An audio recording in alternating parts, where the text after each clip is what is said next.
my god! Hello everyone, it's me, Thomas. It's a day late, but happy Valentine's Day! I hope you guys all had a nice Valentine's.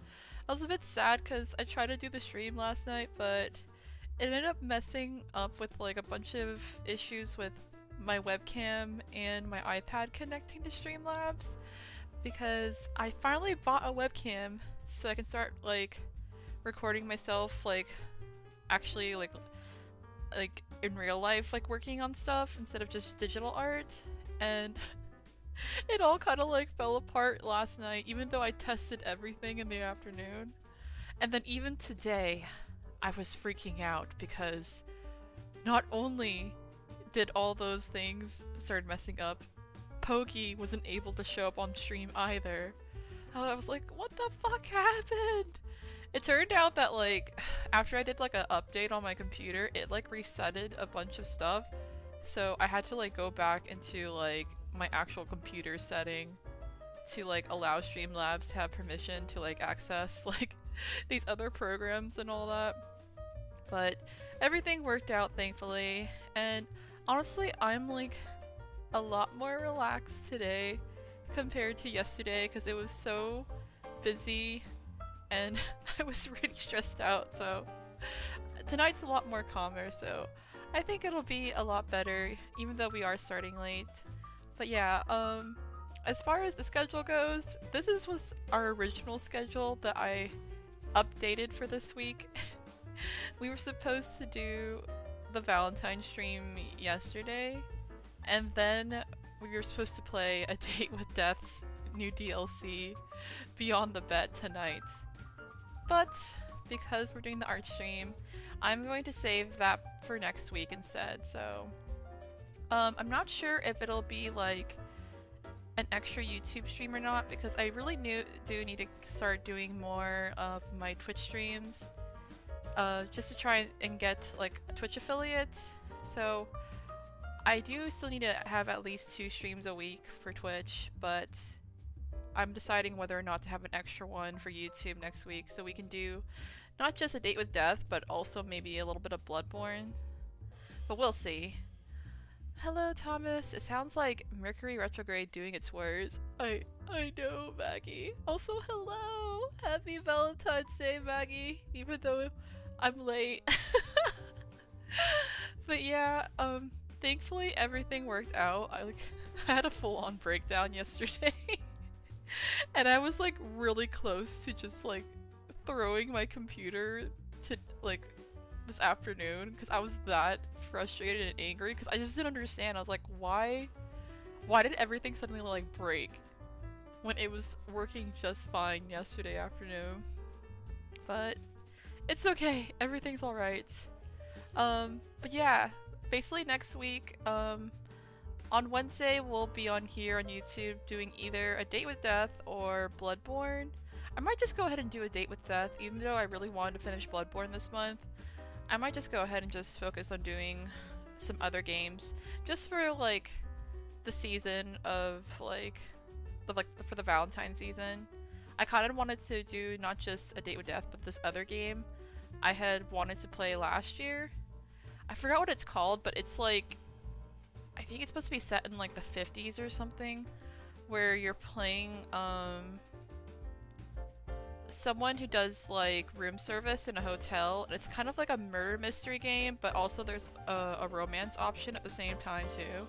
So I was really curious about playing that, so I think maybe we might have to put Bloodborne off for the rest of the month just so we can try out those other games.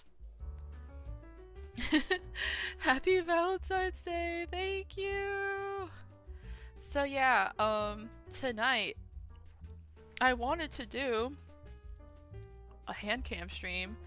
My very first handcam stream ever. I'm like really nervous and excited. Mostly because all the stuff I had planned for this, I'm kind of having to throw out the window because I didn't really have the exact stuff I needed, but I don't know. I might just try and like wing it. We'll see. But let me go ahead and put my schedule away And instead, let me see. Where is it? Haha! It's my desk! And this is and this is me! Whee! You guys can see my hands. Woo! I'm so nervous and excited at the same time. Especially since, like, not just for live streams, but this will be really helpful for when I want to just record my drawing process for like future like art videos. Cause I really wanted to start doing like videos on my art that's like outside of like streaming. I'm loving the frame. Thank you. I'm actually pretty proud of it too. I had a lot of fun making it. It was really quick because I used one of like the heart pattern brushes, like one of the standard ones that come with Clip Studio, and I just kind of like had fun with it. Oh my god, Tamas hands? Yes! It's Tamas hands! I'm wearing my pink glittery sweater for Valentine's Day. Hehehe. But yes, I haven't really talked about it before, but I'm actually planning on, or actually not just planning, I'm currently working on my other YouTube channel. Not that this one's gonna go away or anything, but I'm basically going to have another YouTube channel that's gonna be just for videos focused on my art. And I'll still be using this channel for like all my streaming, whether it's for gaming or for art. But as far as like just like videos, like short videos and stuff like that, that's gonna, or like art vlogs, those are gonna be on the other YouTube channel. And I'm also I talked about this, but I'm also working on a Tumblr. I'm working on a Tumblr right now. I decided that I should start vlogging again, just cause like what do you call it? Social media has just become so fucking stressful when it comes to like posting and sharing art, and I'm like tired of having to like bounce around with all the like chaos that is happening and like trying to like fight with like algorithms and stuff. I just want a place where I can properly just archive my art and also maybe have fun like interacting again with like communities and stuff again, because like my golden age of interacting online in like art communities and stuff was like Tumblr, and then at one point Twitter, before Twitter went to shit. So yeah, I'm going to try and have that open sometime this month, hopefully like in the next week. Honestly, like I really wanted to try focusing on that. I was supposed to start like archiving this week, but then like I was just kind of stressed out about trying to like prepare for this stream and also like for Valentine's Day, because I made some like I made some decorations for like downstairs in my house. They're very simple, but where is it? Oh wait, this is so big. Let me make it smaller. Oh no! It's like blocking Pogi. Eeh. Let me just put my thing over here. And then I'll put this underneath the frame. But yeah, I made this like very simple like Valentine's decoration just so we could hang it on the ceiling downstairs. And it looks like really cute. I made like 2 of them, and it's like it's double-sided, so I made designs on the back too. And it was just like really fun because like I haven't done like crafting like this since I was like maybe like a kid. And it's just like really fun just actually making stuff with like that's like tangible with my hands, because like I've talked about it before how it can be kind of like exhausting just doing only digital art, always staring at a screen, but it's so much more it can be so much more like fun when you're actually making art with like your hands and like handling the different like materials and mediums and stuff like that.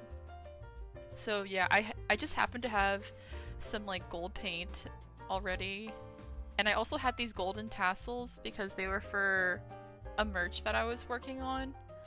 And then I bought like the heart, they're like these foam harp that you can get like in a pack, and then these like plastic hearts that were on clearance at Michael's. So I bought that, and I literally didn't even know what I was doing. I just like bought this stuff and I was like, I don't even know what I'm gonna make with this, and I just kind of like made it as I went. And I'm just glad it turned out actually cute and not like a total mess. So cute, hug and kisses, so crafty. Thank you, Maggie. Yeah, I wrote like different like messages on the different sides for both of them because I was like, I don't know what to write. So I just went like, I just looked up like heart candies on like what the messages that are usually on those, and I just did that. But yeah, it was just like a little fun thing I did, though. It did take quite a bit of time and stuff, but like it's okay.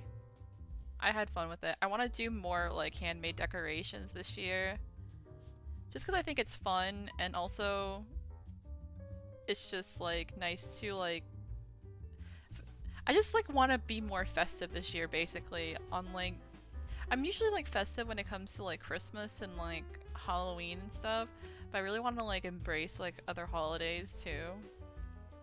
And I always liked like Valentine's Day. I know like a lot of people get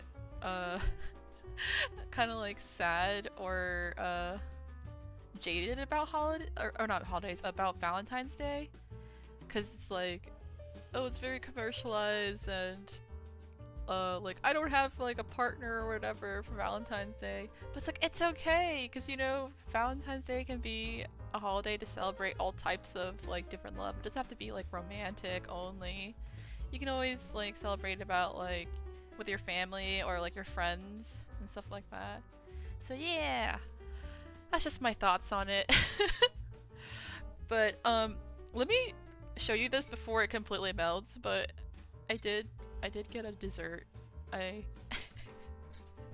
This is actually my Valentine's Day dessert I made for my family. It's supposed to be a yogurt bar that's made out of like Greek yogurt and like fruits, and then I put some like chocolate and like crushed like cinnamon toast cereal and stuff like that. But I made it like too thick. It's supposed to be like thinner, but I made it too thick, and I also forgot to put more honey and vanilla in it because I was doubling the ingredients for the batch, and I forgot to put double honey and vanilla. And I felt so bad because it was very sour for my mom. But that's why I threw on some extra honey right now so I can eat it. But yeah, you guys don't have to watch me eat this. I'm just gonna pull it off camera. But yeah, this is what I try to make. I can show you a picture of how like what do you call it? The actual bar when it's like still frozen. Let me see. I guess this picture is alright. Sorry, I had to pull my phone off camera. I just realized, I was like, wait. Wait, let me not show my phone on camera. That would be bad. You know, it's okay. I can't find it right now. But I might be snacking on that while while we're like doing the stream. Like friendship. We celebrate friendship in my country. Yeah, exactly. Nom nom nom nom nom. Yes, we're going to like try and snack on this during the stream. Nameless! Hello! The only family you need is us. Oh my god, Nameless, hi! Hello, Nameless! I'm doing my first Handcam stream. We're gonna try and make some art. I'm kind of like scared because I'm not doing digital art. I'm gonna like attempt to make some sculptures. Oh, well, it's not gonna be a full sculpture because I don't think I have enough clay, but I'm gonna try to make something that's tangible. But yeah, oh yeah, also happy Valentine's Day, Nameless. I know I'm like a day late. I think it's actually 2 days late in your time. I think it's already Sunday for you. But I just wanted to wish you a happy Valentine's Day. But yeah, so basically, my plan... Well, actually, I could show you guys what my original plan was before I decided to do a Handcam stream. Let me see. It was going to be just like a digital art stream at first because I started working on a portrait. So this is like, what do you call it? A draft. Like, it's currently in progress. Because I'm still trying to like figure out the character designs on like some other sketches on my iPad, but I started this portrait of the goddess, the Greek goddess of love, Aphrodite, with her son Eros. And so I was kind of trying to figure out which clothing I wanted to do with them, whether I wanted to do something a little bit more modern, or if I wanted to stick closer to like clothing that's more to like ancient like Greece, or like maybe even ancient like Minoan kind of like outfits. But yeah, this was what I originally planned, but I feel like I'm just gonna take my time on it on my own time, since I'm still like trying to figure out so much behind it, because I'm doing like a lot of like research, so I just want to take my time on it. I don't want to like rush it. But I might do some like future art streams like on Twitch, because I need to do like more streams on there. I might do some like trying to like work on it more once I kind of figure out like my whole plan on it when it comes to like the designs and stuff like that. I did not follow you to see real hands. Hey, belated happy Valentine's to you as well. Hope you ate good. Thank you. I did eat pretty well. I made like a slightly disastrous yogurt, like fruit bar dessert thing, but it still tastes good after I added more honey. Oh, that's so pretty, Thomas. Their faces are lovely. Thank you. Yeah, I'm actually like really proud of Aphrodite's face. Let me see if I can like zoom in or something. Let me see if I can zoom it. Whoop. Yeah, I'm pretty happy with how she's turned out. But yeah, like I'm still working on like their hairstyles and their outfits and their jewelry and everything. But I'm liking the color palette so far. So yeah, that's just some of the behind the scenes.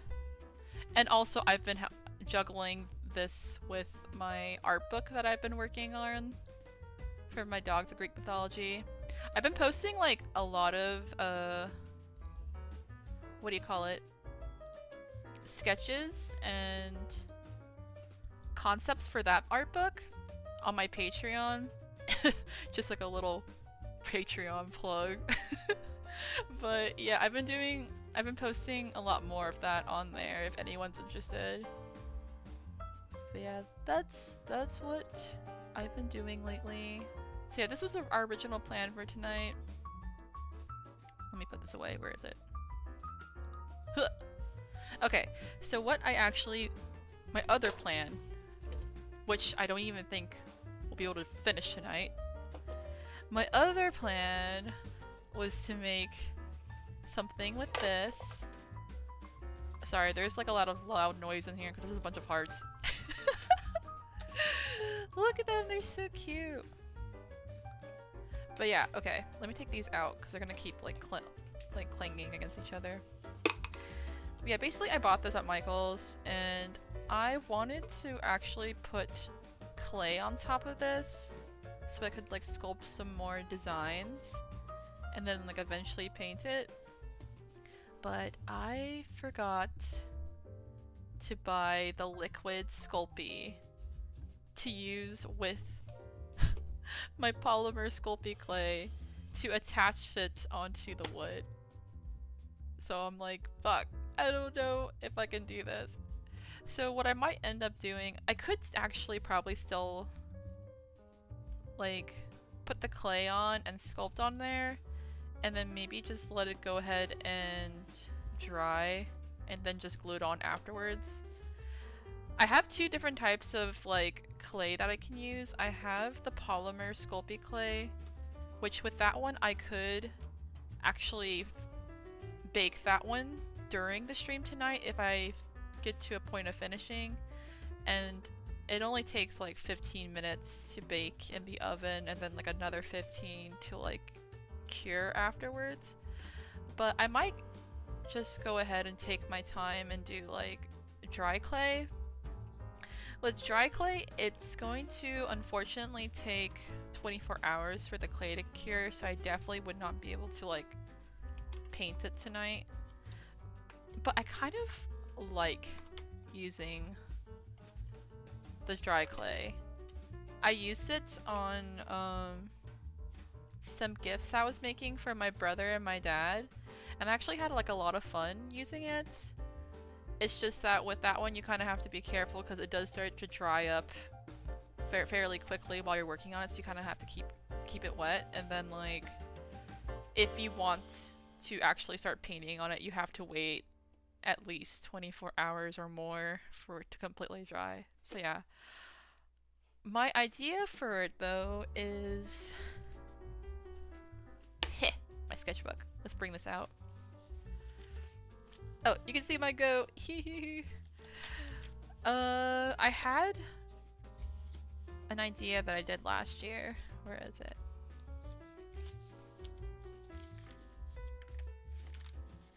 Oh, look at this one. This was actually kind of related to what I'm about to talk about tonight, but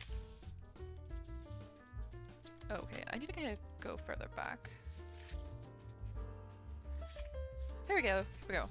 So, literally a year ago, on Valentine's Day, I was trying to make a Victorian puzzle purse, which I did manage to actually fold one, but I wanted to actually plan a design for it so that when you open it up, it'll have like different designs that make sense. And on the cover for the back of the purse, the puzzle purse, I did this little drawing of, let me see, oh god, it's kind of blurry, but I tried to do one of arrows pulling like a heart out of a flower, and this is actually based off a real manuscript from a French book of poems called The Little Book of Love. And this is like one of the illustrations in it. I thought it was just so adorable, so I wanted to base my arrows cover off of this one right here. So I think I'm going to actually try and do that on the top of this. That's what I'm going to try and do tonight. So I'm gonna see if I can maybe do some like sort of like relief on it maybe. I don't know how good it'll turn out because I'm not a sculptor, but I'm going to try my best. I love Eros' face, he's the cutest baby. Oh yeah, I tried to give him like the little like Cupid like smirk where they stick their tongue out. If you don't know what a Cupid is, it's like a brand, I think it's like a Japanese brand, but it's based off a character that was created by this artist named, I think her name is Rose O'Neill. She's actually an artist I really love. I'm gonna try and show you guys a picture.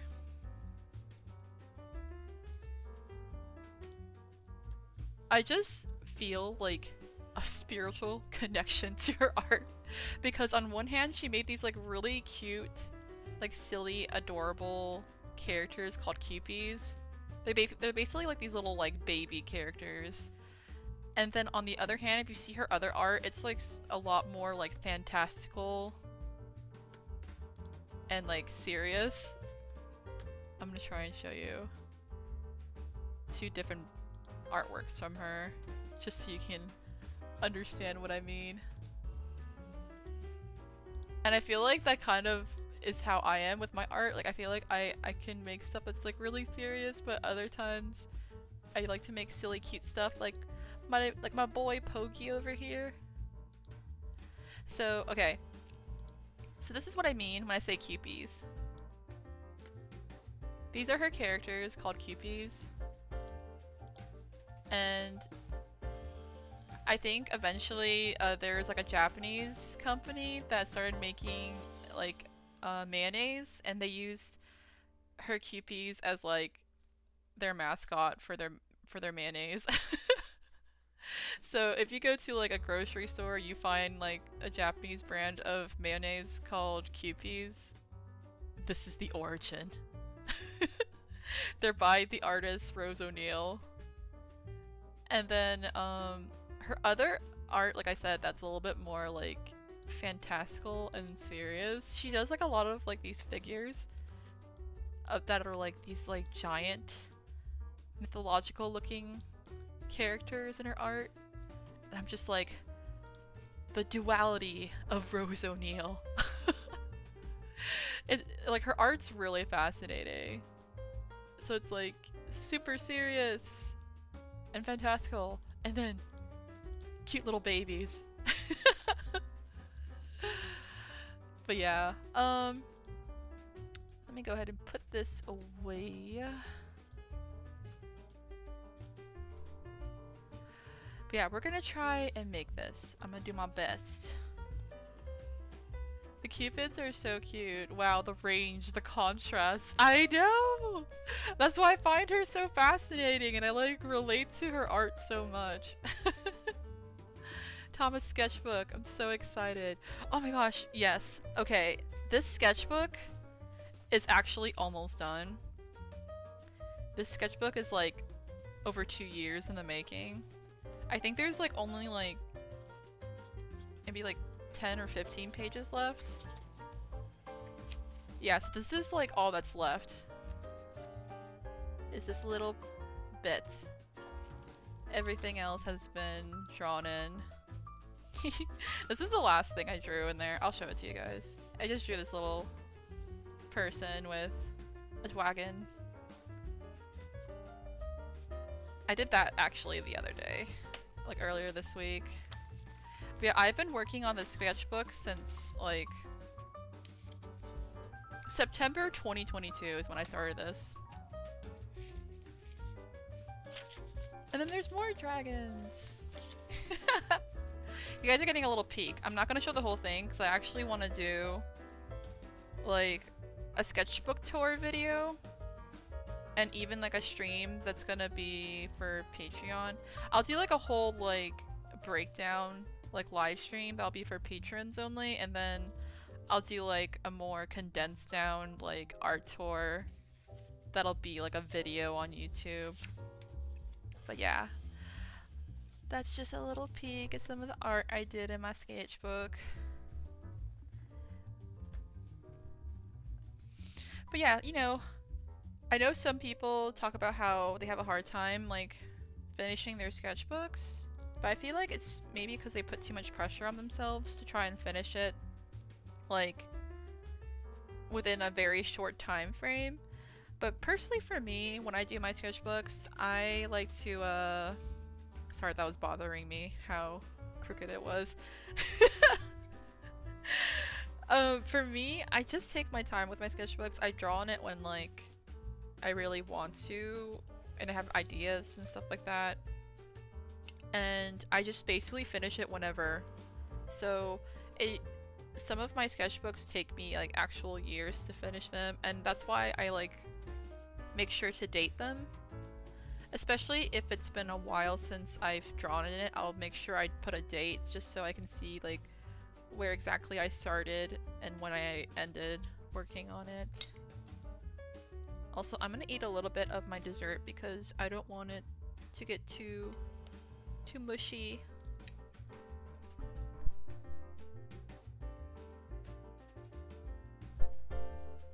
Oh, the gorgeous art, bless. Thank you, Maggie. But yeah, how has everyone been? How are y'all doing?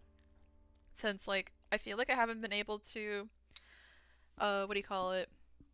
Really talk lately, especially since I haven't done a YouTube stream like all week. Cuz I ended up doing my God of War stream on Wednesday instead. Since I already knew I was going to be on YouTube today. I'm gonna go ahead and mute myself so I can snack on this.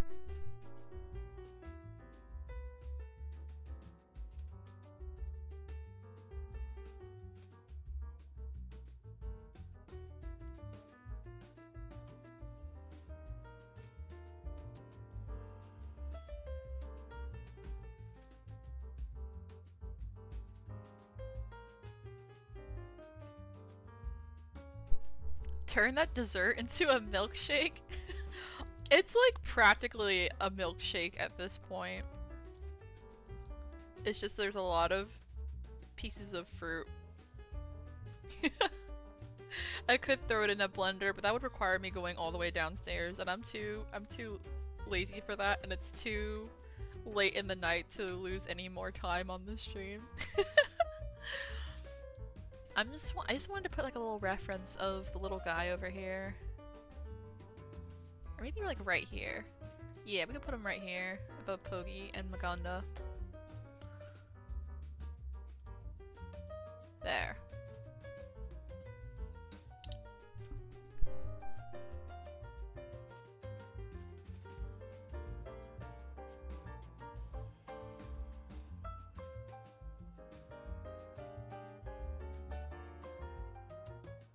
God, look, it's like completely melted, you guys. Look, it's melted. The strawberries and blueberries and everything. It tastes really good though, especially with the honey mixed in. A very healthy Valentine's Day dessert.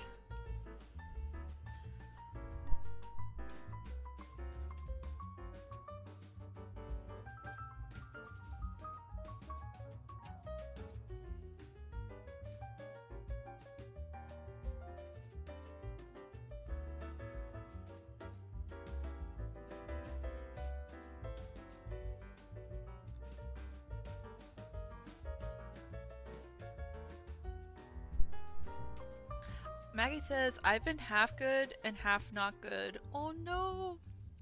Got me pretty shoes yesterday.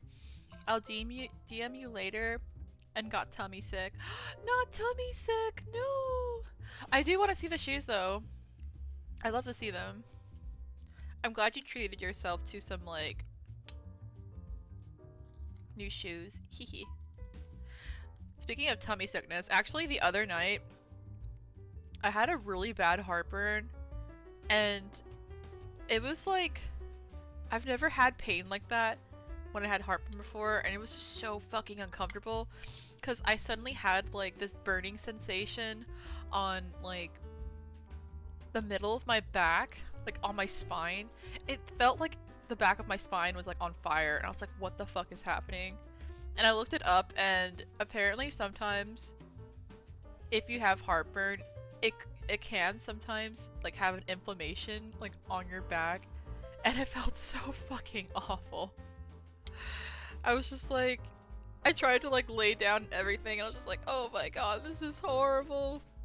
Why does it feel like there's fire on my fucking spine? But yeah, I'm just gonna eat a little bit more because like once I start like messing with the clay, my hands will be too dirty to even like try and stack on the yogurt.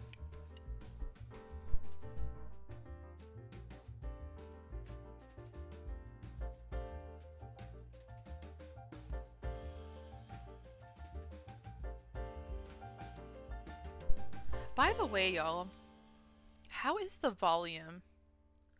I feel like my voice might be getting a little loud sometimes. Let me turn it down a little. I see it spiking up to like yellow. Okay, I turned my volume down because it spikes to yellow sometimes. Especially if I get excited when I'm talking. And also, is the music like too low or loud? Let me know. Because I can always turn it up. The volume is great, I believe. Really? Okay, that's good. I actually threw in this new music like last minute before I started the stream. That's kind of why I was a little bit late, because I was like, wait, I should get some like new fun music for Valentine's Day.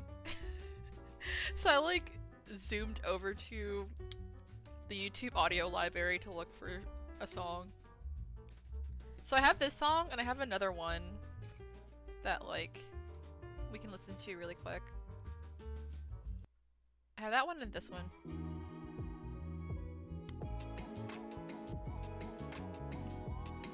This one's more of like a lo-fi feel.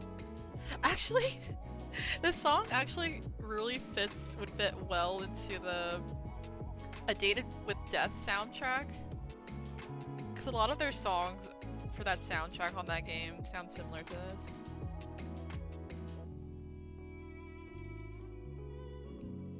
But yeah, I actually have a surprise for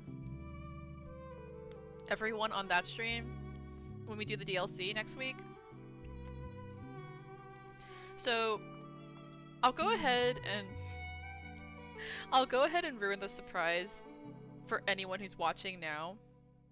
And for anyone who hasn't seen this stream and only shows up for that one, it'll still be a surprise for them. But basically the reason why I didn't stream it on Wednesday earlier this week was because I was working on a new model just for that stream. I mean, I'll still be able to use it for future streams, but it's not gonna be like an everyday model because I was gonna make a model for myself.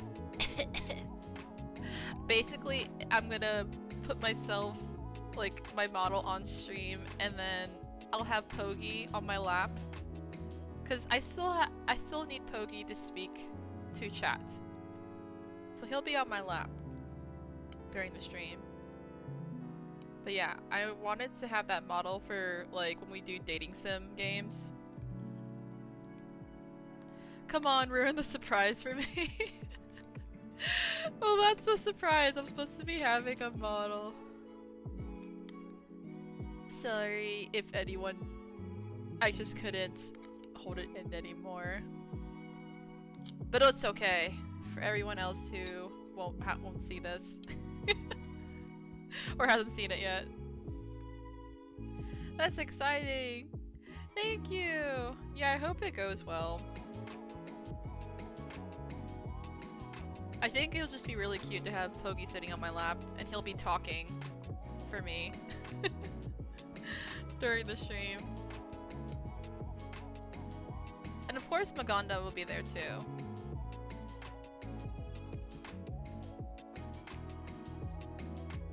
But yeah, I just really wanted to have like a model for myself for when we do the dating sim games. Like A Date with Death. But I think for like most of my streams, I'll still just have like Pogi and Maganda, because I like having just the two of them when I'm streaming.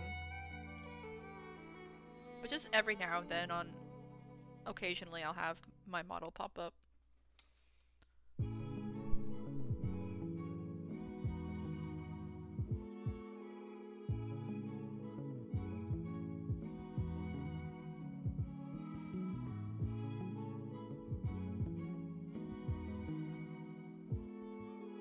Gosh, I forgot there's chocolate pieces in this. It tastes so good.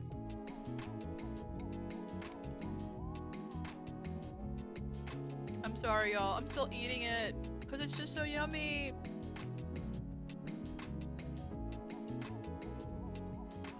will go well. No questions about it. Thank you, Nameless. Thank you, brother. I appreciate it. I need to catch one of your streams again. It's been so long. Oh my god, let me do a plugin for you right now. Hold on.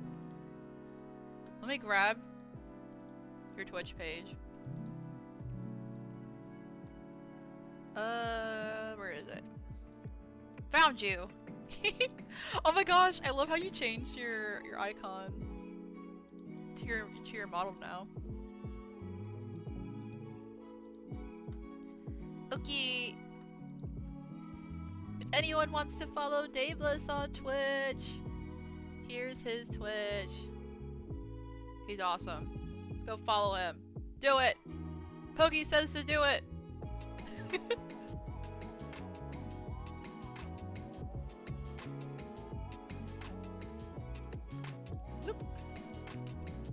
Alright. I'm gonna try and finish this right now.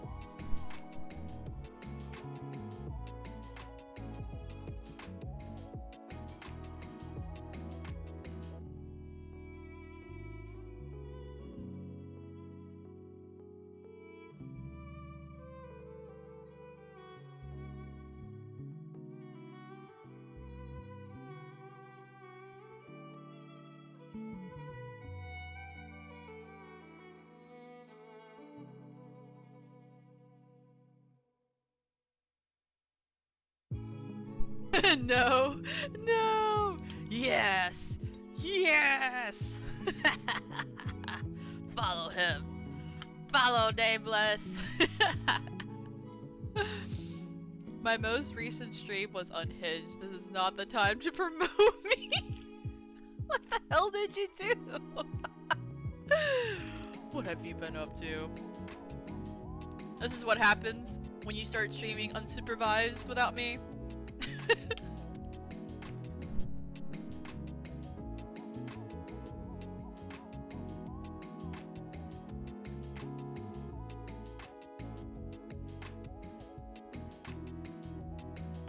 Also, I just need you guys to know when I'm like doing like my evil yes, yes. I'm trying to do like that meme.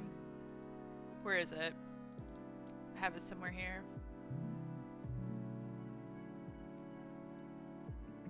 Oh no, where did it go? Oh, I can't find it in my meme folder. No.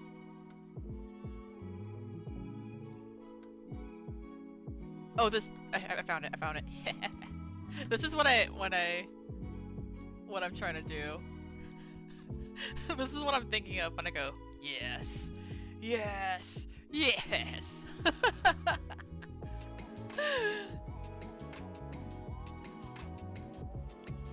Whoop. Oh no! Where did it go? Alright, there it went.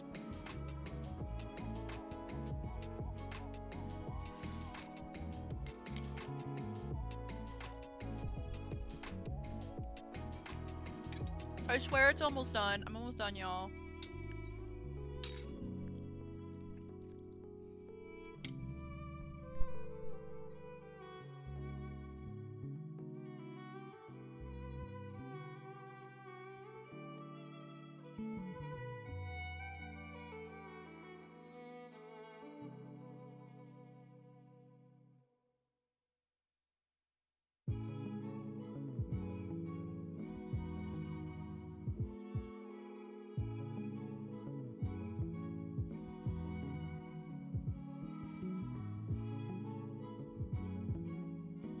Okay, I finished! It's done!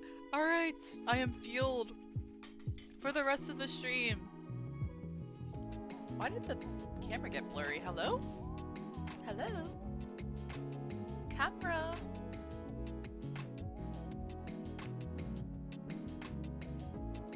Okay, there. It was like freaking out. Okay, so like I said, I have two different types of clay I can use. I have the Sculpey clay, where you can actually go ahead and bake it in the oven really quickly. But I just don't know. I don't know if I'll like sculpting with it tonight because it feels very tough. And I know it gets softer once you like knead it with your hands and stuff like that. But I really like using the air dry clay. It's like so soft. Like even just pressing onto it right now, it's very soft. The thing is with this one, you do have to kind of keep it moisturized because it can dry up fairly quickly. But I think I'm gonna use this one because not only do I like using this, I actually have a lot more of this on me. I only have like 2 packs of these, and this one I have like several packs. So I think I'm gonna go ahead and use this one to sculpt tonight. I'm gonna go ahead and just like go ahead and put some of this directly onto here because I'm gonna put like a whole slab first that's gonna cover like for like the base of it, and then I'll build on top of it. And I think I should still be able to like take it off after it's dried, because I think most people tend to sculpt using wood anyways. So I think it'll be okay if I just go ahead and do that, and then I can always use like wood glue, which I did buy, to like apply it permanently on here afterwards. But yeah, I think I'm just gonna go ahead and use this for tonight. I just love how squishy it is. It's so soft.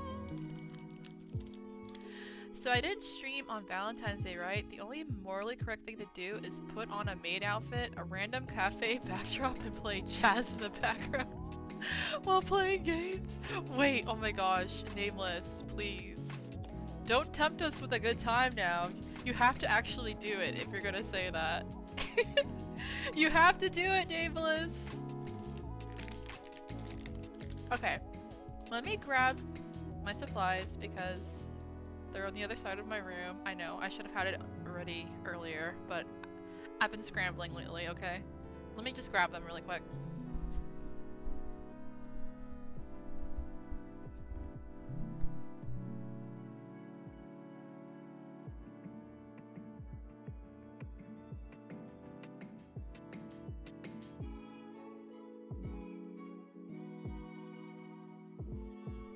I'm like trying to get the camera to focus. I don't know why it's not focusing.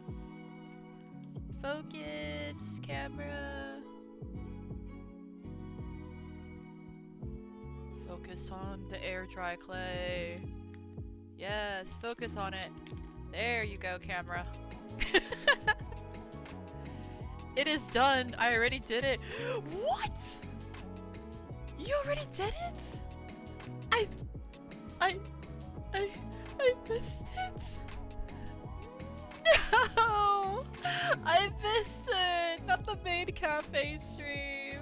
Oh my god. I guess I'll have to watch the VOD then. Sadness. I'll just be VOD gang then. Oh my god, that sounds so fun though. I need to watch it. Alright, let me grab my supplies really quick. I'll be right back.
Okay, I'm back.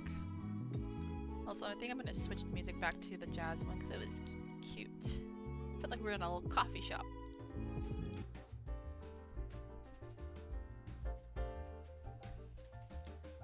Okay, so I got my cloth for sculpting. Also, this is my water tray that I use for painting. I also like to use it for sculpting, so I have different water. But I actually painted this at one of those like what do you call it? There's like those places where you can come in and pick like a ceramic that you like, and then you can like paint it. And that's what I did. I painted this, I think, on one of my birthdays a couple years ago. And it's really cute! But yeah, I like to use it as a water tray.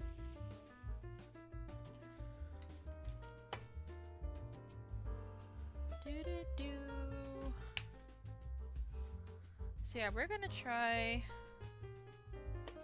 and do this. I just realized that I had a box that already had one that I opened, so I should probably use this one first since I opened it already.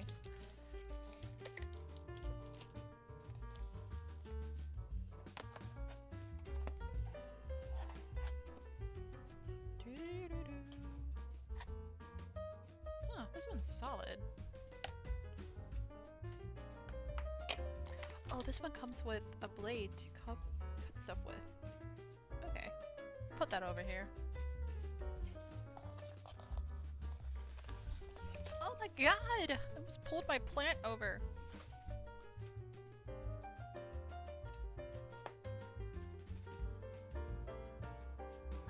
Bro, the art looks dope.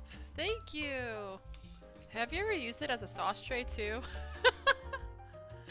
No, because I already used it for like painting and stuff, so I'm like probably not sanitary exactly to use that for sauce. But I really want to get into making ceramics. I really do. I just have so much fun with like 3D art nowadays, now that I'm older, because before I was always so focused on like illustration and stuff like that, but now that I've gotten older, I want to do like explore being creative in like 3D art too.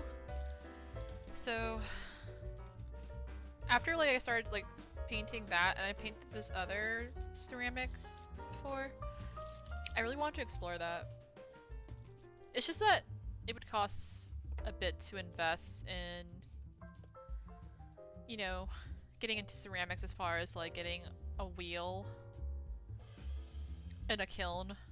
Though I know there are ways to like make your own homemade kilns, but I'm kind of like terrified trying to do that. Okay, let me see. So this is about... Honestly, I probably should have...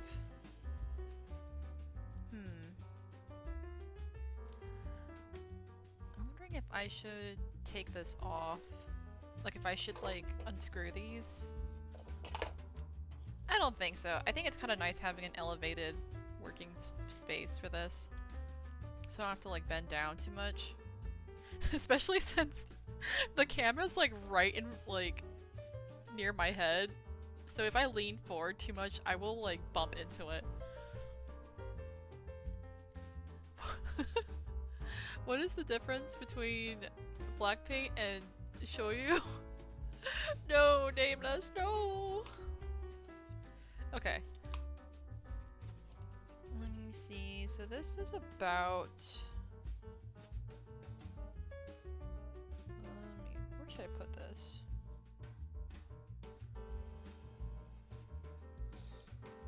Is that 6?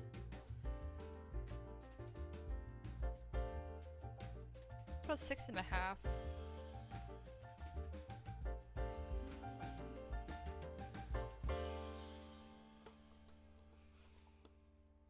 Six and a half, and then this is what? How long is this one?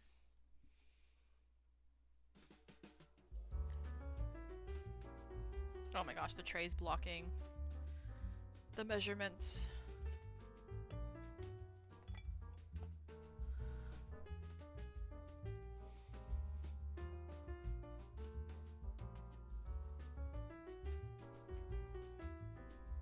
Alright, and then it's about a little under 8.5. Or 7.5 actually, because I think I'm missing the first inch. It's about 7, under 7.5.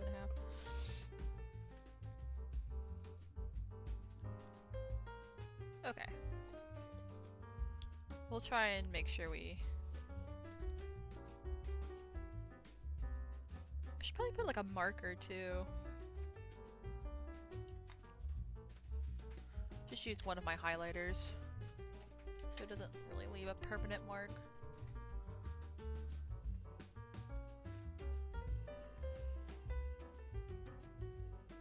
Okay.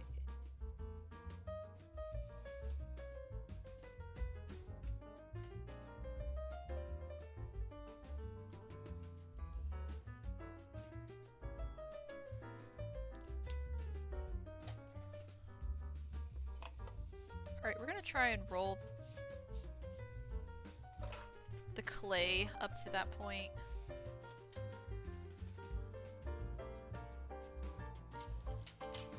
I'm actually gonna move all this stuff over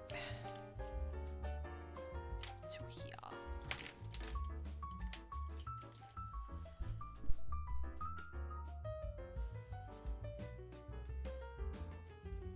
It's because I don't want to accidentally bump into this since I'm right-handed. Oh yeah, let me show you guys one of the things I sculpted. Like the first sculpting I've done in like a decade. I have the other one on my dad's desk. Where did it go? Oh. So I made a little tray thing for one of my brothers and my dad. And this one's for my brother. It's almost done. But I like cough. Anyways, this one's for my brother. It's supposed to be a bass with really poorly painted grass on top. I don't know if you can see it clear. But yeah, I put some resin on it. There's a bunch of air bubbles on it. Ignore it. That's part of... I'm gonna pretend that's intentional because he's underwater. My favorite part is actually his eye because I made it like gold. And I have a little bit of shimmering on his scales. And then I made a little gar. A gar fish. Like an alligator gar. He looks so silly. It's so hard to focus the camera. Please focus. This camera hates me. But yeah, I made a little guard that's supposed to go right here. On the side. Like it's supposed to be like resting on here. He also has his fins, but I have to glue his fins on still. But yeah, it was just gonna be like a little tray that he can put on his desk. So you can throw stuff on there. Like just be like, whoop, put some like change or whatever. Like, oh, you got some rings? Oh, there you go. They look great. Thomas, they look great. Oh my god. Thank you. I also made one for my dad. My dad's like, my dad's Puerto Rican, so I made him a little coquille frog. They're like the native frog from Puerto Rico. And I made one of it like on a leaf. Let me go ahead and grab it. I'll go ahead and get it.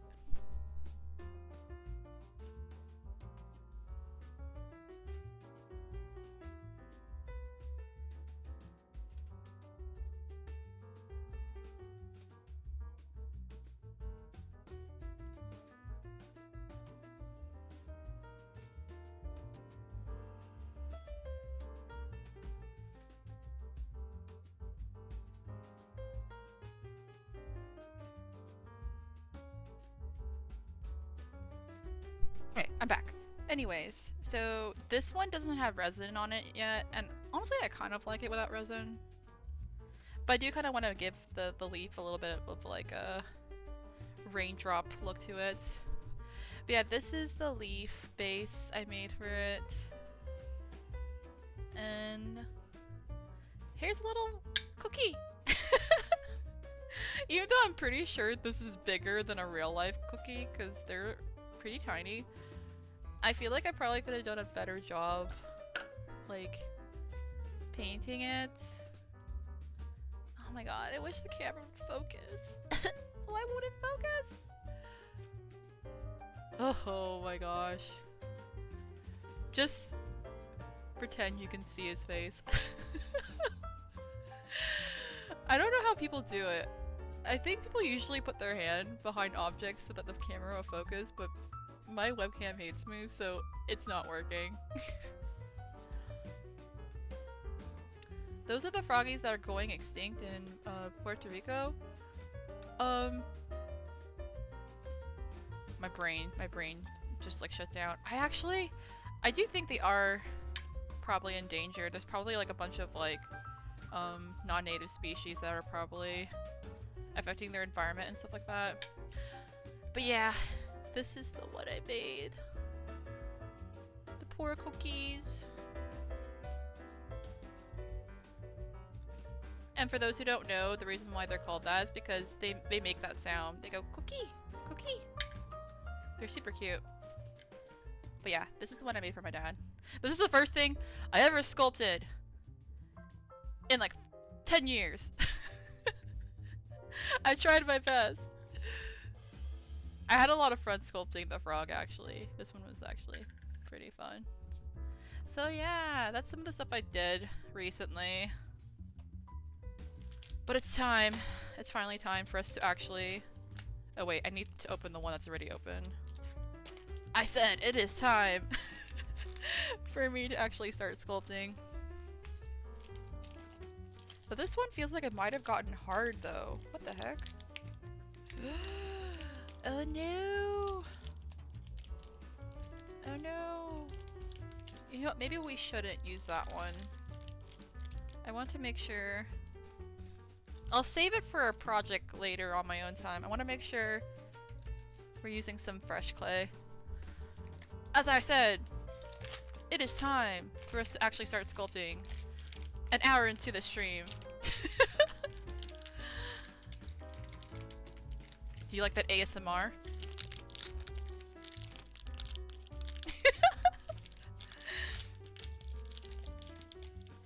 Whoa, look at it! It's so soft. I love how soft it is.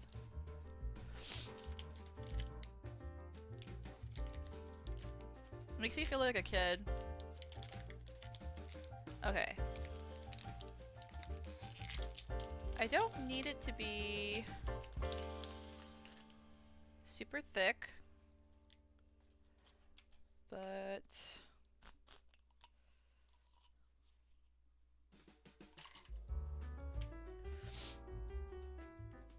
do do do do. I really like this music I chose.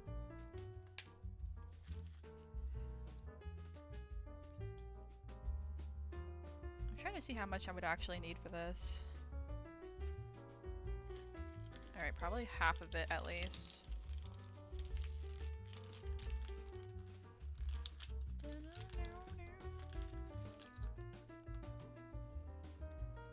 Gently.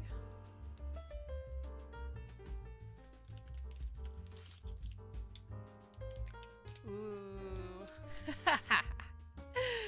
Satisfying.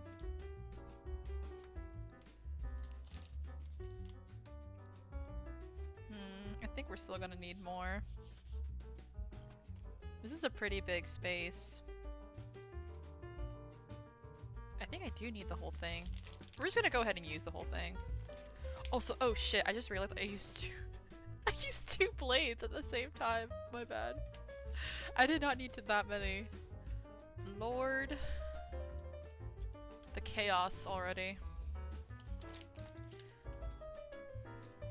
We're gonna go ahead and take it out, and then whatever we don't need, I'm gonna throw it in one of my containers to keep it fresh. Oh my god! It's so satisfying! Oh my god. 10 years and it looks great. If you keep doing it this whole year, you might be able to do your own character sculptures. I know, right? That would be the ultimate goal.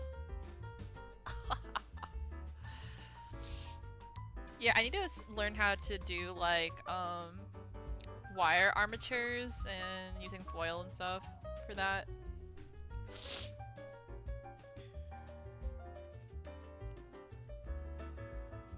Yeah, because I think if I roll this out, it's only gonna be...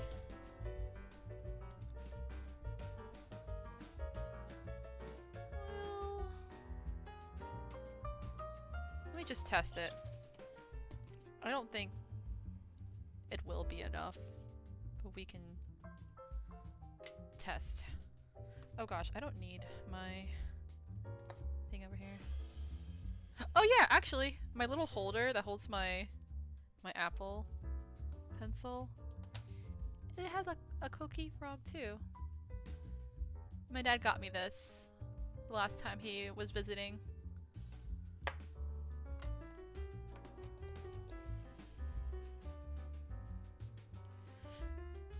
Whoop.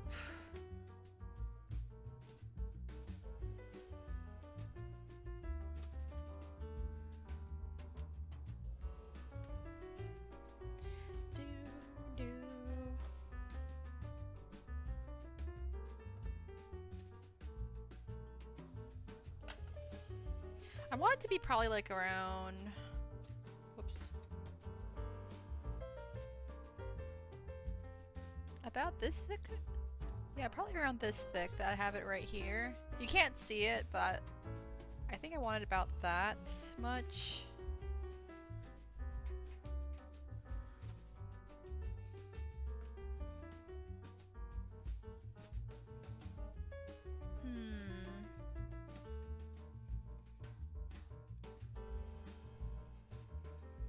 So yeah, I think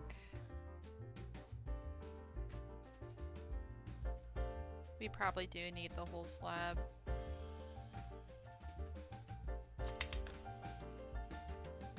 Oh my god, it's so fun. It's so fun squishing it. Look at how you handle the pizza dough. Let me pretend to make pizza. How do they do it? They go, "Hua! Hua!"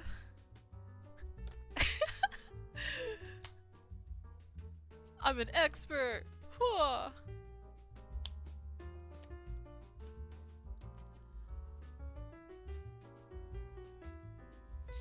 Doo-doo.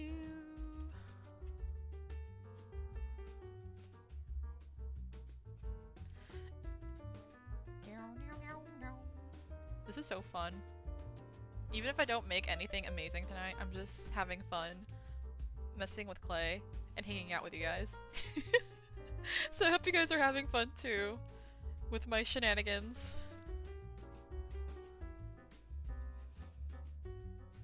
I think they twirl it and say Hak toi? What? We're gonna knead the clay. Knead it.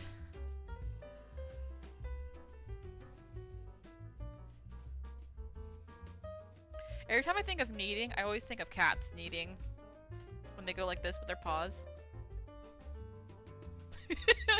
It's like the cutest thing in the world, especially when they come up to you. Like, it's kind of painful when they do it on you, but it makes you know that they like you. And they just go like on your arm.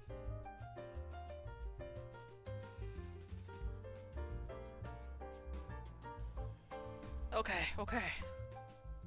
You know what? I need to get like a spray bottle that has water in it so I can start spraying my clay when I'm sculpting. Because usually when I'm trying to keep it wet, I just go bloop. But it'd be nice to have like a spray bottle. But yeah, this is when my hands start getting dirty, is when I start having to apply like water to the clay. It gets like super messy. I'm just trying to make sure the clay is really kneaded before I start rolling it.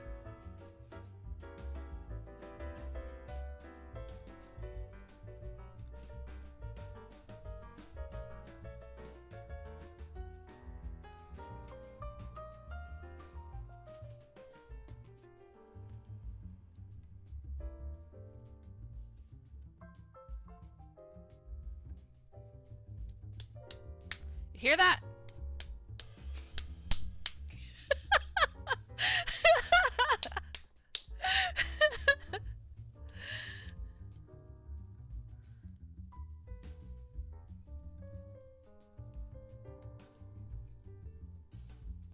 Okay, I think it's good now.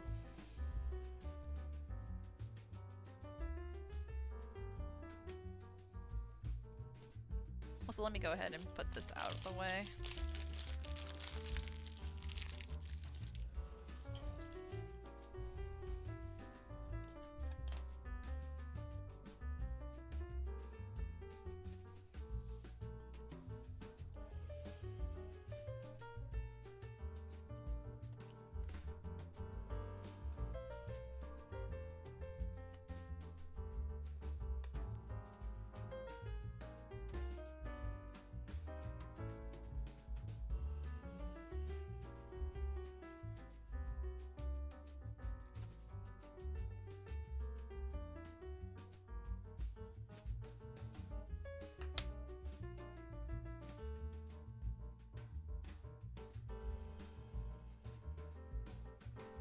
And honestly, it's okay if I go over as far as like past the link, 'cause it'd make it easier so that I can actually like trim it when it's on top of the wood.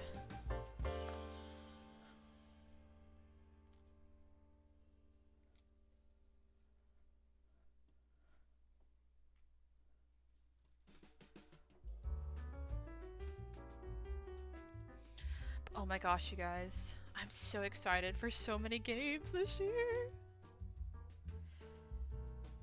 Oh my gosh, the one I'm most excited for though is the new Liza P DLC. I like totally forgot that there was a PlayStation State of Play that was dropping on Thursday. So I was like running like all these errands all day that day. I was so tired. I came back home. I was like, oh shit, there's a State of Play. I was like zooming through it trying to see like what stuff interested me. It's like, of course I'm excited for like Elden Ring Night Rain. The thing is, I kind of wish... I have mixed feelings about Night Rain because even though I'm really excited for it, I do feel like it's like kind of has like the pressure of needing to find people to play with you since it's like a multiplayer game. Whereas I'm so used to playing games, like, on my own. Especially, like, Elden Ring. So I think it would be really fun to play with others, but it's also the pressure of finding people to have time and the ability to actually play with you. And also, the thing that sucks more is that it's not a cross-platform game. Like, I would feel less stressed if it wasn't like that, because then it's like, okay, anyone can play with each other on like whatever console, whatever they're using. But it's like, I don't have a PC. I only have my PS4 and PS5. And I feel like most people that I know have PCs.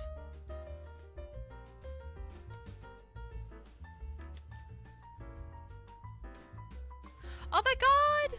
Mello! Hi, Mello! Welcome to my first Handcam stream. Mello! Happy Valentine's Day! I have to go, but I might come back a little later. Just wanted to say hello. No problem! I hope you had a happy Valentine's Day too. Thanks for stopping by. Aw, I love Mello, you guys. Mello's so sweet.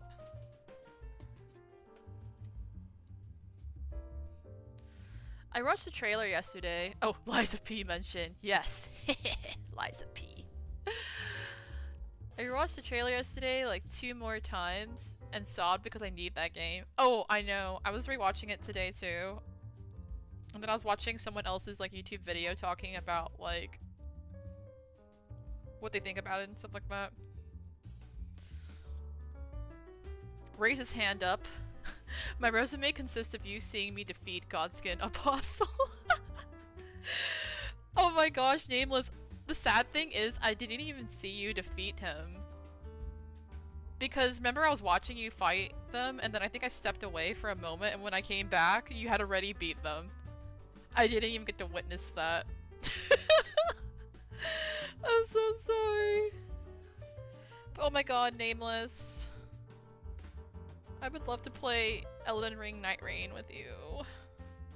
But I don't know if you have a PS5. I think you have PC, right? Maggie, if you're able to, we should play Night Rain together.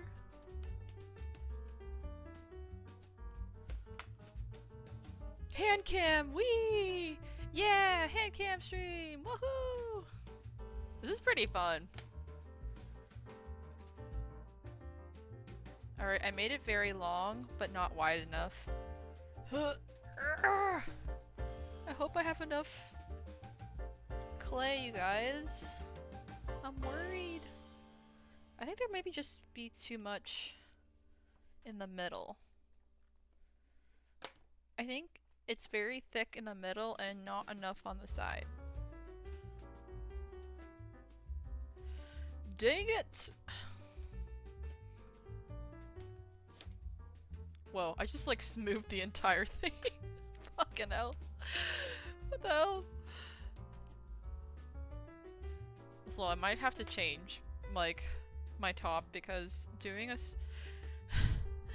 this labor intensive activity with a sweater on, it's getting too warm now.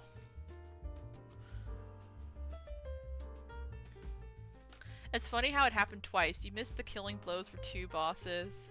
Wait, what was the other one? Oh my god. Not me missing your moments of greatness in that game. Also, I applaud you because you don't use summons in your playthrough. I do admire people who can do that. But I'm here for a good time, not a hard time. So I like having my summon companions. Plus some of them have really cool lore. Like the jellyfish summon! One of your first summons you can get in the game. And they have a quest. She has a quest line that you can do to like reunite her with her sister. It's really cute. It's like sad, but cute at the same time. Dang it. It's like too long down here, not enough on the sides. I'm struggling. And we're not even into the actual sculpting part. We're just trying to roll. I had this issue too when I was doing baking last year. Or not last year, actually it was the beginning of this year. I was making my king cake. I wasn't able to roll it long enough. But it still turned out good. Oh my god, that was like one of the best things I ever freaking made.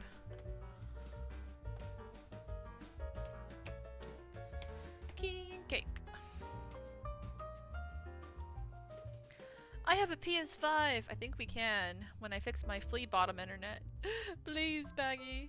I want to play Night Raid with you. I think it's the first Godskin Apostle. You missed both Apostle kills, but you were watching the struggle. Oh no!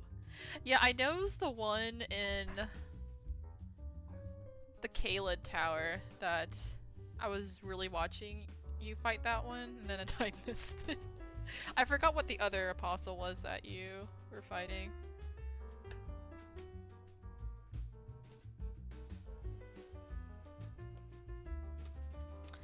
But yeah, we're actually almost done with Bloodborne. We're pretty close to the end, because I was looking up like the chapters for that game and like the list of bosses, and I think we're coming up near the final, like the basically the semi-final boss of the game. But I think I'm going to explore a little bit more because I think I missed 2 optional bosses that are interesting, so I might actually prolong my Bloodborne playthrough to go fight them. But I'm actually surprised. I actually have been fighting a lot of the bosses in Bloodborne, including the optional ones. I wasn't sure if I was gonna be able to get too much. It's so skinny now! Dang it! Let me see.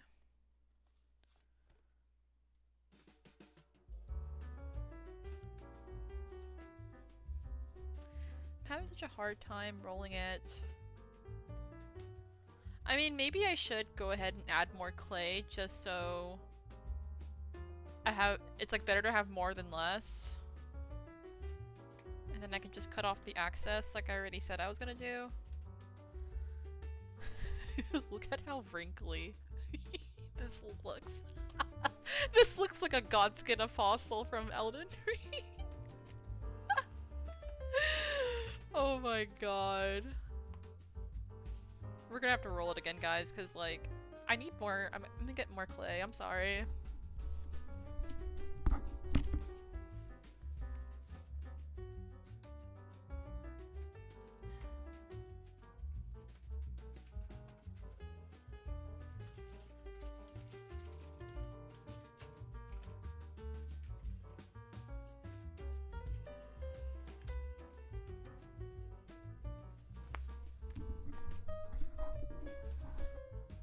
Okay, I'm back. I got my clay, but let me put my other one that was open, 'cause I think I'm gonna save that for, like, the figures. Because I don't want it to dry out. We're gonna go ahead and open another one.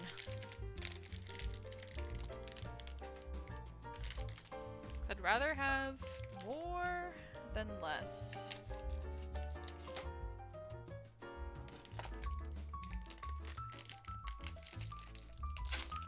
Have you thought about what to replace Bloodborne with? Well, I have been considering. So originally I was gonna go ahead and start maybe Dark Souls. Because honestly, even though I would like to start Sekiro, everyone says that Sekiro is like the hardest. Or not, well, maybe not everyone, but a lot of people say Sekiro is like the hardest of FromSoft's games. And I've been having, like, pain issues when I play these games sometimes. Because I don't exactly have the healthiest muscles in my hands since I've had to use them all the time when it comes to art and stuff.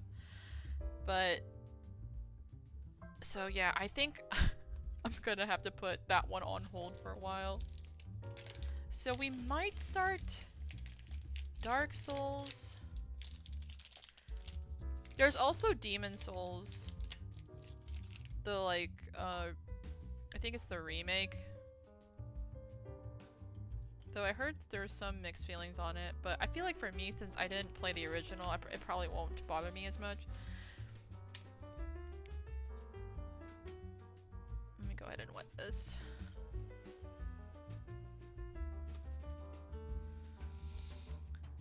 And so yeah, basically I was planning to do probably Dark Souls, but then there's this other game, this like other Souls-like game that's coming out actually next month in March. And you actually saw me play it a little bit, Nameless. I played the demo on Twitch this year. I'm sorry for anyone who watches only on YouTube for me. I never got to upload the VOD for that. Because I actually kind of forgot to like edit it because I had to do it in 2 parts. But yeah, that one comes out next month and that looked like really interesting. So I think I might try and play that one next after Bloodborne for our like Souls-like games. But yeah, oh my gosh, I didn't even say the name. The name of the game is The First Berserker Kazan. I'm considering playing that one. Though I'm not gonna lie, that one was actually kind of hard too. When it, like, playing, just like going through the game wasn't too bad, but when it came to like the boss fights, they were actually pretty intense. Especially since so far I don't think you can summon in that game, from what I can tell. Maybe you can, because the main character has like these spirits that are kind of possessing him. So I don't know if you'll be able to like start using them after you like acquire them in the game. Because the demo basically ends with you making a pact with them. So I don't know if they have that aspect in the gameplay yet. So yeah, I kind of want to try that one. But I think sometime this year, if we don't do it like right after Bloodborne, I do intend to start doing the Dark Souls games this year, because that one's been put off for so long. And I really want to finally start playing them.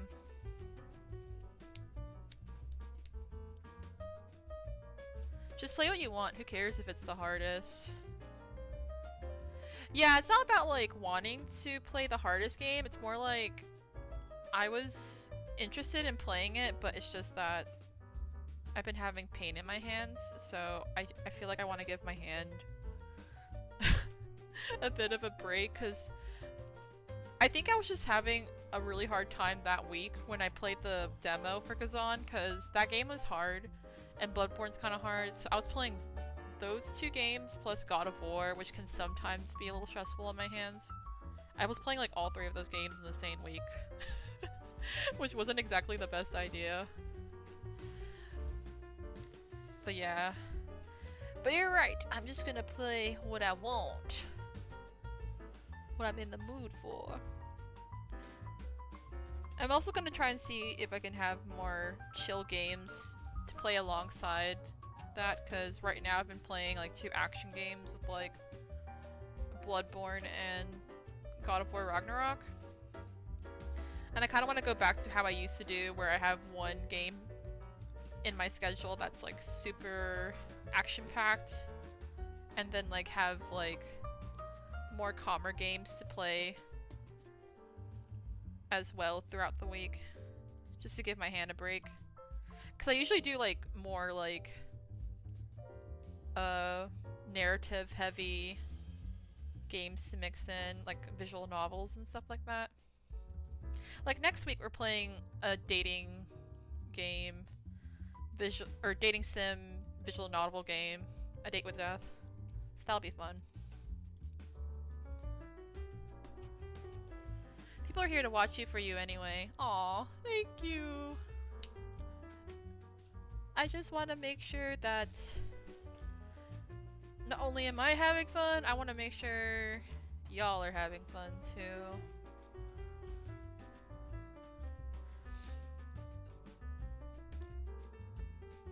That's why I really try to make special events like for Valentine's Day and Halloween, so people can have something to enjoy and look forward to.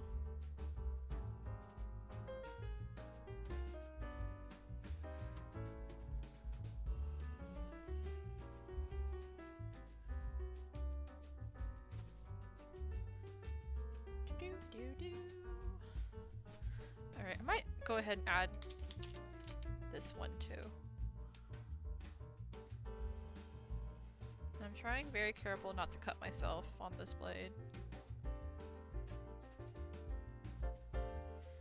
I gotta be careful.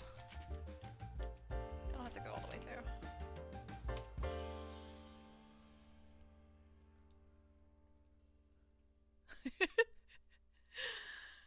I'm just been kneading clay for the past like 45 minutes. It's okay though. We're here to hang out and chill. That's something else I have to kind of like learn to relax more about. I always worry about like not making something nice when I do art streams. I feel a pressure about it sometimes. But at least with this, it's like, I've never done this before as far as like sculpting live. So you guys get to watch me figure things out. It's only hard because most Souls players haven't played Bloodborne. It's very Bloodborne coded. You might not even feel the difference in flow of combat. Oh, really? Have you played Sekiro before? Oh. But you know, FromSoft, the more recent the game, the brutal some bosses are. You know, honestly, I do see what you mean, because like, I remember when Liza P first came out, I heard a lot of people saying how hard it was. And that they thought it was even harder than like Bloodborne. And I think even some people said it might have been harder than like Sekiro. Cause like they said like the combat was very similar between Sekiro and Bloodborne, which I definitely see. Especially when it comes to like parrying. That's very like Sekiro-like in Liza P. And there's like a lot of like very Bloodborne inspired parts of the combat in Liza P. But it's a very good mixture, I feel like, of both. Because I've watched playthrough of Sekiro. I've never actually played it myself. But I have watched someone play the whole game.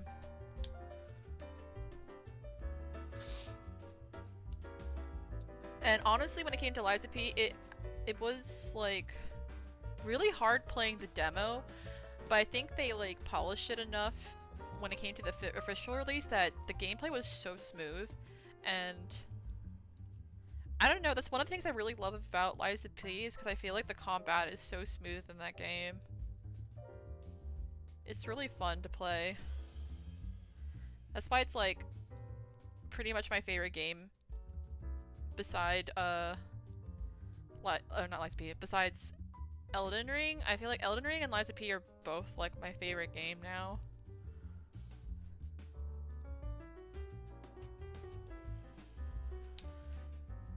And I feel like Liza P especially just has a really special place in my heart. I don't know what it is, it's just like, I feel like it's just like the whole atmosphere of it with like the way they use music in that game, and also how they really develop the like side characters, like the NPCs that basically become like your character's family in that game, and always having like this home to come back to when it comes to like Hotel Krat. It's just so, it's such a beautiful game. I really want more people to play it because it deserves its flowers. And you can really tell how much love the dev team put into it. I feel like even just with the way the director, he's always like putting out these director letters for fans to read whenever it comes to like announcements and stuff like that. You can really just tell how much they care about this project and wanting to be able to connect to their fans and stuff like that. Liza P mentioned my most beloved. Yes, you understand me, Maggie. My fellow Liza P connoisseur.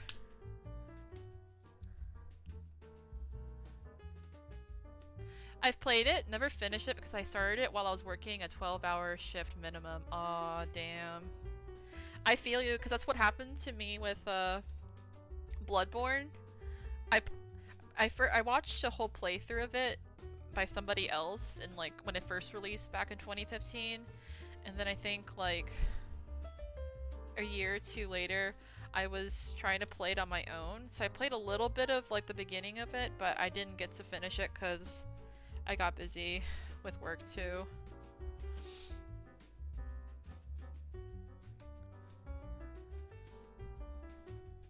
But now I got to, you know, it worked out though, because like now I got to play the whole game and share the experience of playing it on my own for the first time with everybody else who watches it, whether like, you know, live or on the VOD and stuff like that. So it's nice being able to do that.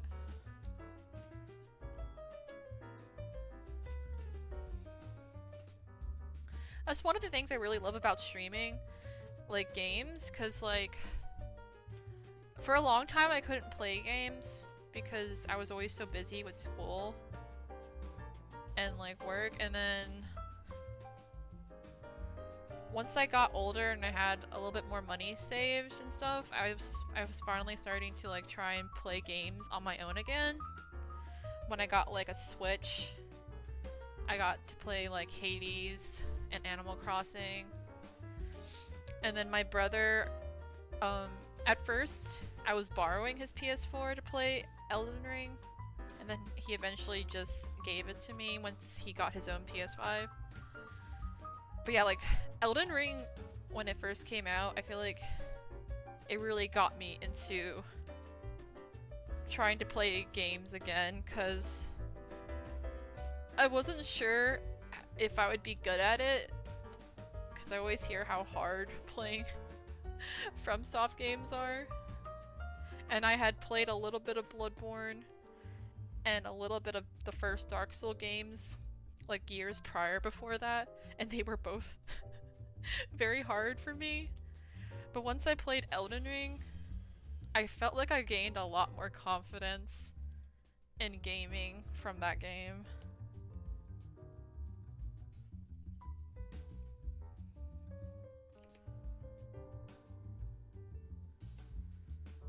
But yeah, oh, I think I made it too wet. Oh no.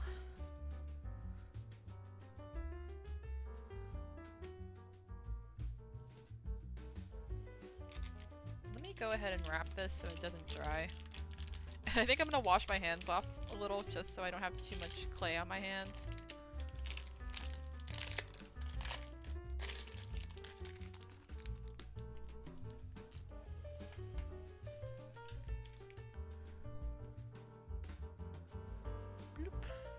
My favorite guilty pleasure Souls-like is Star Wars Jedi Fallen Order.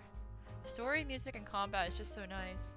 You know, I'm kind of curious about that game, because I'm not like the biggest like Star Wars fan. Like, I don't hate Star Wars or anything. Like, I like the original trilogy, and I like watching some of the newer ones, but like I've never been like super crazy about it. But I have heard like lots of good things about that game, Jedi Fallen Order. I always hear good things when people like bring it up in conversations. When people are talking about Souls-like and stuff like that, or like some of their favorite games they've played. So I don't know, maybe like one day I'll check that one out, because I'm curious. And I love me some good music. I love me a good soundtrack.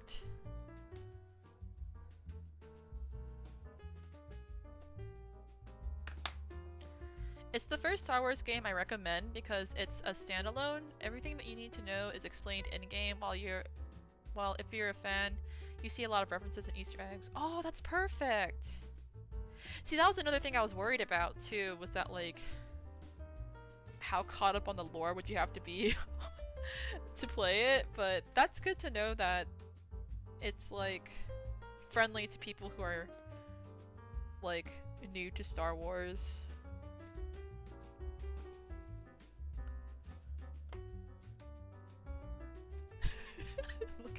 I feel like I look like I've been rolling in the mud. But you know what? This is a sign of a good time, okay? Having my hands covered in clay.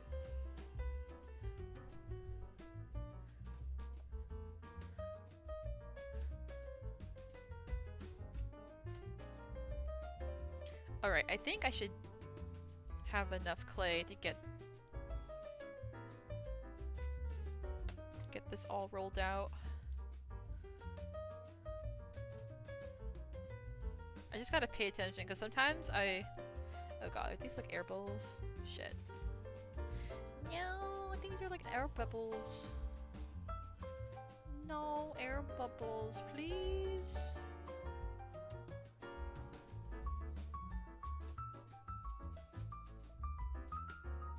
Plus I found family trip always a good time. Oh my gosh. Found family's the best. That's literally one of the reasons why I love Liza P so much, is because of the found family in that game. It's like, if anything happens to anyone in this hotel, I will just go ahead and burn the whole world. Also, Liza P has a freaking cat in it. The most adorable cat named Spring, who you have to, over time, gain their trust and affection. And once you do, it's the best feeling in the world, because every time you go back to the hotel and you go up to pet them, she like is just so sweet. You get to pick her up. At first she'll like hiss and try to bite you, but then when she trusts you, you get to like hold her in your arms and everything. It's the best feeling in the world. Also, I think Spring's supposed to be based off the director's cat. I think. Correct me on that if I'm wrong, Maggie, because I know you know. I feel like sometimes you're more in the know on the lore than I am when it comes to Liza P.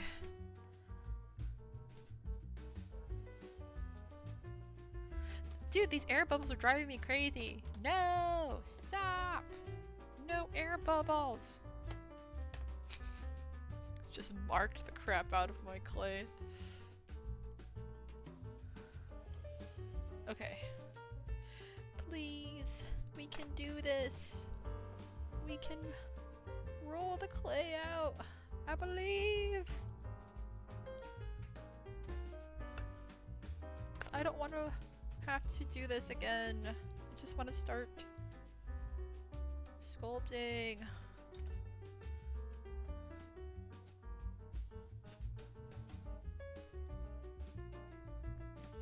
Yeah, I think there's just so much clay in the middle. I have to roll more of it out.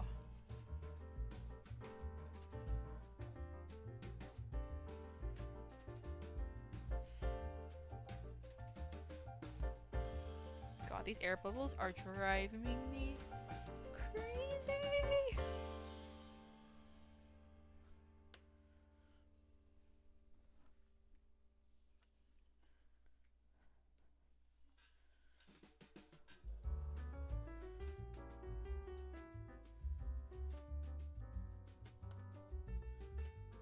It's just so weird. These air bubbles are so weird.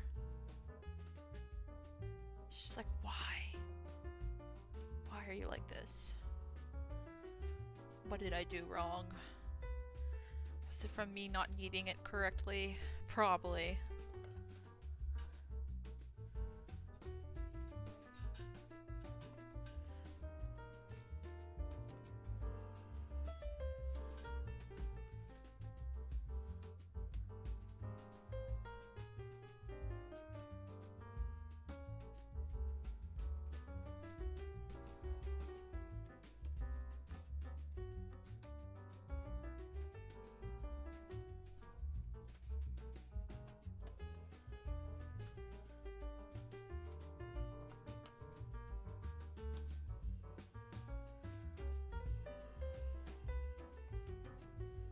Okay, we made it to all four corners, but I think it's just still too thick in the middle.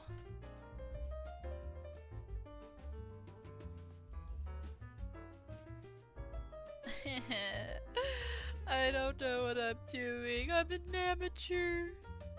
An amateur.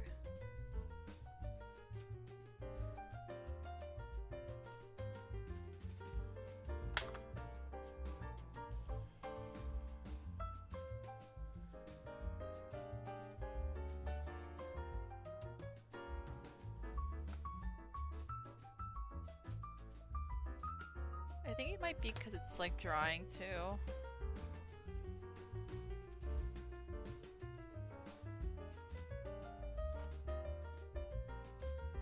Yeah, you can feel how so much clay is still in the middle here. It's just so thick. I wonder if I should try rolling it over.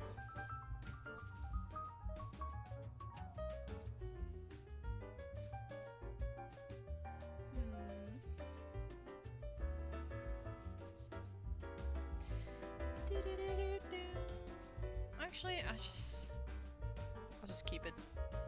At least one side will be nice.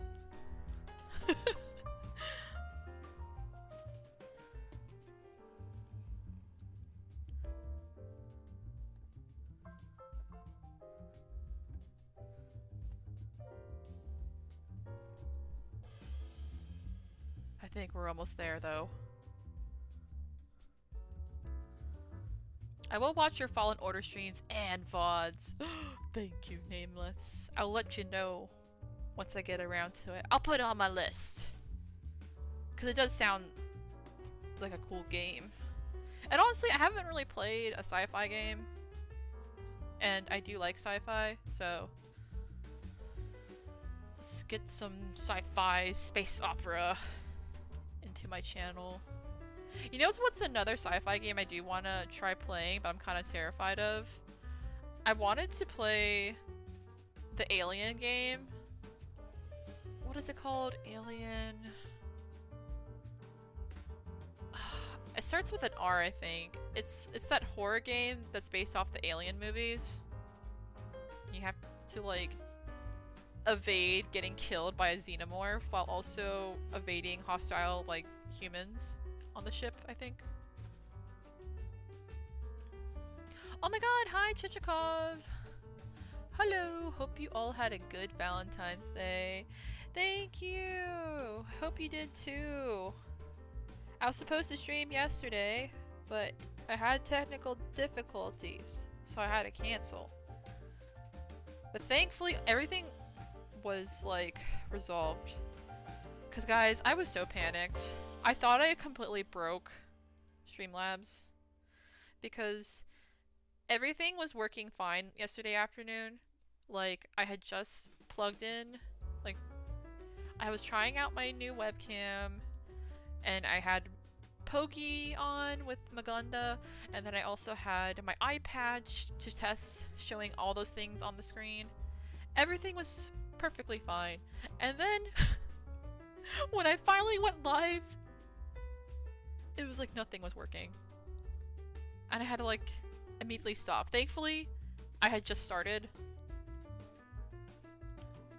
So I was able to just like cancel without worrying too much. But I was just so upset because I had prepared so much.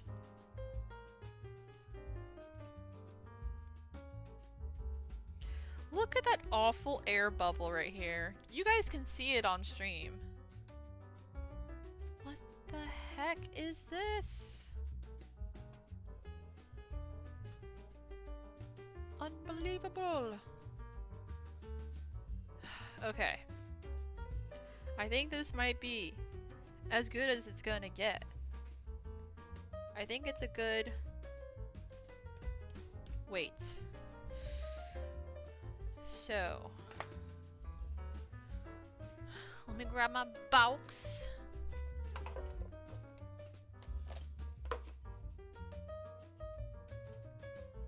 And pray I don't fuck this up.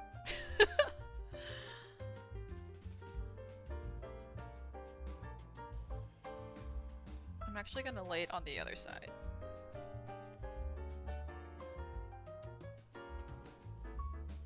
Yes! It covered the whole box.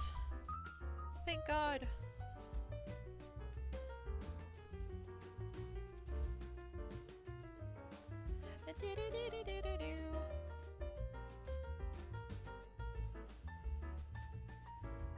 We did it! Finally!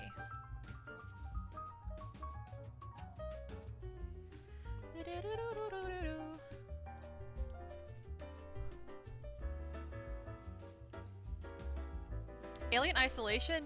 Yes! That game. That's the one I'm thinking of.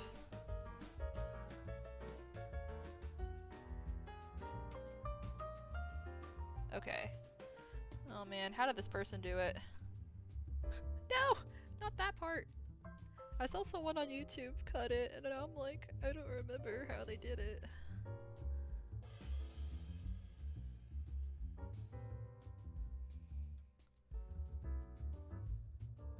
I need to like find the corner.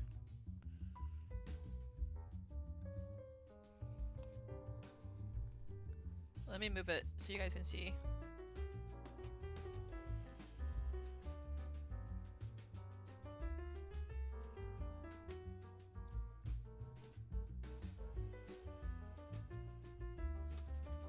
Ooh, that was pretty satisfying.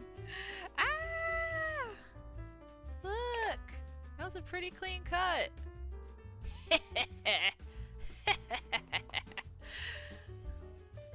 Not bad for an amateur. Not bad. Yes, spring is based on the director's own cat, Bombom, which means spring in Korean. Yeah, that's what it was. Oh. Thanks, Maggie. I knew you'd have the facts. I love Lies of P so much. I feel resuscitated.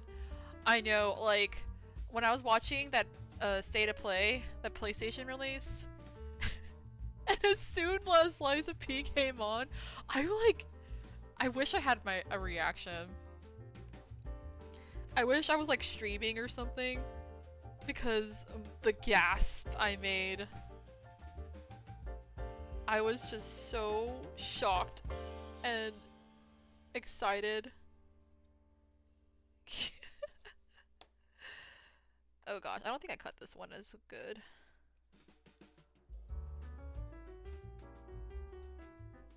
Oh no! I think I need to cut it more.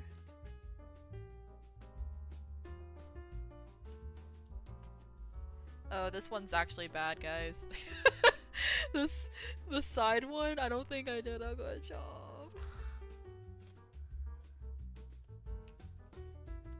I messed up.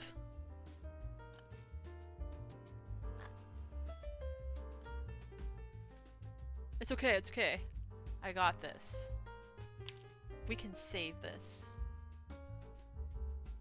Look at all this extra clay we can use! Yay! Oh, why is it blurry? Oh, okay.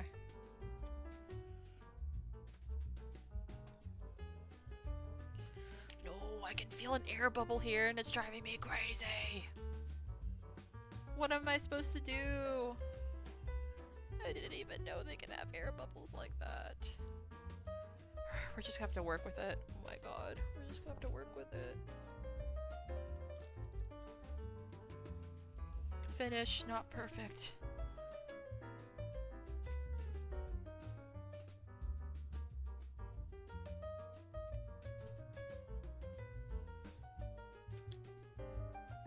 It's pretty satisfying cutting the edge of this. You know, I am wondering if I should go ahead and put the Gorilla, like, wood glue, so I don't have to, like, take this off afterwards. I don't know. We'll see. I think I can always just, like...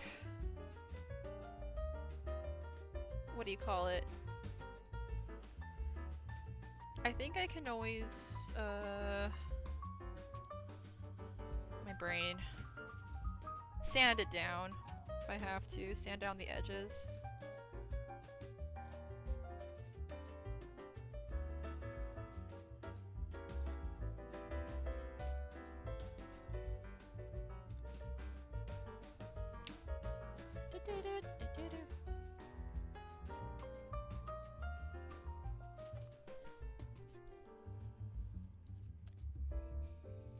You know, I'm glad we managed to get this base on because it's almost time for my break.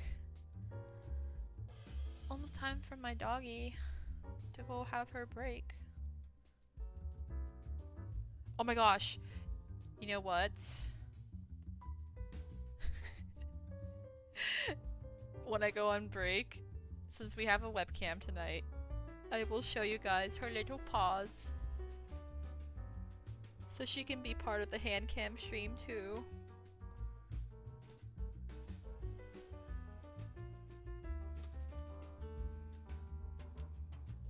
I think this side was a little too thick. That's okay.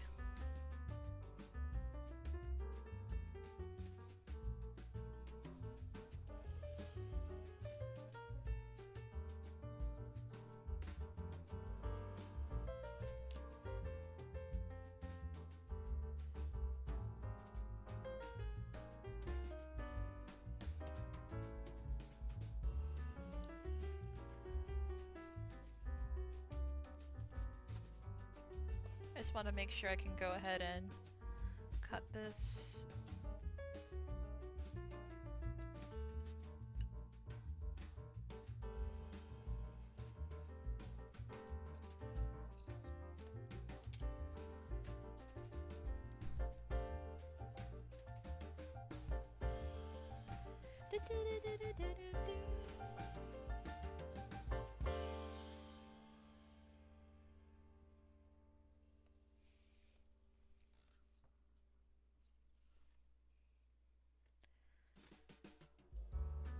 This is so much fun.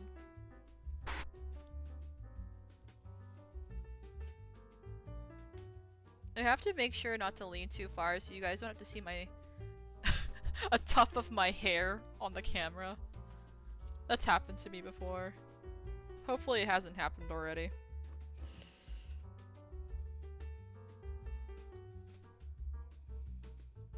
Yeah, it's a little uneven. I think this side is a little bit thicker than this side.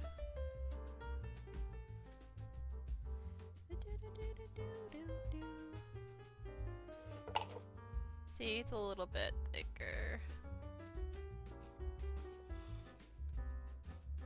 That's okay.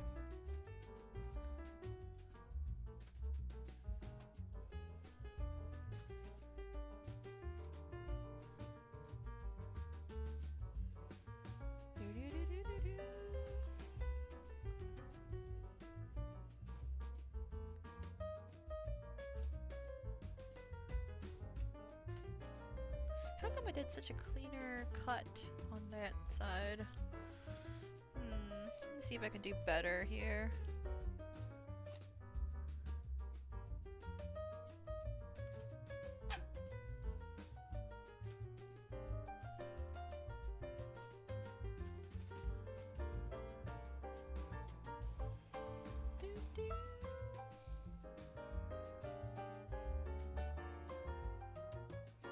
I just really like this song. It kind of reminds me of the soundtrack of one of my other favorite games of all time.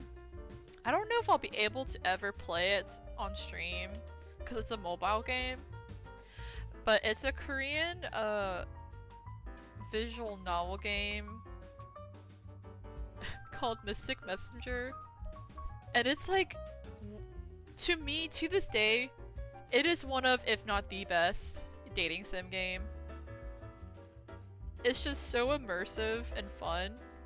Because basically, it's even more immersive if you play on your phone. Because I think you can download it on like tablets and stuff. But it's so much more fun and immersive if it's on your phone. Because the whole premise of the game is taking place on a chat room on your phone. So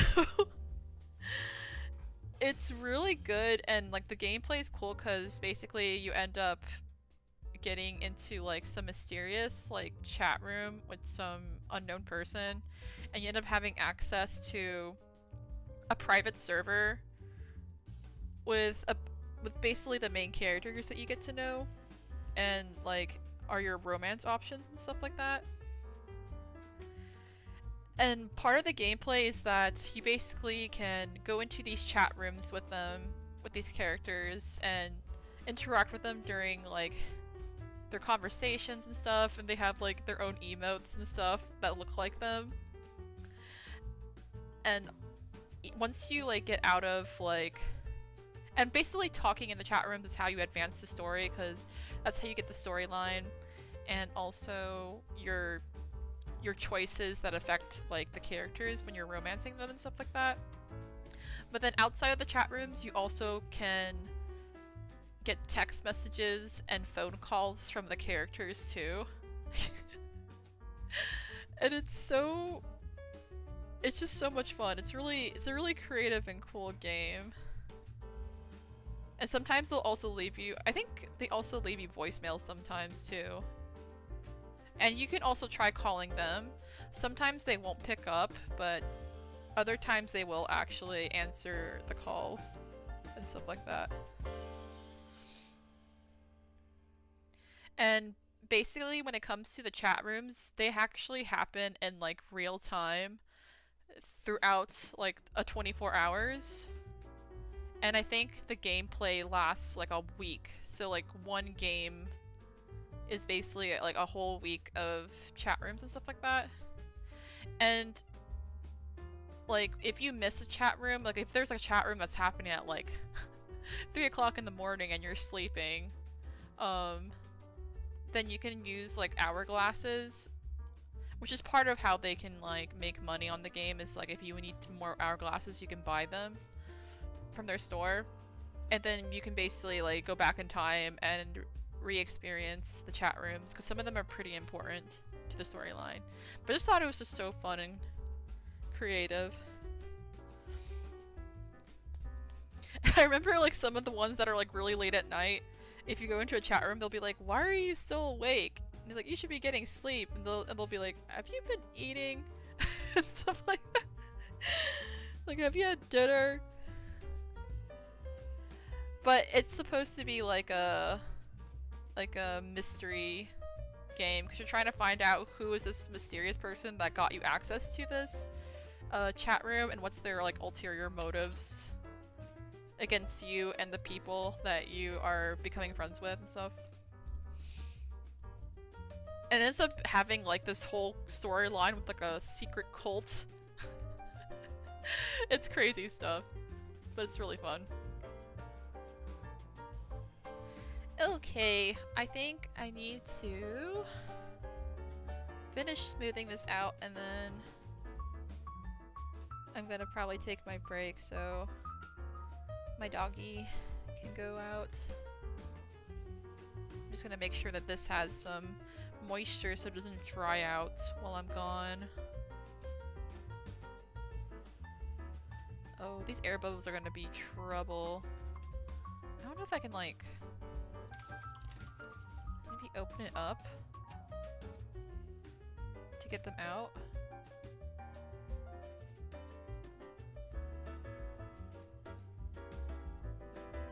I think that might have helped. Yeah, I think I just had to poke some holes in it to get the air out.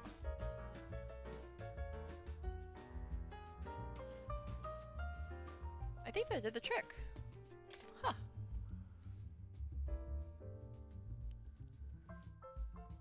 Because yeah, this thing will start drying.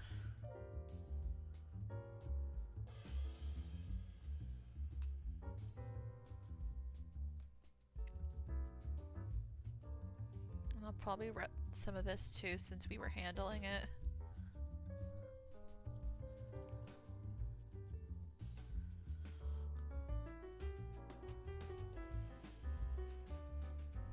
I'm probably gonna go ahead and get some water on here on my towel so I can put it on top of the clay to keep it moisturized.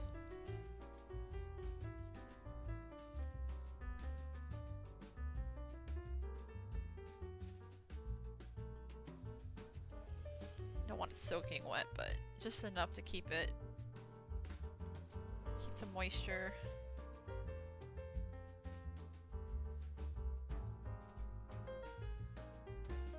And then I'll put this in a container. Alright, I'm gonna wash my hands, and then I'll bring my doggy in here so you guys can say hi to her really quick.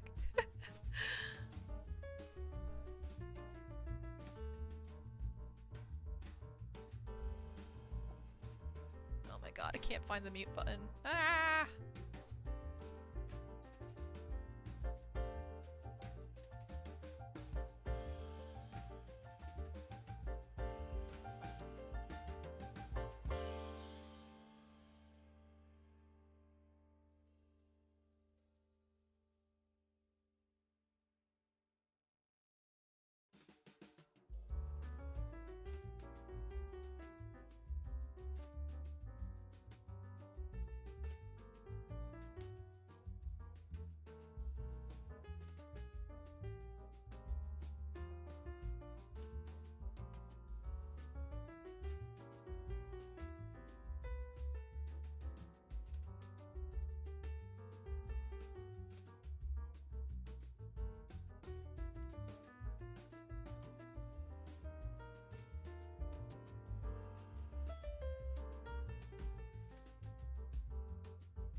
Okay, I'm back for a moment. So you guys can say hi to my dog.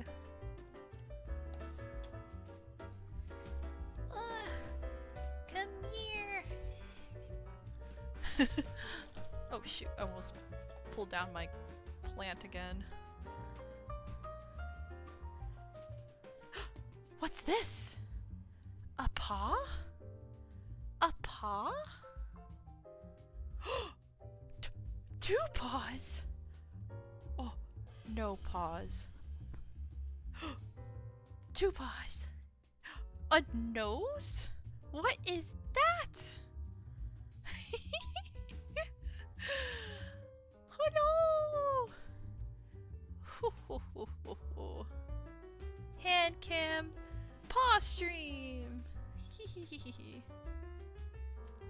Oh, you're so sweet. Mwah. But yeah, my dog says, a puppy. A puppy. All right, guys, we'll be back, 'cause I gotta go outside. I'll see you guys later. I'll be right back, y'all.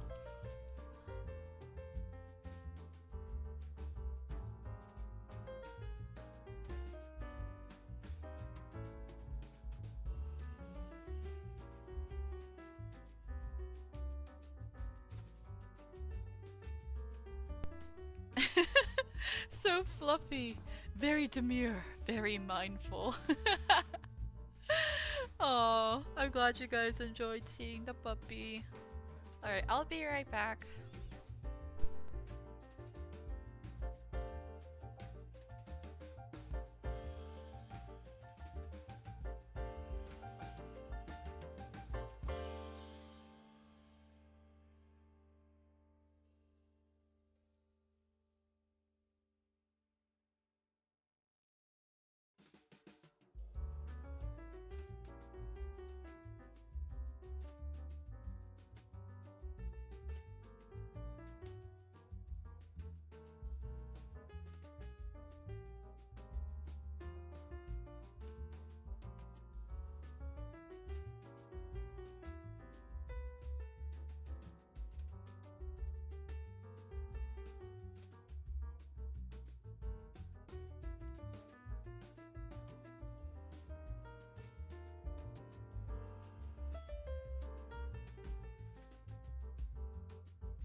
Hello. We have returned. Hello. Oh, you saw her yawn.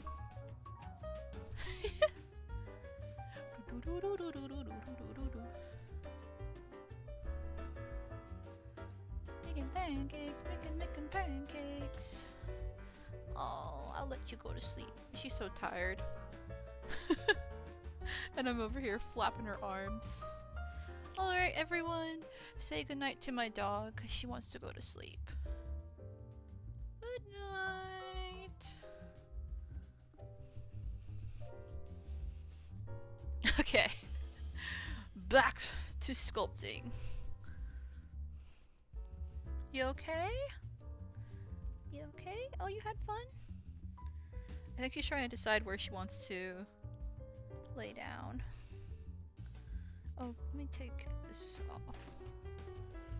Taking her collar off so she can sleep more comfortably. You don't need that when you're sleeping. Okay. Is Pokey frozen? Hello? Oh no! I think Pokey stopped moving. What happened? Let me reset him, because he stopped moving for some reason.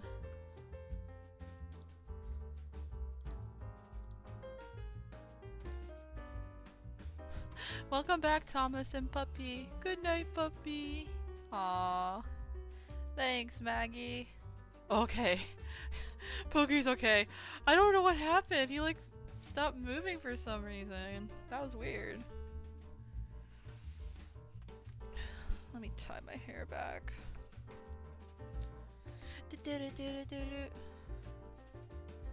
I had to change because the sweater was getting too hot. I'm also gonna drink some water because I haven't hydrated this whole time.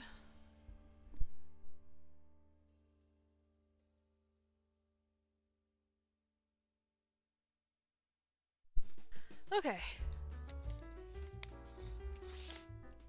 Honestly, I just realized I should probably take a picture of my sketch that I drew in my sketchbook so I also have that as a reference. Because what I'm gonna do is like draw on top of here, like carve, and I'll probably just sculpt some things and leave everything else as a carving. But let me take a picture of my sketch first.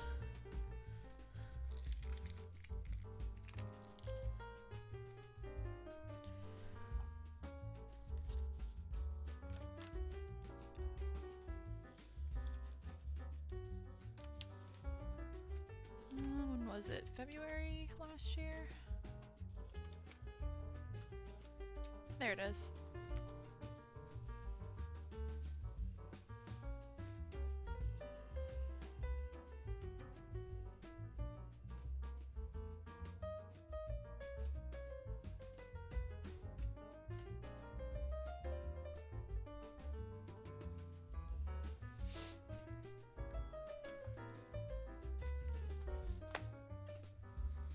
Okay. I'm gonna send it to myself on the computer.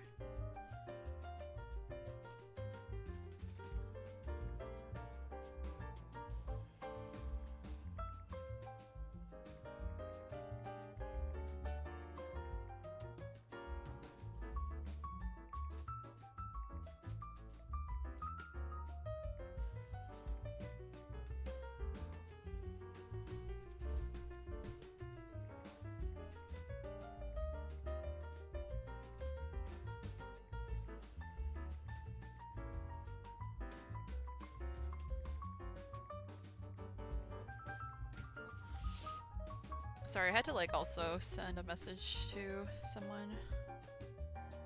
Okay, where is it?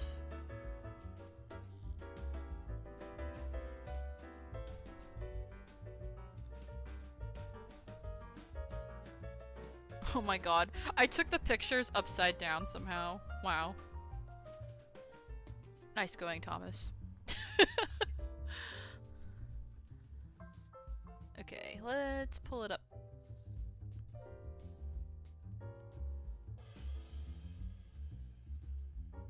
You know, even if we don't get much more done tonight, I just feel so satisfied that I got this, like, block covered up here. I don't know, it's just, it makes me happy. I don't know. It's the simple things.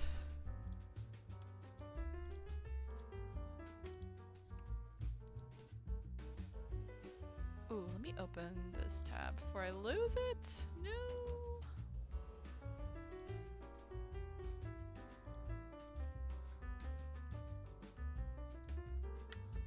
I usually have so many tabs open before I stream, and I'll like close like the entire window so that there's not so much stuff happening on my computer while I'm streaming. And sometimes I forget to open them up again and I end up losing all my tabs. It makes me so sad when that happens. Alright, I got it. Let me just edit it really quick because it was like upside down.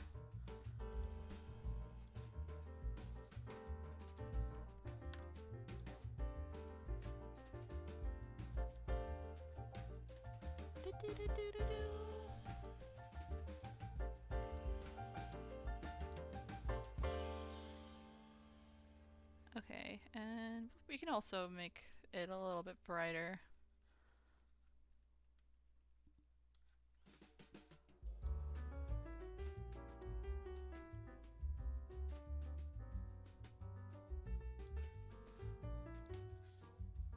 Okay, I'll put it on Streamlabs so you guys can kind of see it too.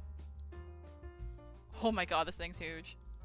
Wait, maybe I should have made it a smaller file. It's like way too big. We'll make it...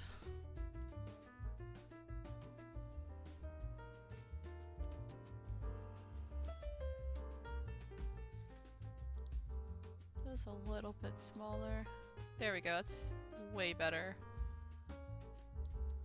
There's my sketch I did in my sketchbook. It's based off the painting on the side.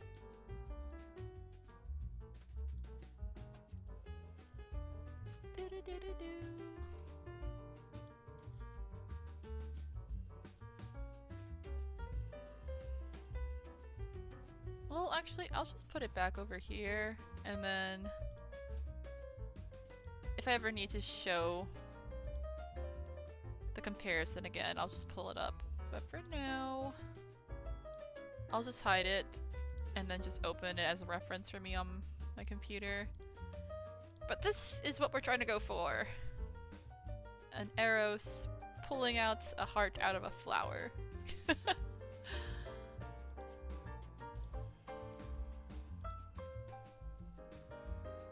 see.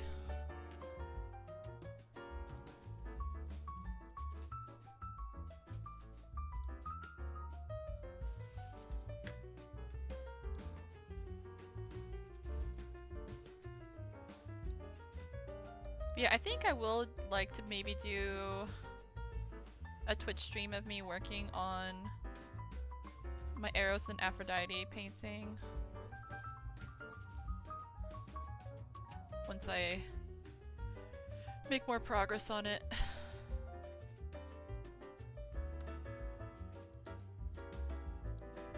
Okay. So let's pull this off.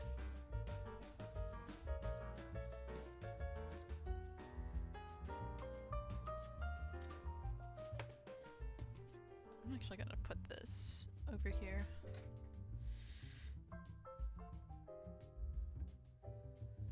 So let me check it, because I know there was like an air bubble over here. I don't know if I should add more clay to it. I might just let it be a dent.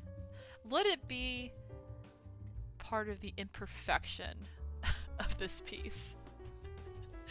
And honestly, it might get covered anyways because of some of the clay we might put on top for the relief. Also, let me look something up.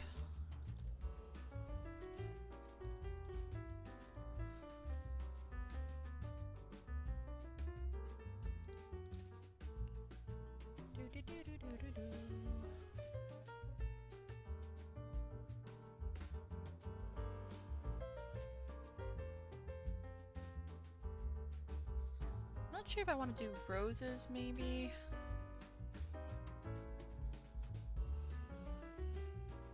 Or something else.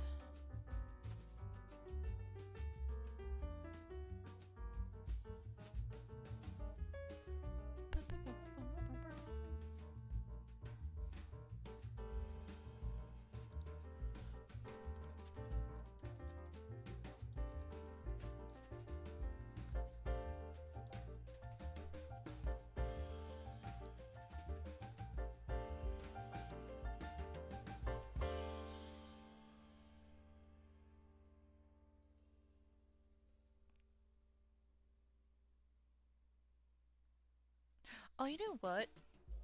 Maybe we'll do an anemone flower.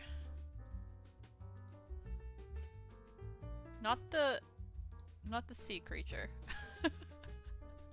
I'm talking about the flower anemone. I might do that as the one that's he's pulling the heart out of the flower. Since apparently that's one of Aphrodite's flowers that are sacred to her. So, let's see.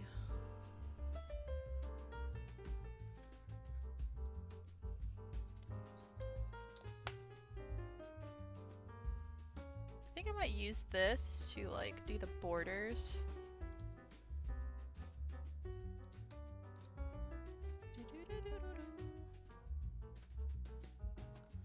Actually, I'll do it from here so I can see what I'm doing.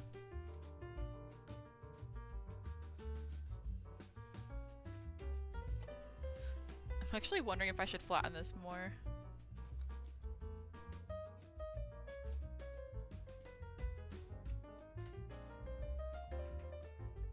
So it's a little bit more even because the side was a little bit bigger.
Do.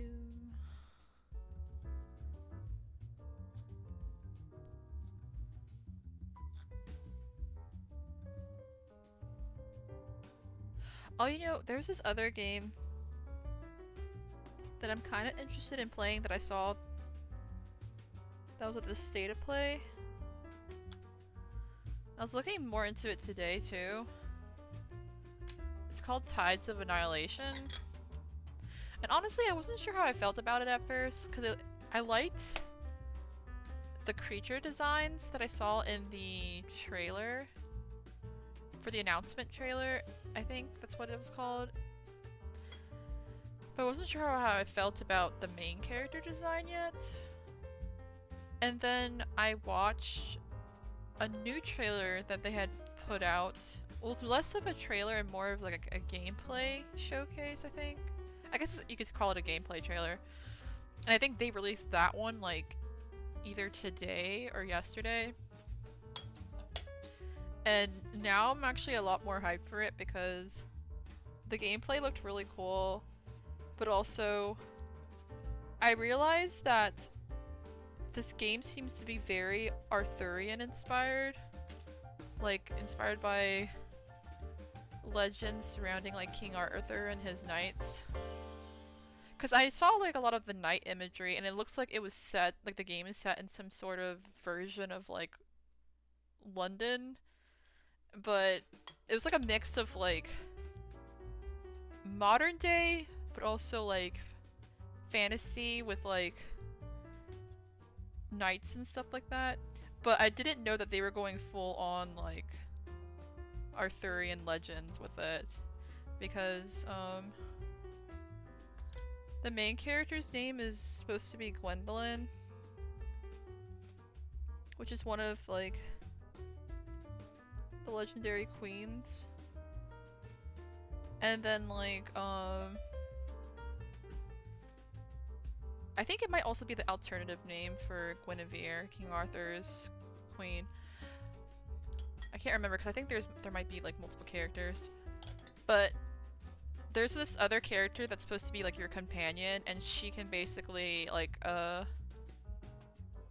shapeshift into like different animals and also into your weapon. And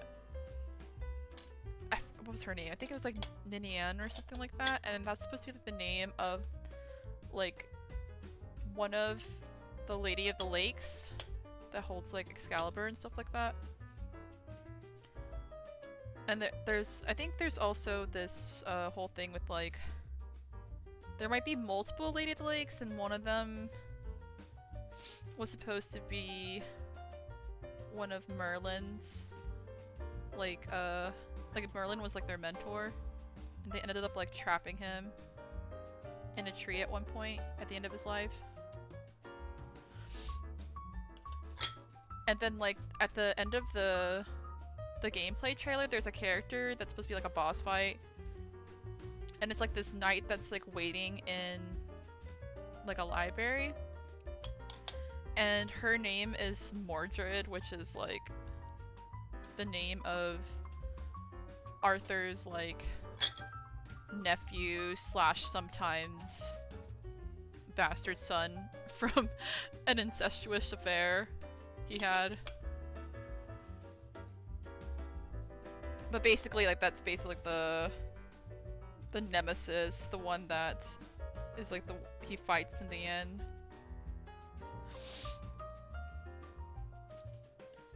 So I was like, holy shit, I did not realize this was gonna be like Arthurian inspired. That actually got me really hyped for it. So I'm interested. And like I said, it did look cool, like the gameplay.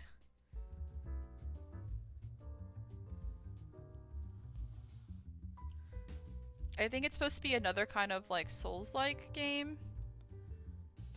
But it also has a lot of like the flashy spectral attacks that you see in games like the newer Final Fantasy games and stuff like that. But yeah, it looks really cool. Okay.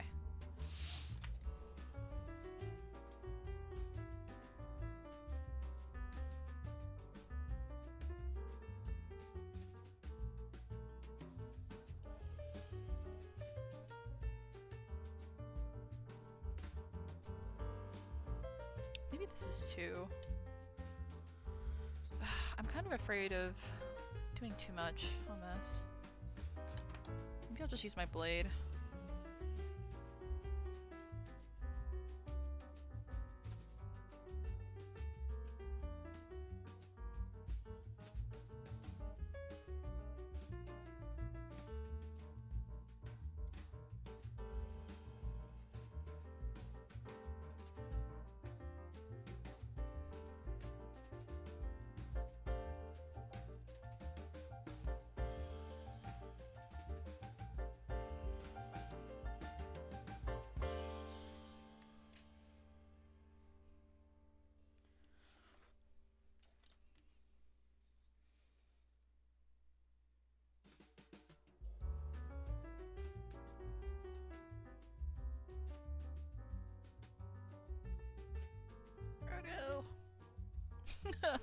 I was doing so well, and then it got wobbly in the end.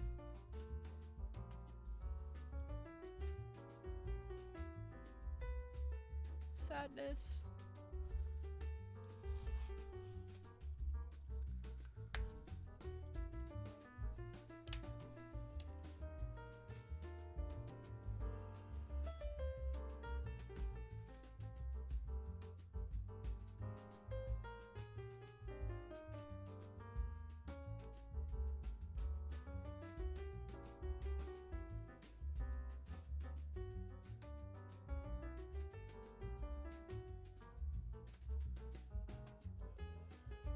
No, that's too much. No!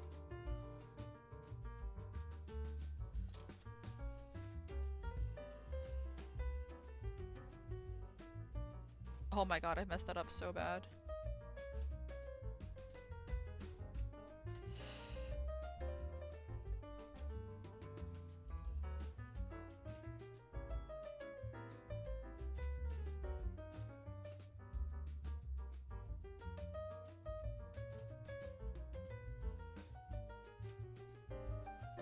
Also, I forgot to talk about why I decided to do this project.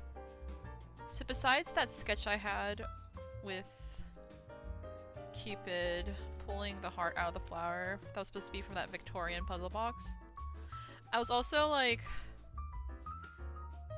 doing some research on like Aphrodite. I ended up coming across this really interesting like illustration,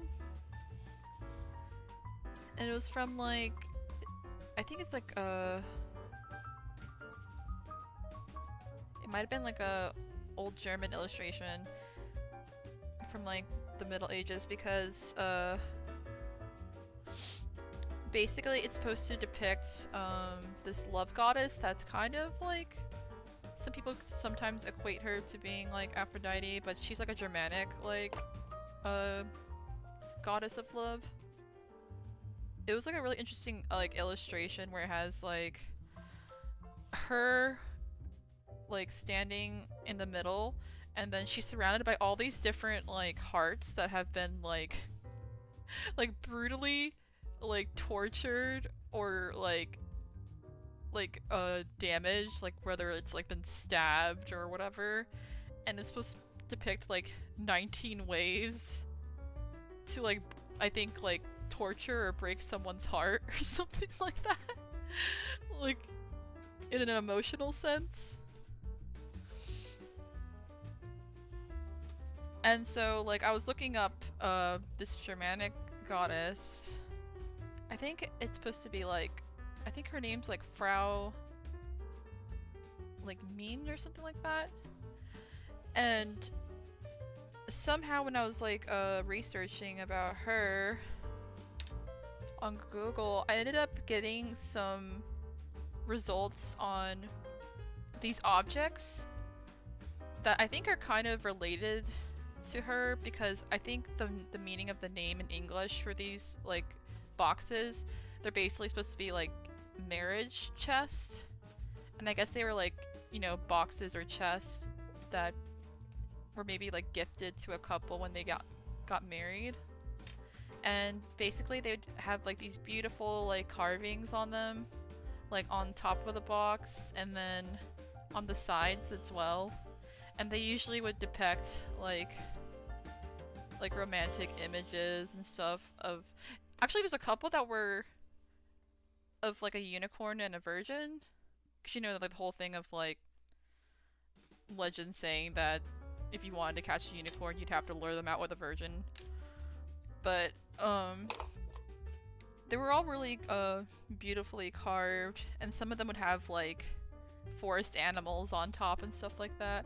And I just thought that it would be like a really fun idea to make like a marriage chest or box, but have like arrows on it and stuff like that. So yeah, that's part of the concept behind this project.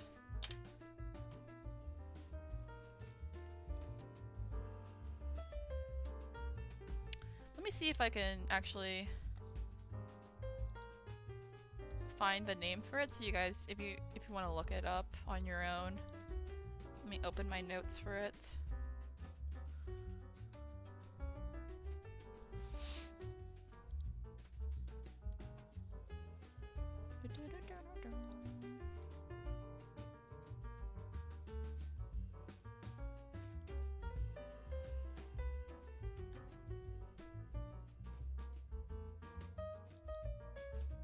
Okay, so here's a wiki for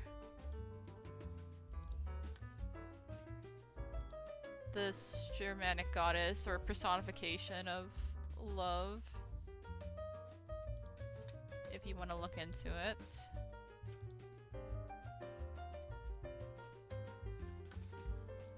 And then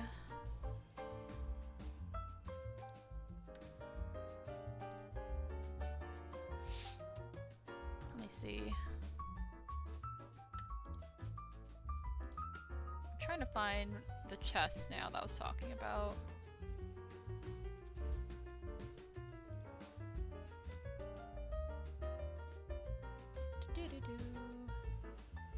Okay, this is what they're called.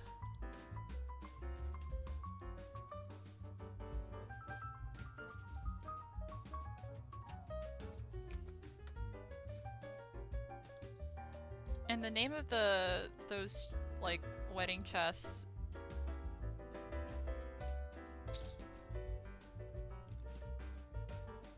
Let me type it.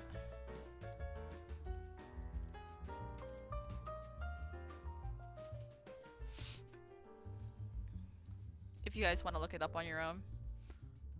But you can see a lot of really cool ones if you like Google it.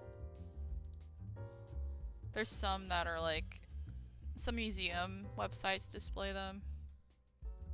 Like there's one at the Metropolitan. I want to show y'all one of the ones I really liked that I thought was really interesting. Cause like on the corners of the box, it had like these towers, kind of like castle or fort towers, and it just looked really charming. Oh, I don't know if I can find it right now, but it was really cool looking.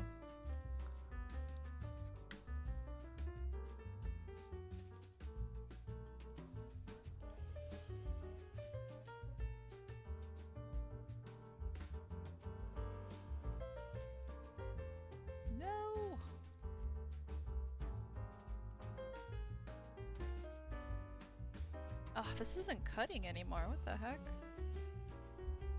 Let me use the other fresh one. This one's like covered in dry clay.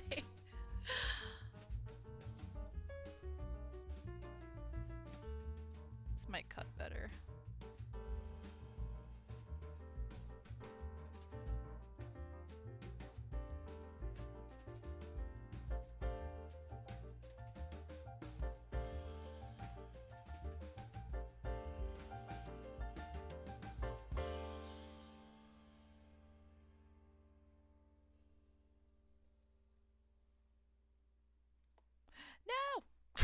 What the fuck?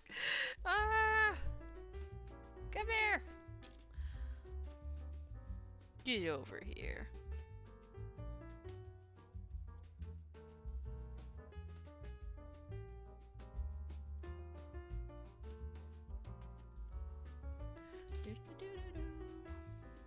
Oh no, I cut too far on that edge. Dang it.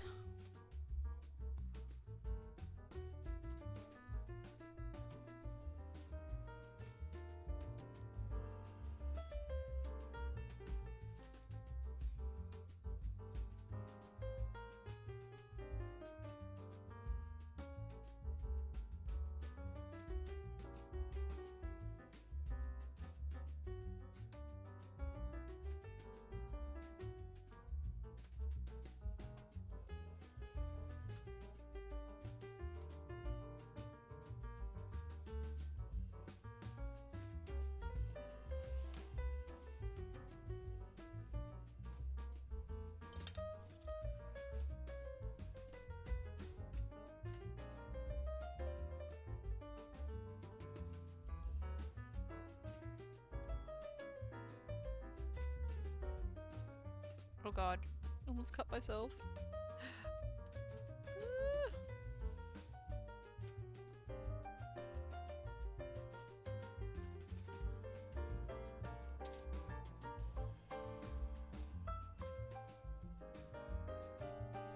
I feel like this part needs to be shaved down more.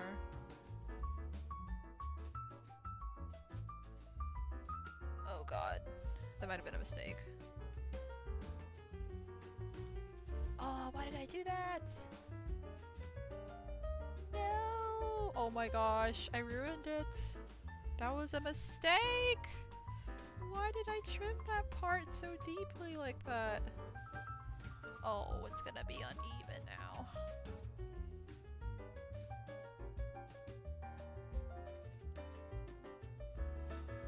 I mean, I guess I could just put more clay on, but I just don't know how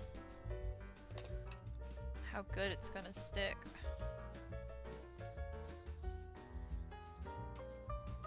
I guess it'll be okay. If I just scorch it, maybe.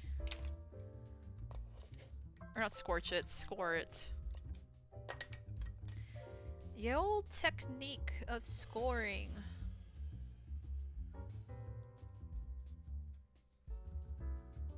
And then putting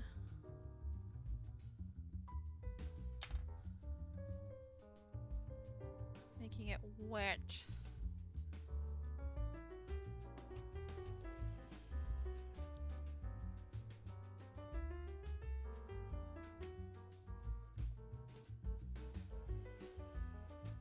Oh god, I don't know how good it's gonna stay there. And it might warp the side now.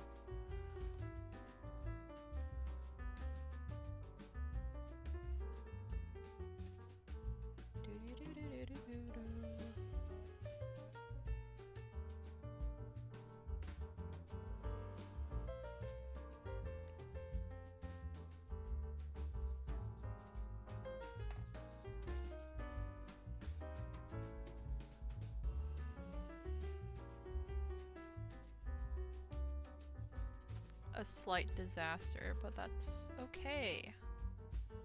We gotta have Bob Ross mentality with this.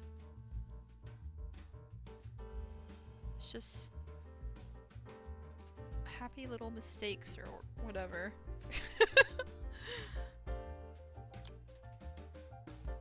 It doesn't have to be that serious.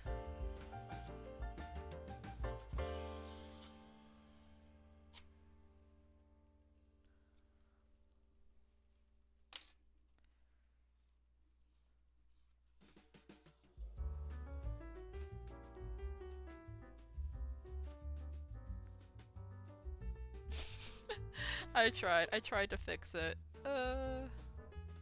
Let's just finish this border.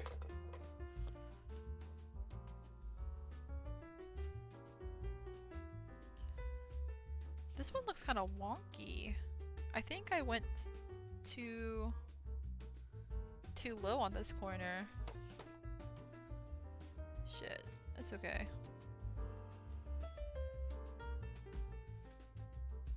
Finish, not perfect.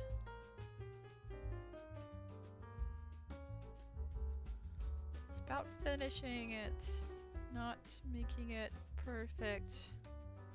'Cause we are imperfect creatures.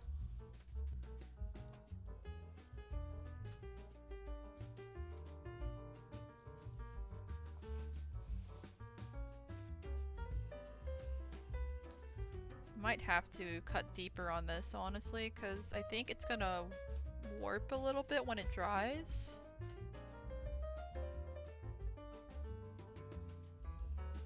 But I don't want to go too deep either and then like end up cutting all the way down to the bottom. So let me trim this side because this one needs some actual trimming.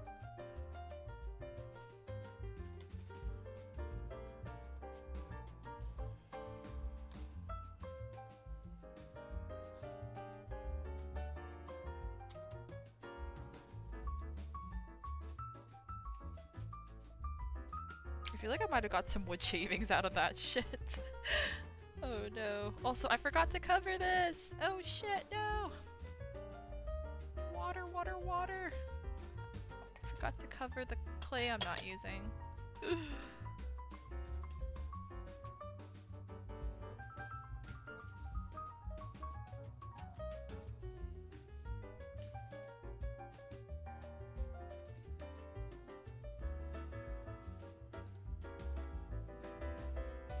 Look at how wonky this is. It just adds to the rustic look. Thank you, Chichikov. You're right.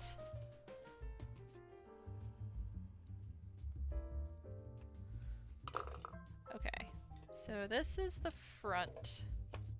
This is where we're gonna have to start working our way. Oh no, that means that air bubble is gonna be near the figure. No! That's gonna be where his head's at. Dang it! It's okay. It's okay. Alright, it's time to actually start drawing this. I'm scared. Enjoy this beautiful surface while you can. Because I might fuck it up. All of our hard work from the past, like, 2 hours. Or more like the past hour or so, because I think the first hour was just us talking mostly and hanging out. Our hour of work. Or 2 hours. I'm getting confused with the time. We just hit the 3-hour mark. I'm gonna say an hour and a half because we did take our break. Our hour and a half of work.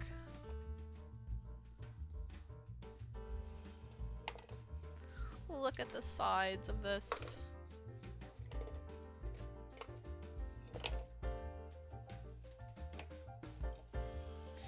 I'm really starting to wish I did go ahead and put the wood glue on. Just so I don't have to worry about taking it off.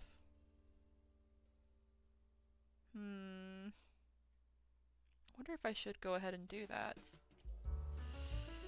So we don't really want to be messing with this once we start putting stuff on top of it. Oh, should we put the wood glue?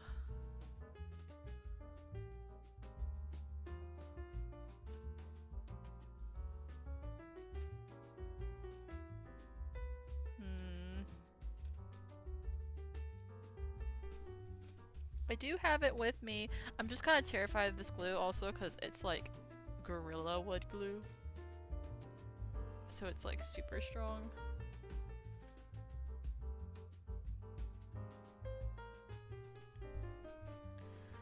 I'm just gonna keep going. If I end up regretting it, so be it, but whatever, we're just gonna keep going.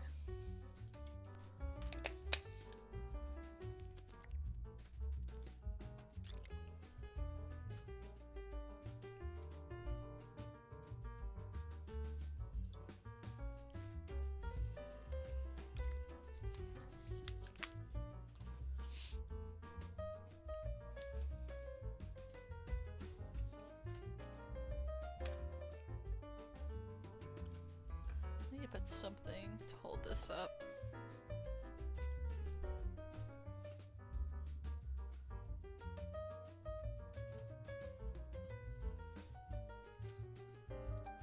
Alright, moment of truth!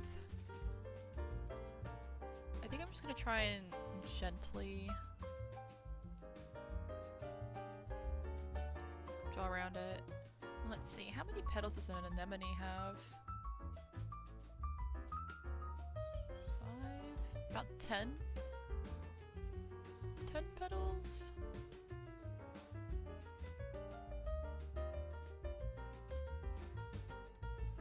Let me get a picture of it when it's like in the angle, like the painting.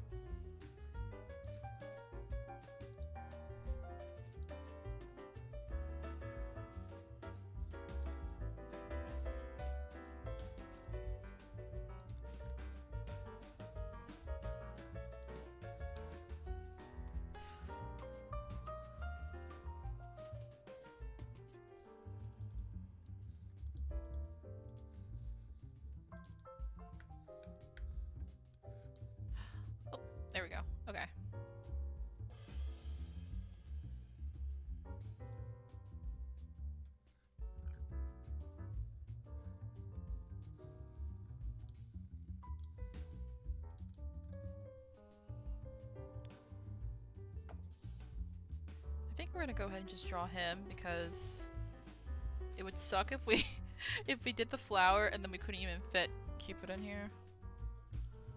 So I'm gonna go ahead and try and draw him.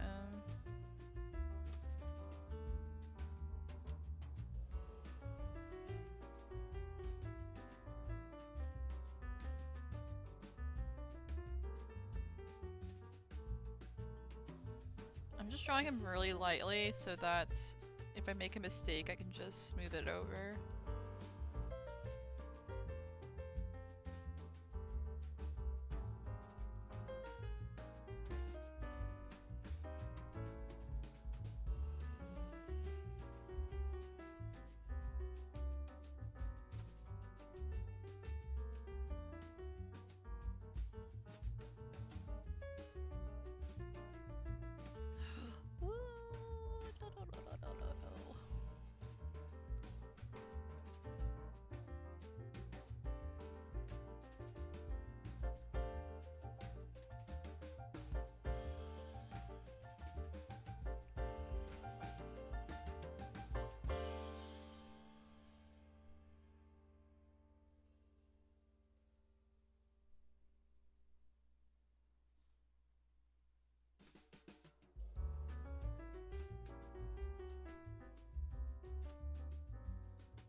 Yeah, I think I drew him too close to the bottom. Fuck!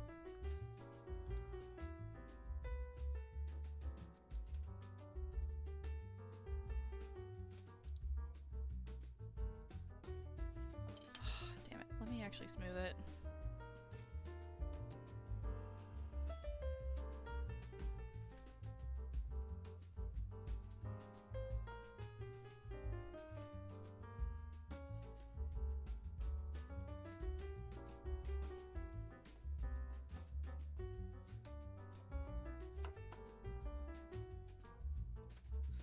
Yeah, that's why we're drawing lightly, because in case we mess up like I just did.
What I probably should have done is actually draw it on paper beforehand, then make a stencil.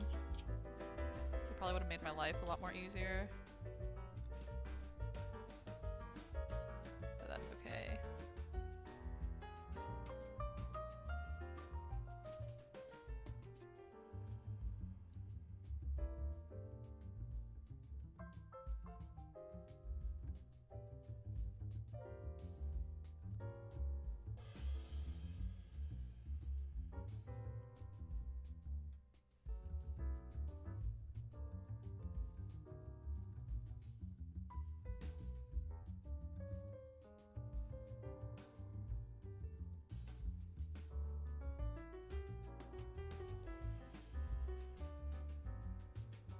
At this point, I probably should just draw from the feet. So that I know I don't go over.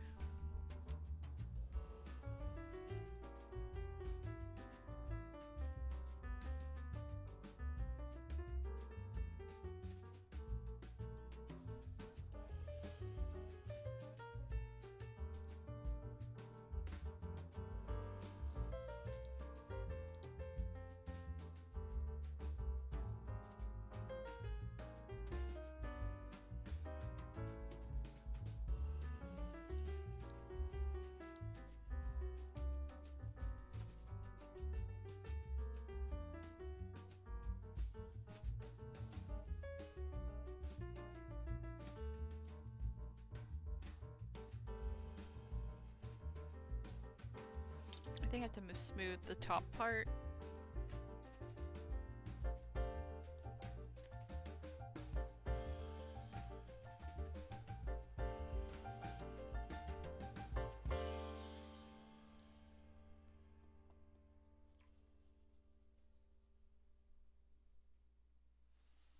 Honestly, might end up having some of these scratches showing through, these indents, but that's okay.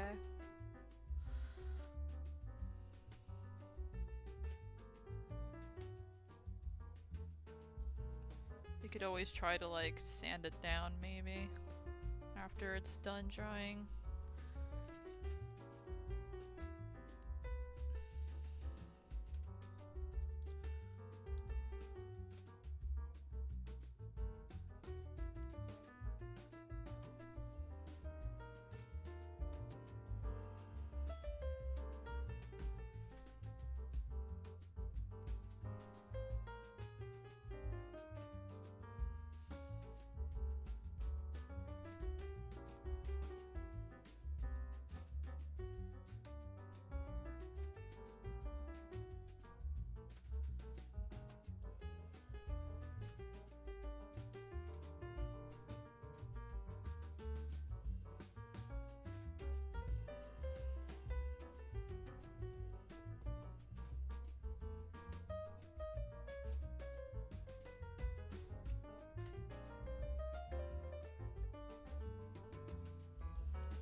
Sorry if I get a little quiet during this part, because it's just taking a lot of concentration. Let me see. We can do this, I believe.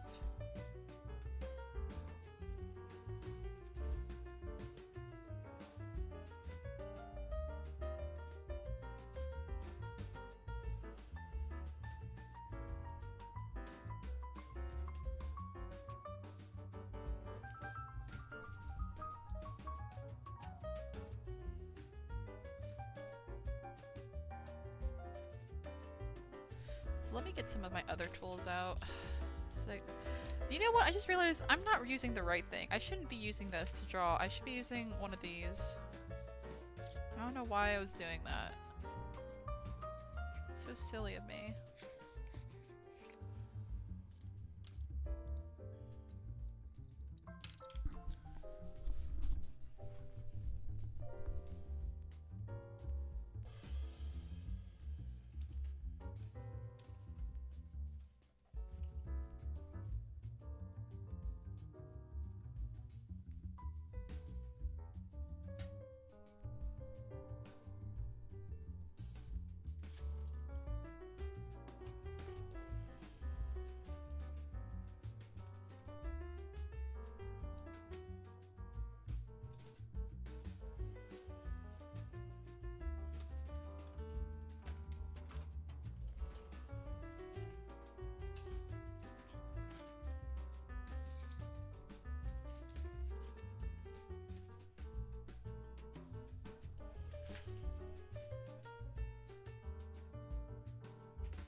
Oh my gosh, I just realized I was missing these. No! I just carved with my freaking finger! No! What the hell? You know what? It adds charm. It's okay. Let's just pretend that that was chipped wood. It's a happy little accident. It gives it character. Anyways, I just realized I was not using some of my more important tools.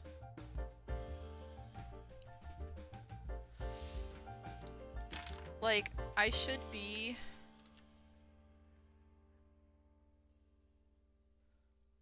Let me put this away before I cut myself. I should be using one of these to like try and draw so it's not so harsh on the clay. Oh my god, I'm so silly. I was wondering, I was like, why do I feel like I had an easier time drawing on my last one? compared to this one. It's because I wasn't doing it right. Wasn't using one of my more gentle tools. Okay.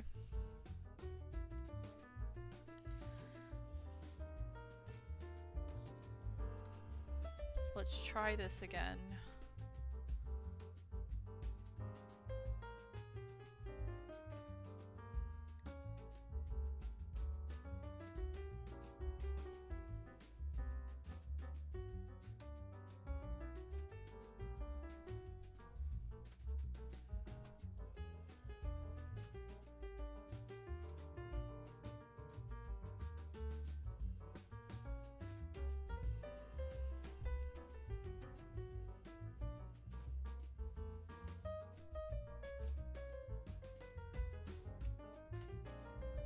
I forgot that I had these in another bag when I was outside sanding my last pieces. So I was using parts of the end of this to carve more once they was dry. And I completely forgot. See how much more like gentle that is on the clay compared to the other one that I was using? Oh my goodness.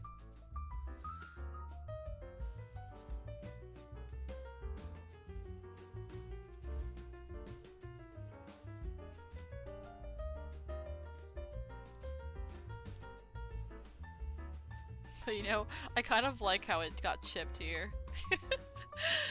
I'm gonna leave it like that.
So much faster using this tool too.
feel like I'm having such a hard time with the skirt. I don't know. I don't know why.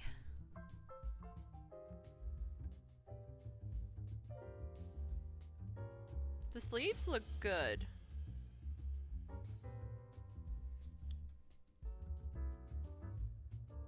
But it's like this bottom half is giving me such trouble.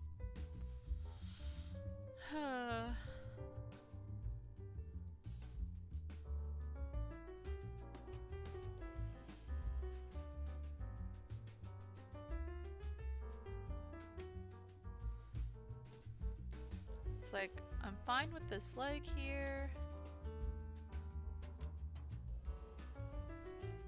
Though it probably needs to be lifted up more, actually. Oh god, I already carved so much there.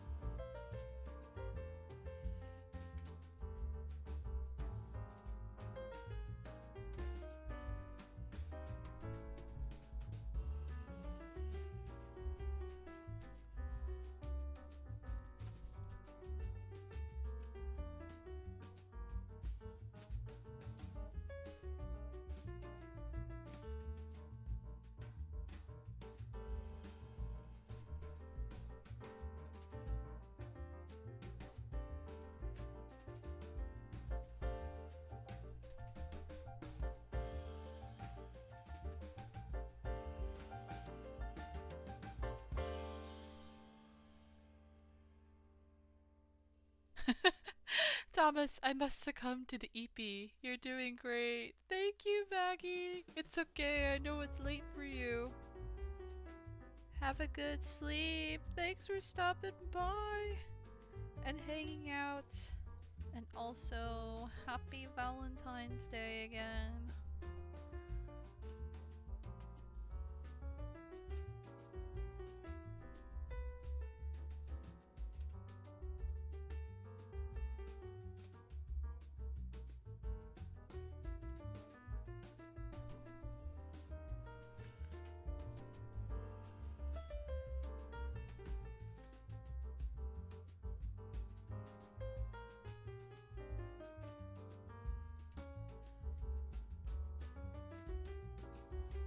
Alright, I think we finally got the other foot down.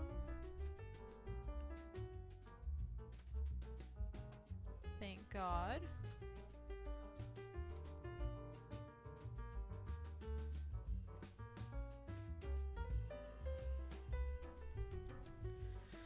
Now we just gotta figure out this skirt part of their shirt.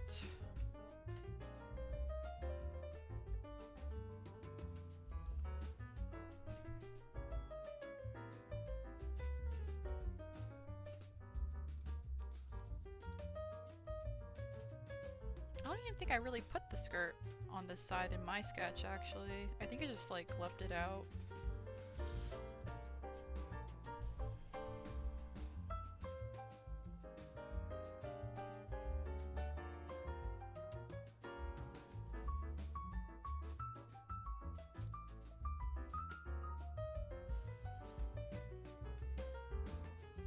There.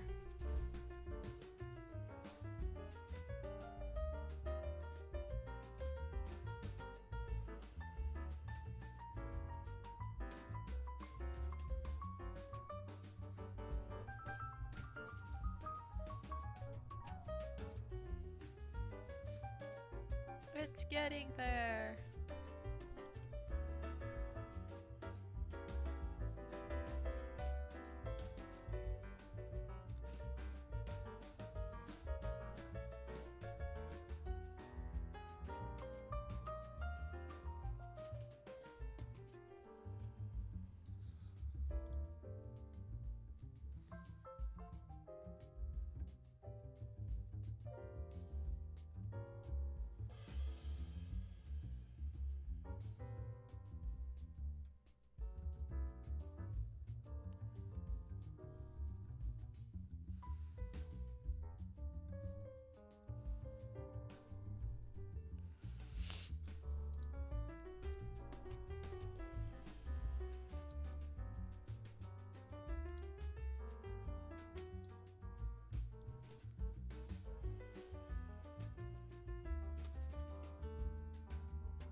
me see how it looks on camera.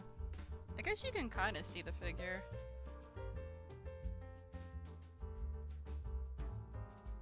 There. You can see some of the details.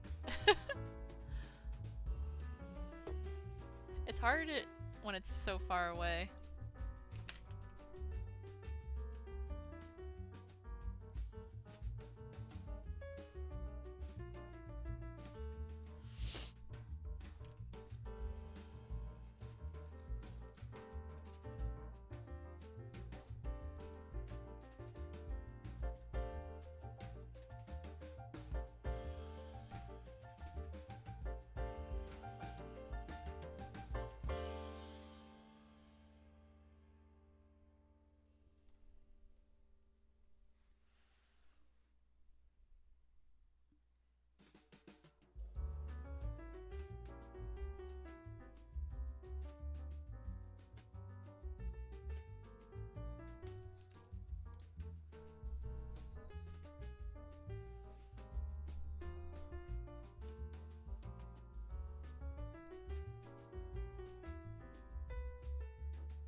It's just such a cute pose. Having their hand out like this, like...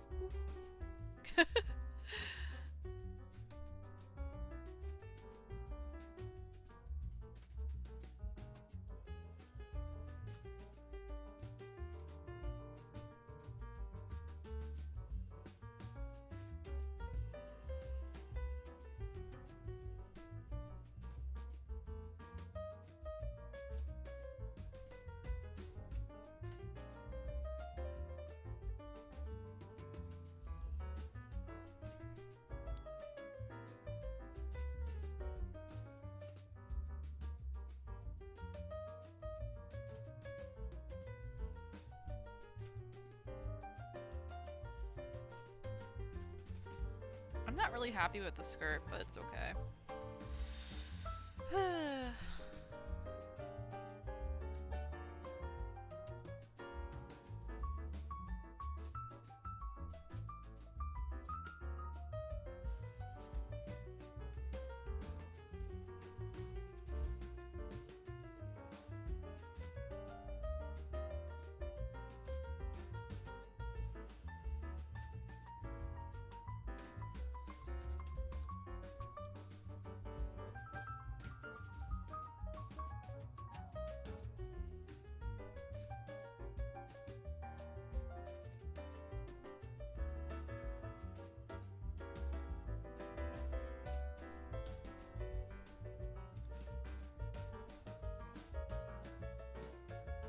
This is the part that needs more clay.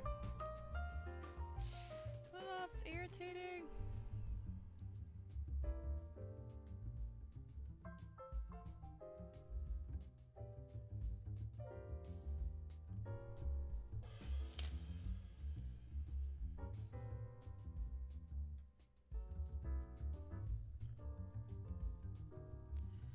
Just realized I wanted to show his neck more on mine because in the sketch it looks really nice.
I gotta get the expression right. It's what really sells it.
He looks adorable.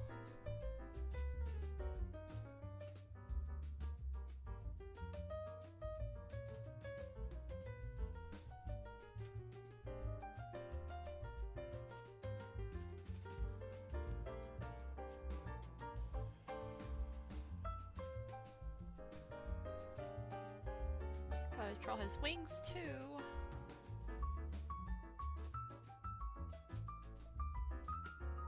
It's not Eros without his wings.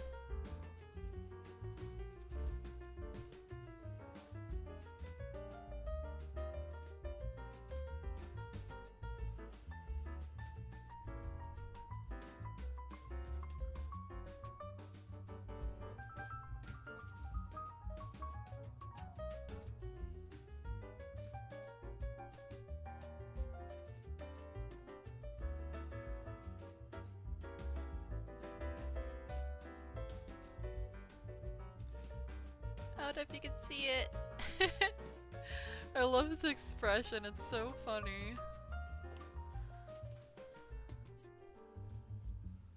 Oh gosh, the camera's out of focus! If it ever gets out of focus, just let me know and I'll try and fix it. God. Hello? There we go. You guys can see him better. Okay, gently put him down so the camera doesn't freak out.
This is so fun. I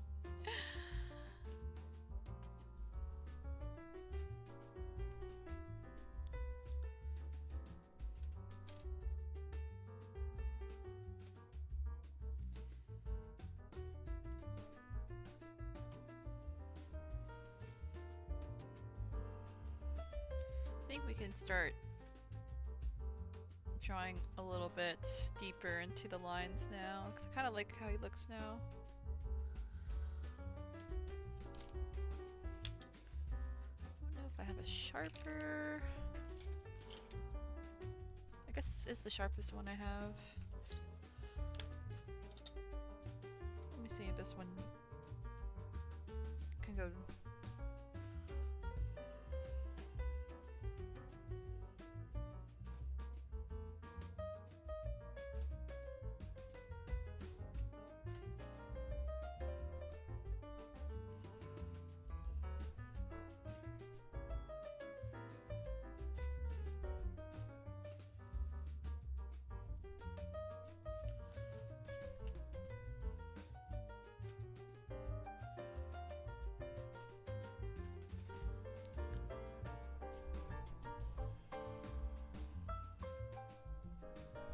Let me switch up the music a little bit since we haven't changed it in a while. Even though I really like this, I don't really mind having it on.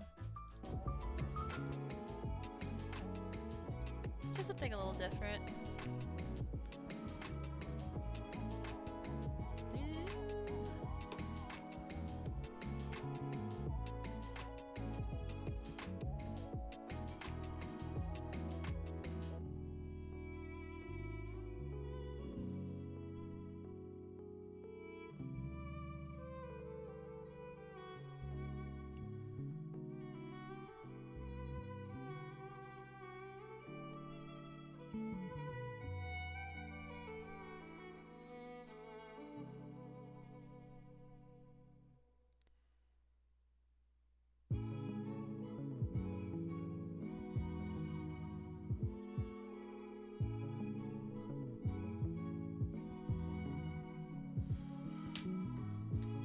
Smooth that out with this.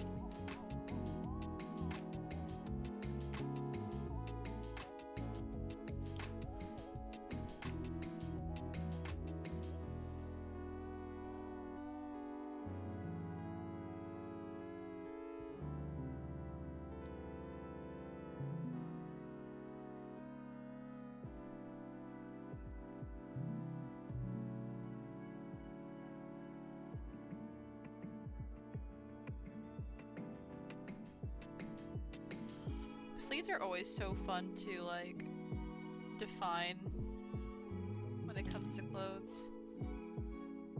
I just love drawing like the lines and shapes on the folds.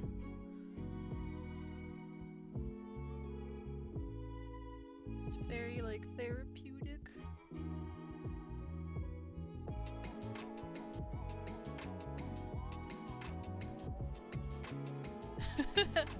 I don't know, I'm just kind of giddy because I just feel like I was so scared to do this today.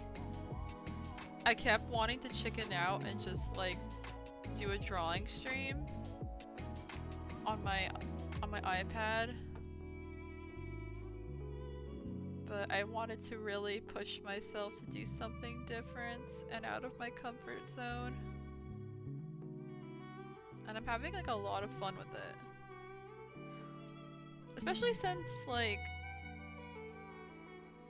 this isn't something I normally do, so I don't feel like I'm putting like as much expectations and stress on myself like I would if I'm drawing like digitally, because I know I can, like I know my abilities when it comes to drawing on like my iPad and stuff. So if I don't do well, I get like too much in my head about it. But with this, I'm just like having fun. I mean, it's not that I don't have fun on my iPad, but it's like this is just like just having fun learning how to do this.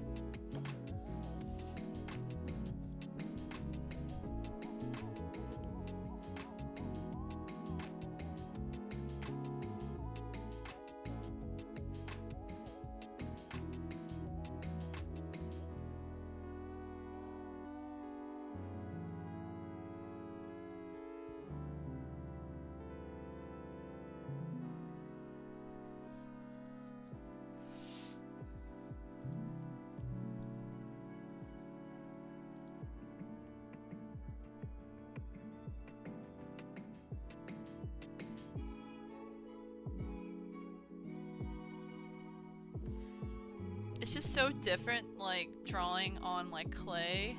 I don't know, it just feels so awesome. It's just like, ah! It's like, it has so much more depth. It's so, like, fascinating to me. I wish you guys can see it better on camera when I'm working on it. Because you can't really see it unless I really hold it up to the camera close.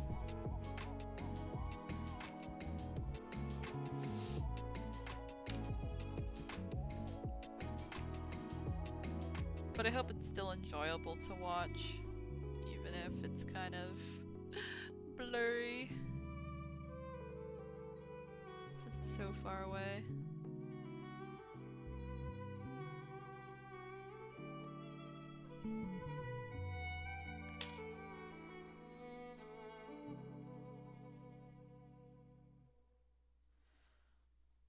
I was like originally gonna like put clay on top of it, but I think I might only do that for some stuff, like maybe like the hair. Cause I had a plan to do like his little bow braid that he has in his hair sometimes.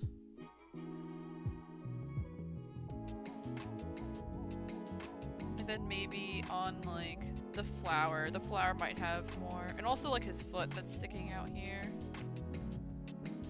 Might put a little bit of clay on top. I kind of like just having it like a carved drawing instead of making it too like 3D, like 3-dimensional. I think it looks just fine like this. I can always do like another project where I really try to like build it up.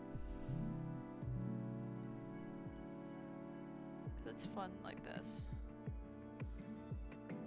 And we're taking baby steps because we're new to this.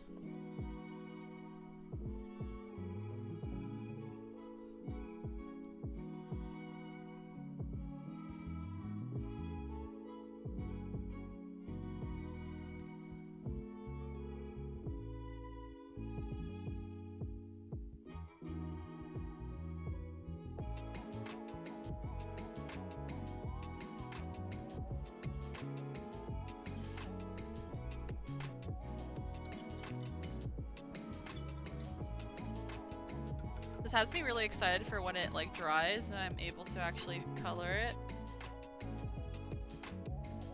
I'll probably do like another stream coloring it.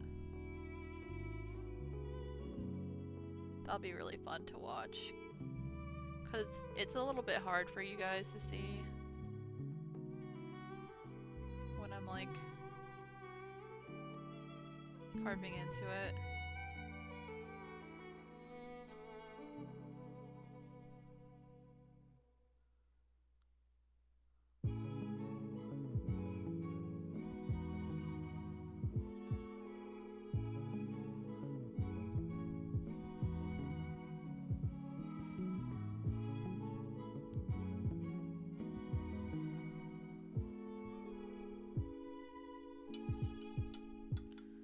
I do wonder if maybe I should make the eyes a little bit more 3-dimensional.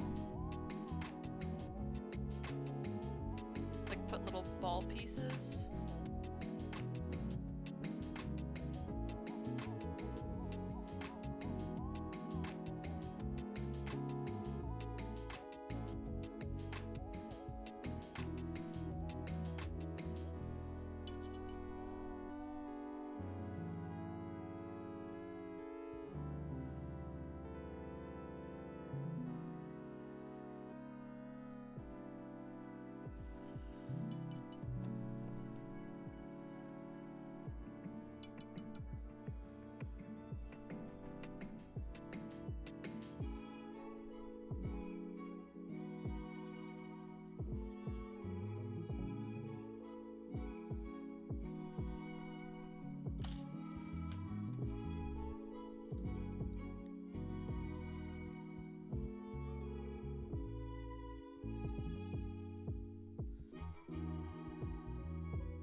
It's getting there.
Trouble on this one. Clay keeps falling on that part.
This wing part might need some clay added.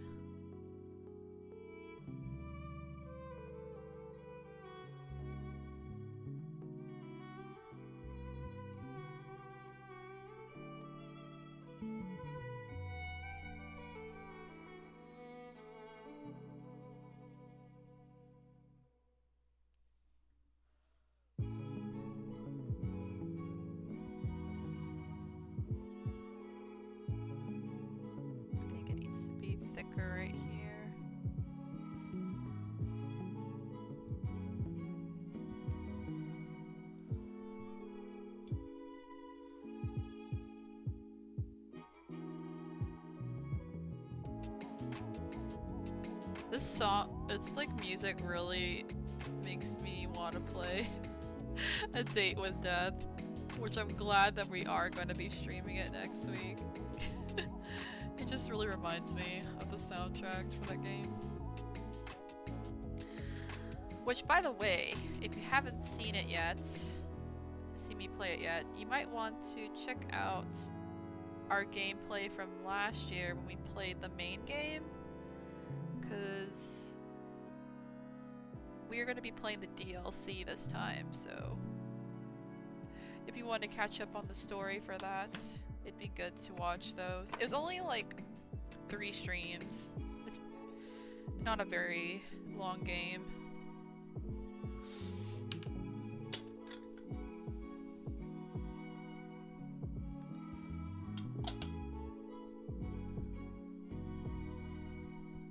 But I'll try and see if I can put together like a little recap for when we do the DLC, just in case anyone doesn't have time to catch up. And also to refresh people's memories.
Tried.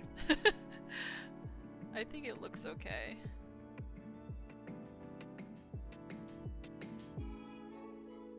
Just gotta carve that part out again.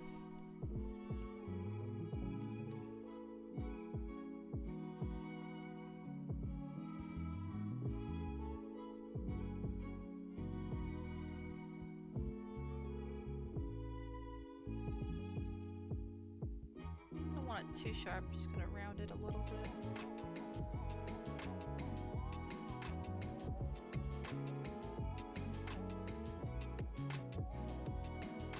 There, slight overlap. Gives it a little 3D.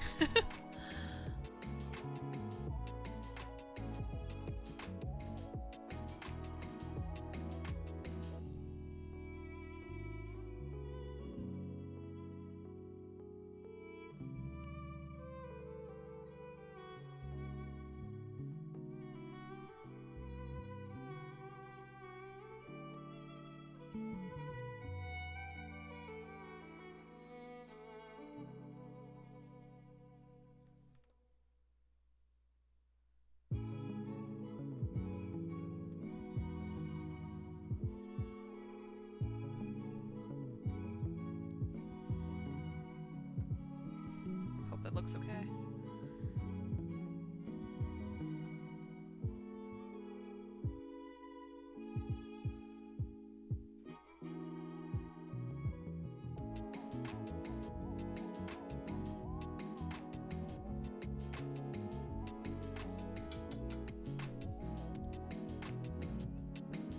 I wish I could have made the wings look a little bit better. Well.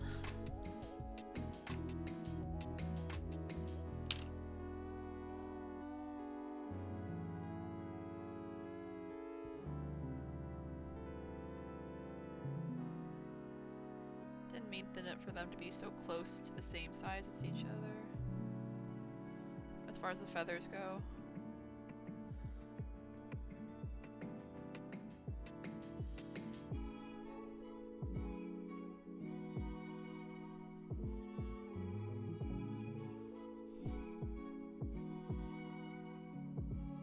Might have to actually layer the wings with a clay just so it looks better.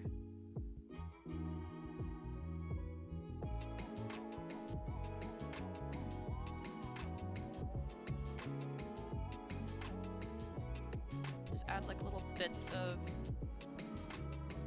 I think that's what I'm gonna do. I'm gonna just like smooth it out.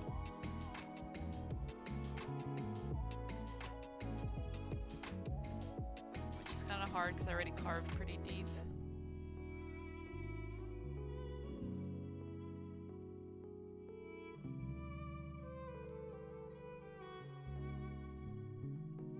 Then we'll just layer it with clay.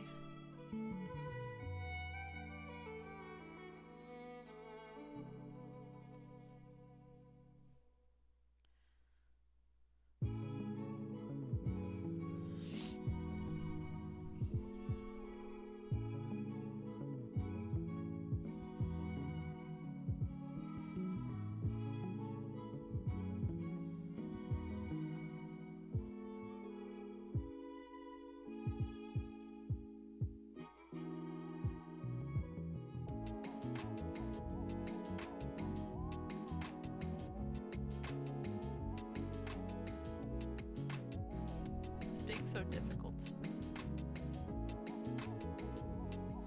Okay, we'll just get back to that later because I want to make sure I start carving the rest of this because we still got to get to the flower too.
I'll go ahead and switch it back to the coffee shop.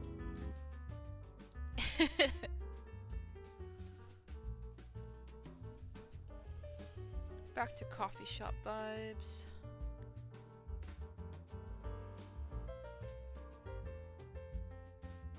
Man, that wing's really bothering me.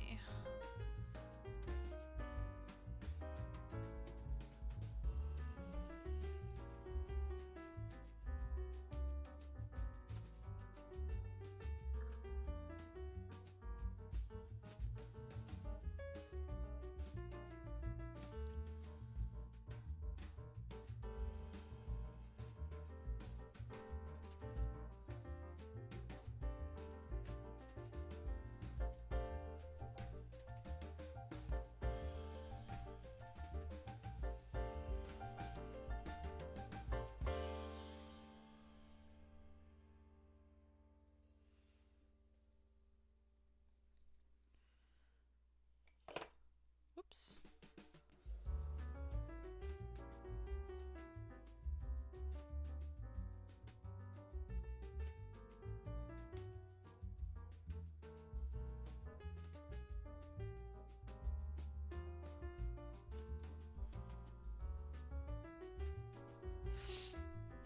I know I've mentioned it before, but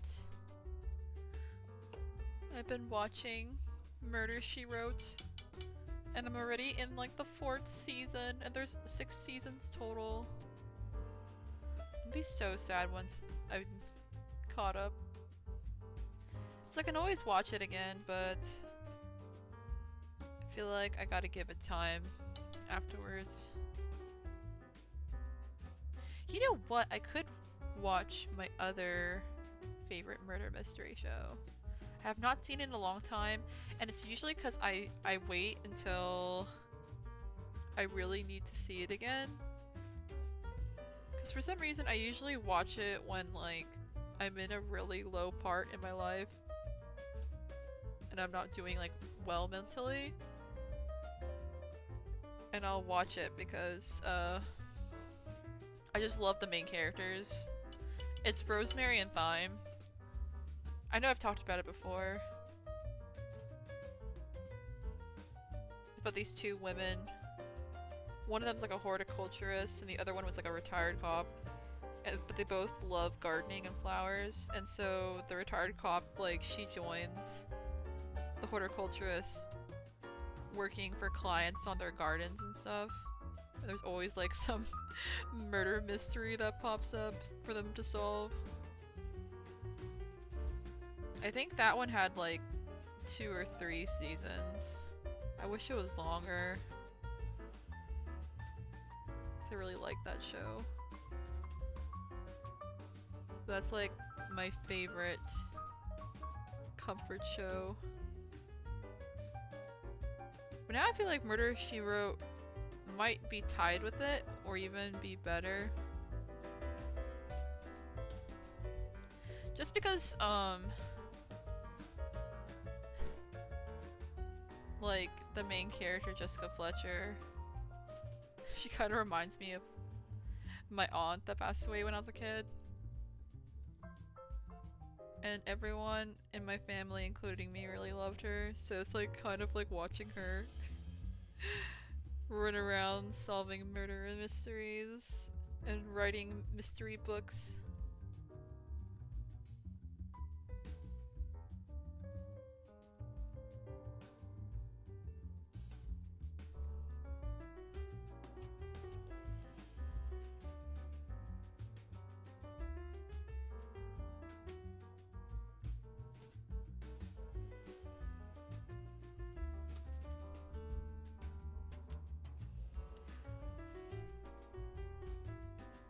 Oh my gosh, but after I'm done with the show, I'm probably gonna go back and watch one of the episodes, I think in season 2 or 3, that I never got to watch because apparently part 1, it was like a collaboration between that and the not Hawaii Five-0,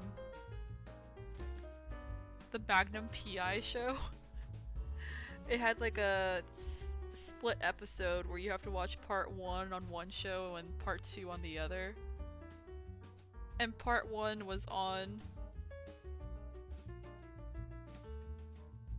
Magnum PI, so I feel like I have to go find that Magnum PI episode and watch that. So I can go back and watch the episode I missed on Murder, She Wrote.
I might have to add some clay on the shoe too, because it has like this indent from when I was carving the border.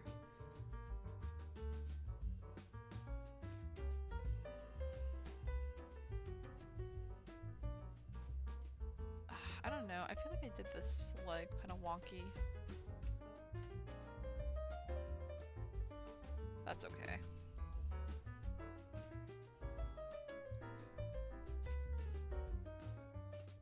It's okay.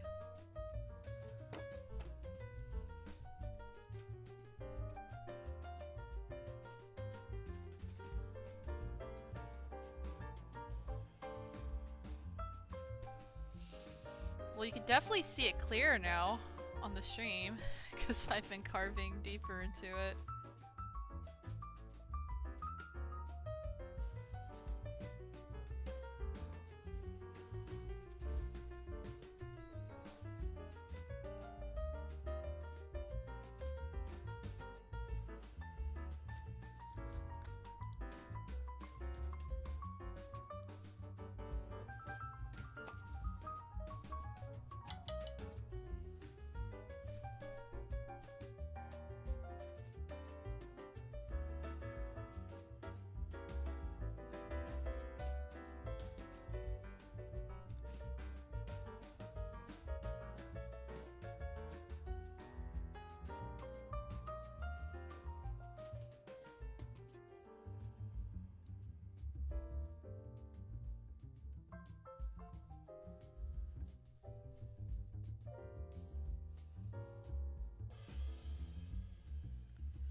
just want to at least get them drawn.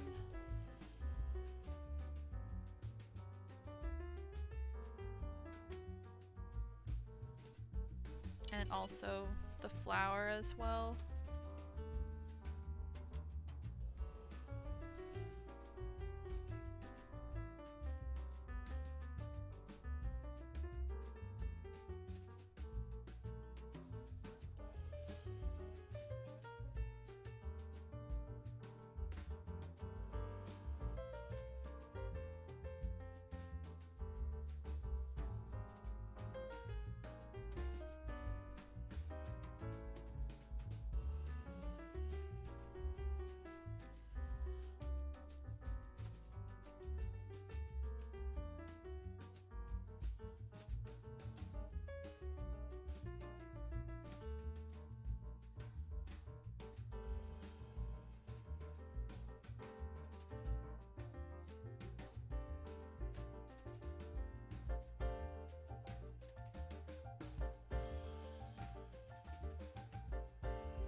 Oh, I almost forgot his other wing too.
Alright, the hard part is doing the ribbon. If I don't have to, but I really want to.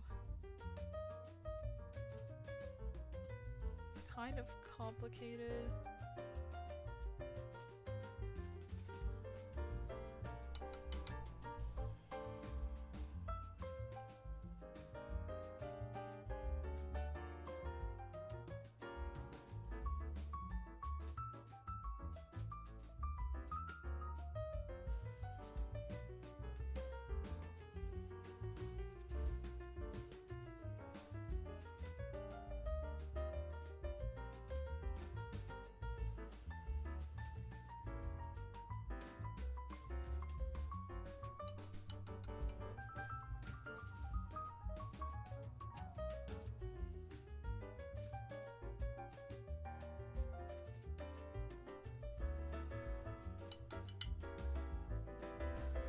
Oh my god, hi Mello!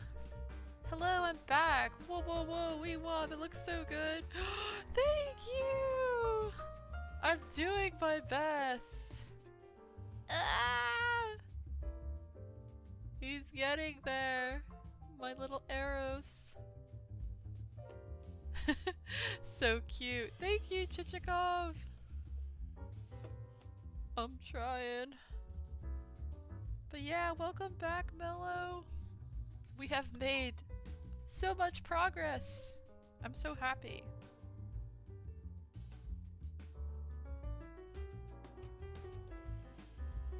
I'm just trying to get his little, like, braided hair that looks like a ribbon.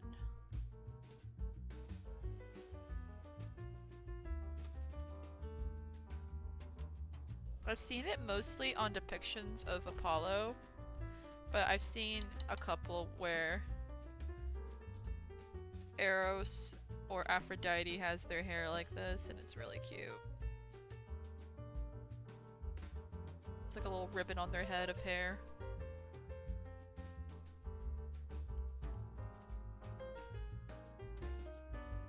my gosh, Mello, you weren't here actually earlier when I was showing... Well, actually, I don't think Chichikov was here either. Let me show y'all. Basically at the beginning of my stream, I was showing everybody, like, stuff I was working on. And what I had originally planned to do for the Valentine's stream, which was a portrait of Aphrodite and Eros. But I decided to take my time with it, because I'm still doing more research on it. And, like, doing concepts, like, character designs to, like, do better on the portrait. But I showed everyone, what do you call it? The current draft for it. But yeah, this is the draft I have for it currently.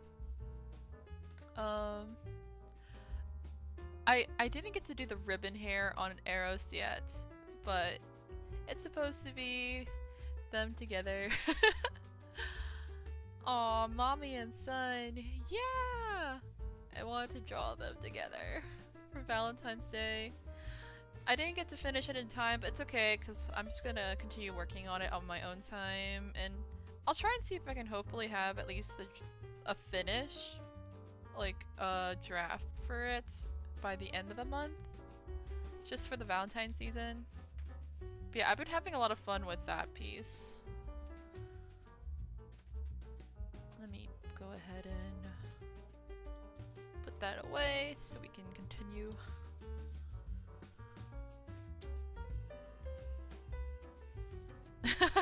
Oh, the baby boy! Oh my god, he looks so cute. I'ma cry. Thank you. Thank you so much. Oh my gosh, you know what? Do you guys want the lore on this painting? Okay, the lore for this painting is this originally wasn't a sketch of Eros and Aphrodite. It only became that way because I wanted to do a portrait of them, and then I realized I already had a very nice sketch that I wanted. I had like, it wasn't like a super detailed sketch, but it was like the composition, I liked it. This was originally supposed to be a sketch of Alucard and his mom. His mom from Castlevania. It was originally a portrait of baby Alucard, and I'm sorry if that like upsets anyone that they're missing out on a portrait of baby Alucard with his mom drawn by me. But I decided that I needed to draw the goddess of love and her son instead. I'm dying, stop!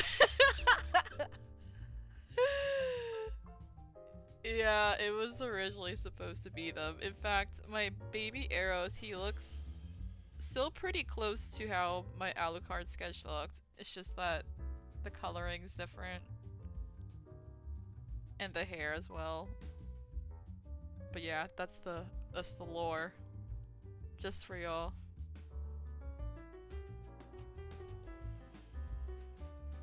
I'll probably eventually, when I start posting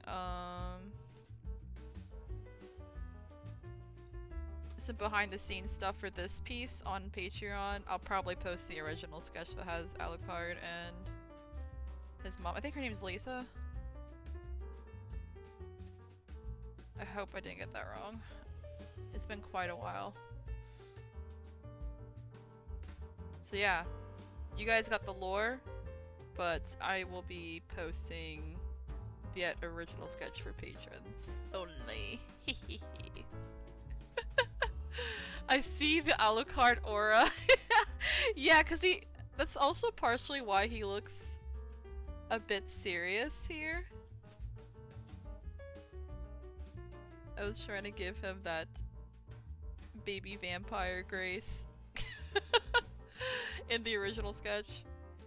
Now he just has the grace of a god.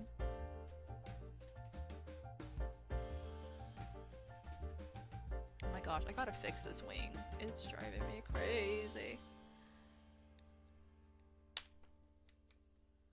You should give him a little butterfly pin to foreshadow Psyche. Oh my god, your mind! Oh my god, Bello, your mind! You're so right. Oh my god.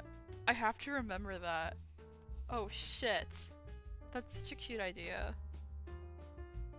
I love Eros and Psyche. Their myth is literally what got me down my rabbit hole of really getting into myths when I was a kid. It wasn't even from me reading it in class. I just found like this book that had like some fairy tales, and I think it was actually a textbook. I don't know if it was like my brother's or even maybe one of my dad's like college textbooks. I just remember that it was like a literature book, and it had a bunch of different fables and myths and fairy tales in it.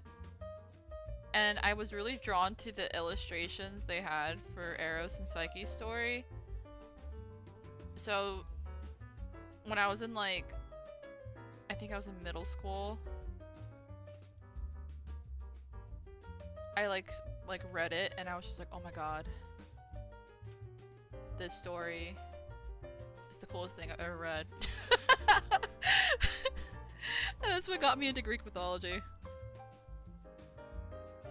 Like, I've always been into like fairy tales because I had this VHS that was supposed to be like, how long was it? I think it was supposed to be like 72 hours of fairy tales for your kids to like listen and watch, and it was so cool because like it had these like really beautiful like illustrations that they would have for each fairy tale that they would show, like kind of like,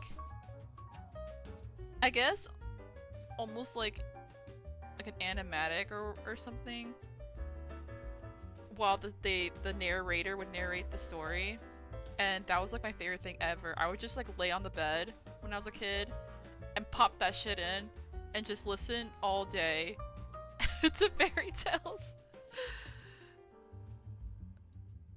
But Eros and Psyche's myth was what really got me into Greek mythology when I was like in middle school. So there's more lore for you when it comes to my own lore. One of my first art projects I did in college was Psyche and Eros, but I don't know if I ever properly finished it. Oh my god, I would love to see that. Also, I just realized I'm covering my carving. I'm sorry. I was carving this whole time. I just left Aphrodite and Eros on the screen. At least you saw their beautiful faces while I was yapping.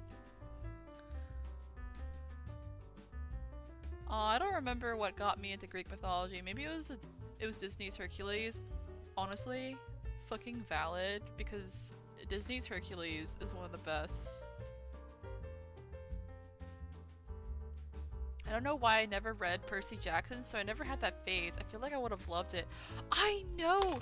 I'm the same way, Mello. I can't believe I missed out on Percy Jackson because I fucking love Greek mythology, but for some reason I never got around to reading it.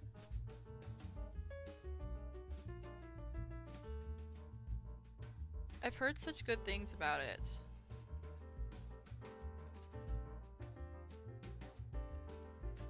My only experience with Percy Jackson was like seeing like one scene from the really awful film from like the early 2010s or whatever, whenever they came out.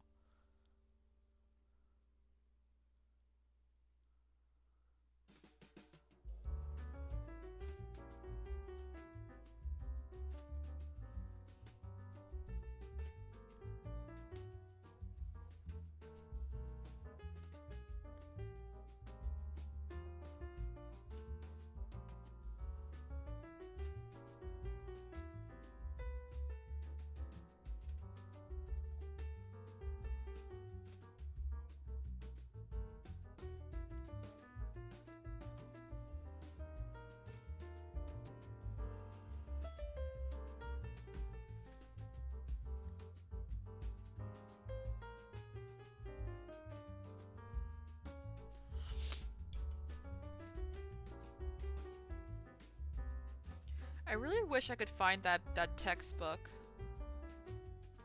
that had those stories in it. I don't know what happened to it. Because it wasn't a textbook for like elementary or anything. Like it was like an actual like legitimate, or not legitimate, but like I think for like older students kind of thing.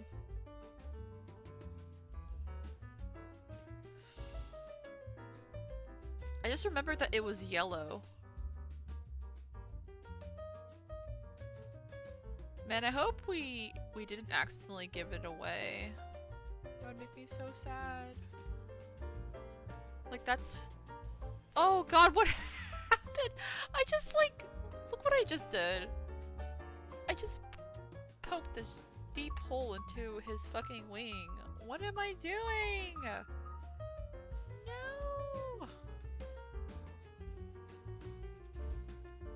Oh my god. His wing is giving me such a hard time. Please. You must make the god of love have wings. Do not take this from him.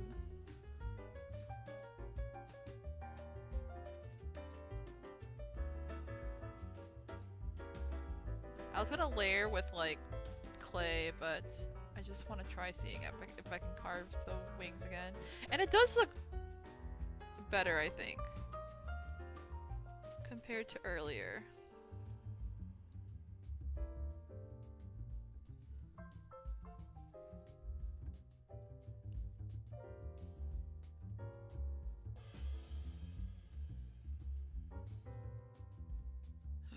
Oh god, don't break. Please don't break the wing. Oh my god. We're going through it. Oh my god, I'm not alone. I feel like everyone in my sphere loves it, but I just missed out, and sadly, I don't have the desire at this age to read it. Yeah, that's how I feel too. Maybe someday when I'm like 80 years old, I'll finally read Percy Jackson or something.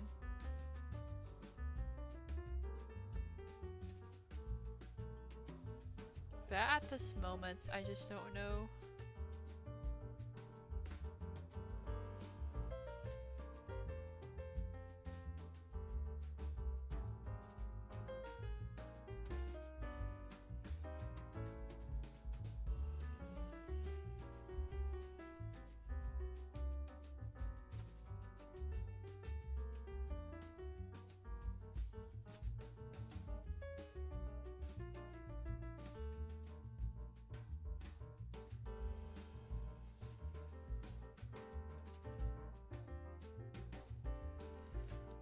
Okay, let me draw. Well, I don't know if I need to do the other hair. You know, I won't. I just will leave that blank. We have at least one braid sticking out here. I'm gonna try to see if I can maybe like smooth over this part. I might have to just go ahead and add more clay. It's like a really tiny piece.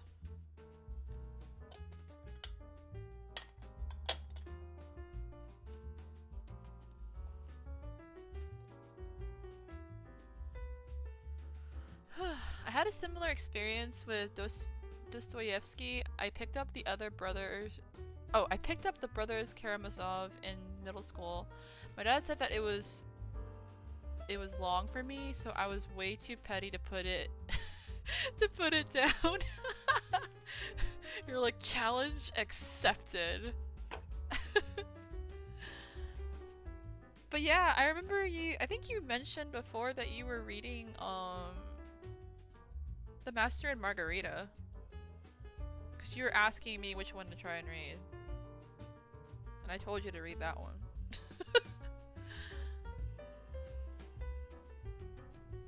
Did you ever get around to reading it? I don't remember if you did or not.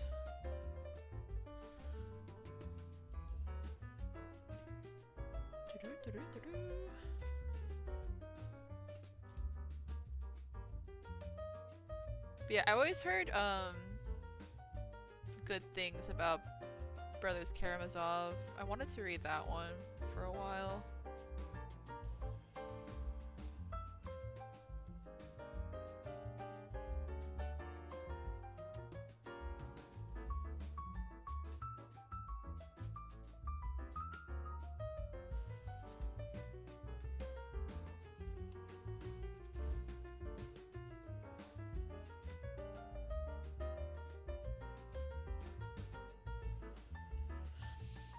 We're gonna try and put this little piece.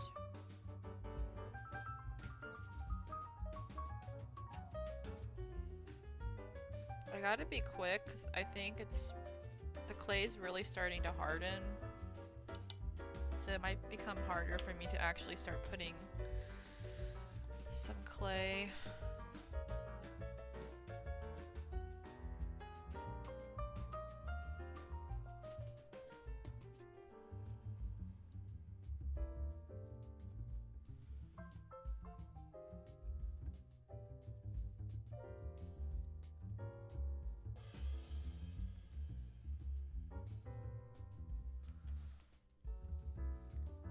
But we are gonna leave this dent in because I like it. It adds character.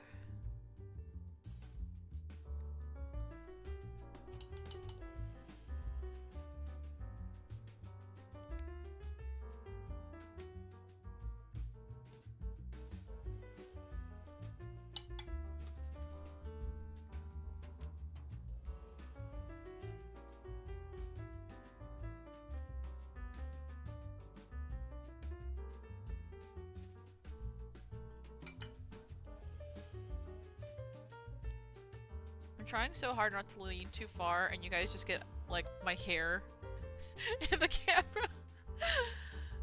That happened to me when I was testing using the webcam. I was doing a test recording and at one point I had leaned too far because I tend to lean really close to when I work on stuff, especially when I'm drawing.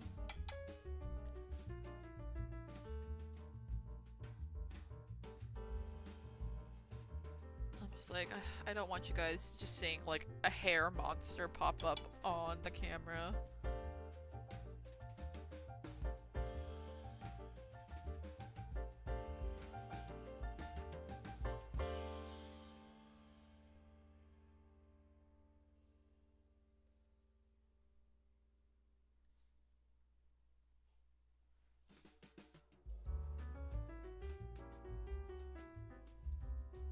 Okay, I think this looks good.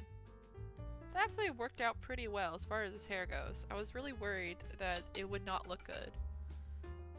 Or I would not be able to fix it. Unlike his wings over here. Have been such a menace this night. Try and carve some of that paint out, or not paint out, clay out.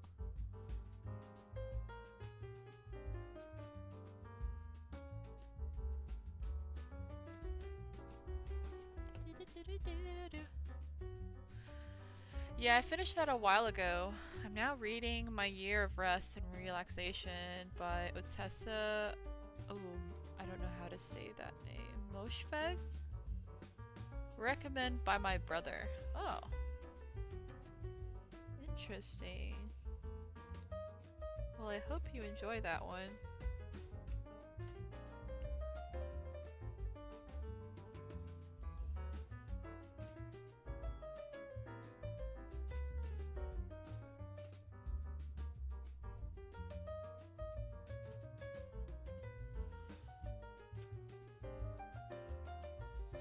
I actually want to try reading Anne of Green Gables because I really love the TV show that Netflix did for it, Anne with an E. And I'm so fucking sad that it got cancelled. I was like, this show is so fucking good.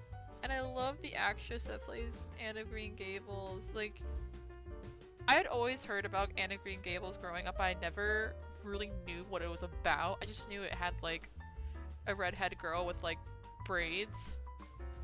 And that was it. That was as far as my knowledge of Anne of Green Gables for like a good part of my life until I finally watched that show. And when I watched it, I was like, oh my god, this show is so good. It's so freaking good. It made me want to check out the book. Because I know in the book series, it goes through like her life, even when she's an adult and stuff like that. And I think like the TV show ended right when she was like on the cusp of starting her like adult life. Like I think she was getting ready to go off to seek like higher education. Because I think she wanted to become like a teacher.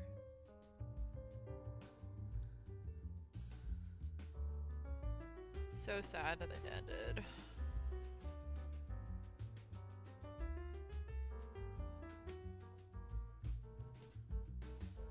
It was such a beautiful show.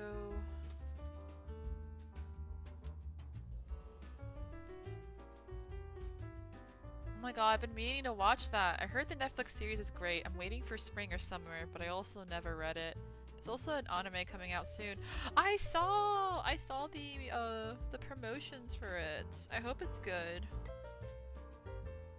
But oh my gosh, Mello, you have to watch Anne with an E. It's so freaking good. It's definitely a comfort show. And I also felt like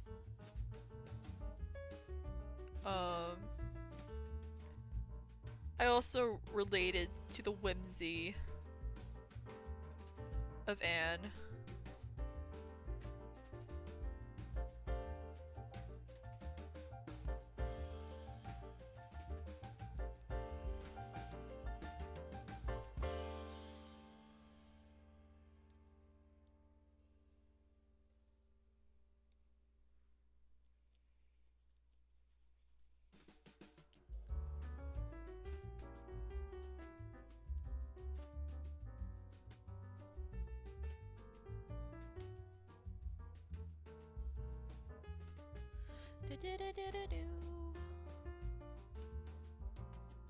Just cleaning up some of these edges.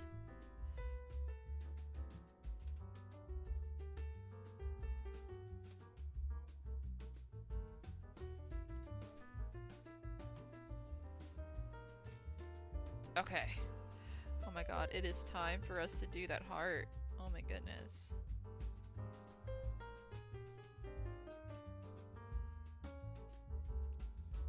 I might have to actually put... Let me wet this because it's starting to get hard. I might have to put some clay on top for it to overlap. Because there's supposed to be a lot more space like in my sketch, but I ended up... Cupid ended up... or Eros ended up taking up so much space. He was supposed to be like a little smaller so that the flower could fit.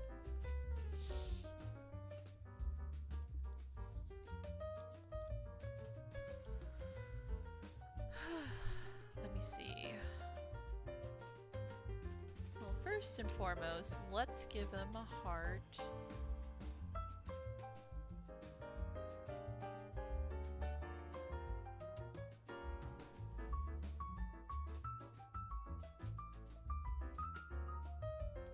Damn, that's a perfect heart. What the hell? I was expecting it to look super fucking wonky and uneven. Damn, I actually did a good job with that. Holy shit. Look at that heart. That looks pretty clean. Here's some detail shots. You can see his ribbon hair a little bit better here too. Actually, maybe I should carve out this part just so it gives it more depth on the hair piece.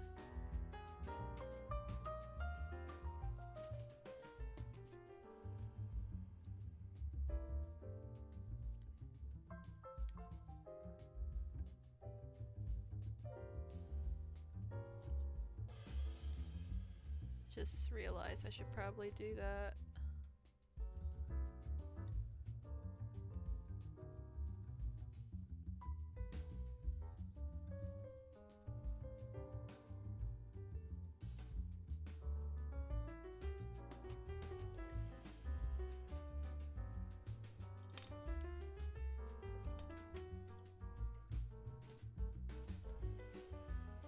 Why does Netflix cancel all the best shows? I know, I'm so fucking pissed.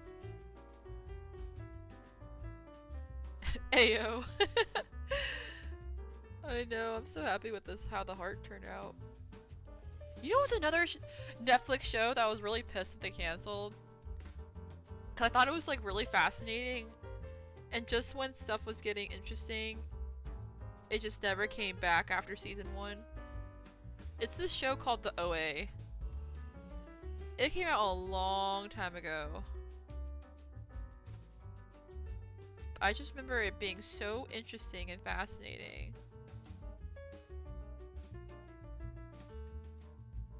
It was like about this lady who was, I think she was blind, and then she ended up going missing. And then she suddenly like reappeared again on a bridge, and like she was found and reunited with her parents. And but now she can actually like see, I think. And there's like some weird stuff going on with her. And you find out that she might have some sort of connection with like angels or something. It's been so long since I've seen it, but she had this like, she felt that she was tasked to find these other people like her, and it was like people of like different backgrounds. Like there was like a school teacher, a student, and then like some other like people you wouldn't really suspect, that would just ordinary people basically that would get caught up in something like that. It was so fascinating, and then it just never came back after season 1, even though there was a lot of interest in it.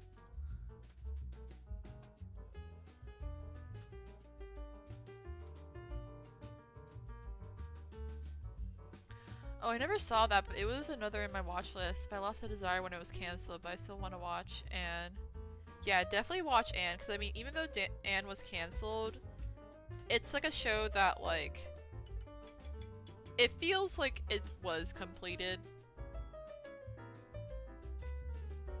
despite being canceled. Like, obviously there could be more, and there should have been more since there's a lot more books. But at least it doesn't feel like you got completely cut off from the rest of the story.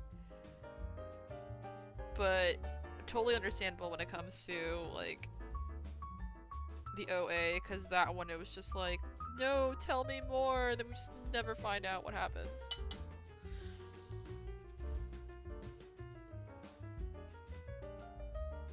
Which reminds me, oh my gosh, I've been putting off watching it because I found out it got canceled. But there is this new show that came out on Netflix like in the last half of last year, and it was supposed to be like a Greek mythology show, like a live action. It was called Chaos, I think, with a K. And it was like starring like Jeff Goldblum as like Zeus, I think. But it was like basically like the Greek gods in like modern setting. But I heard so many good things about it. Like one of my best friends was watching it and she was telling me how good it was. But then they freaking canceled it. Like a week or whatever after it released. And it's like, you gotta give these things time to build their fan base. Just because it's not a hit after like 24 hours. It's ridiculous. It was only out for like a freaking week and they just canceled it. And they didn't even do a very good job of like promoting it either.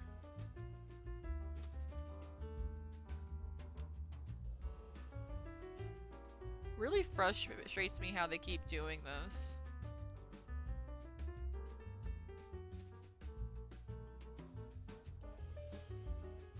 I think I had read that it's supposed to be because of some like money saving scheme that they do stuff like that where they'll just like bring in new shows and then cancel it or whatever. I don't remember the details, but I just hate it. I hate that they do this to really interesting and creative projects.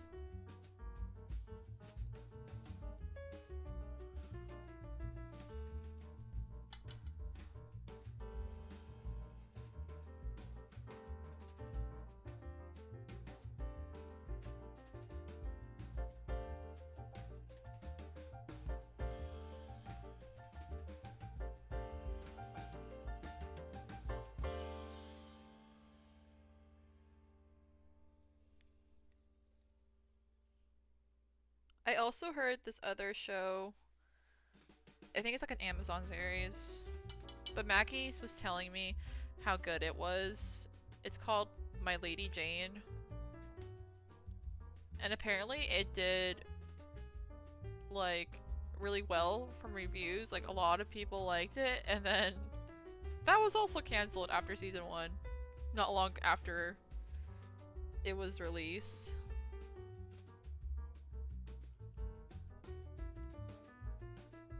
But Maggie told me that you could definitely watch it as like a single season show. So I'm still gonna give that one a try.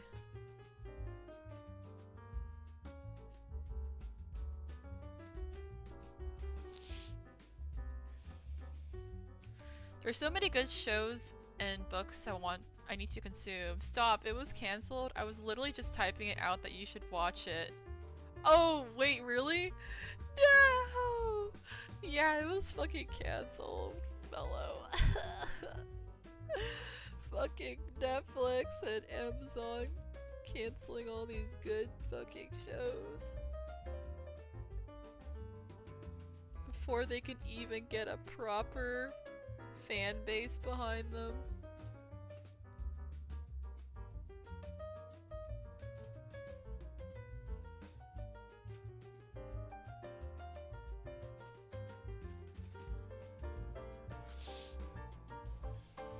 I didn't know it was cancelled. I'm so mad. It was a really fun show and a unique adaptation of Greek gods for sure. I am gagged right now.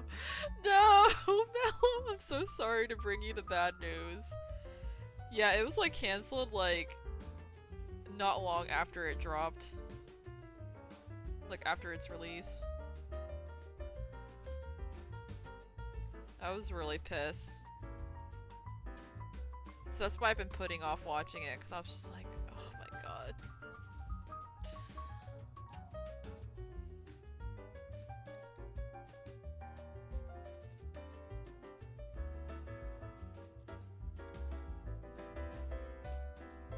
I'm just so happy with how it turned out.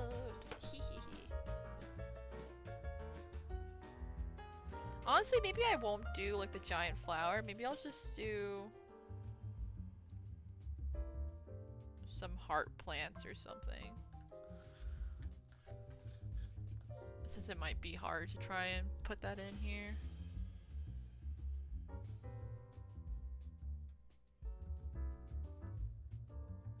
Yeah, I'll just do some little heart plants.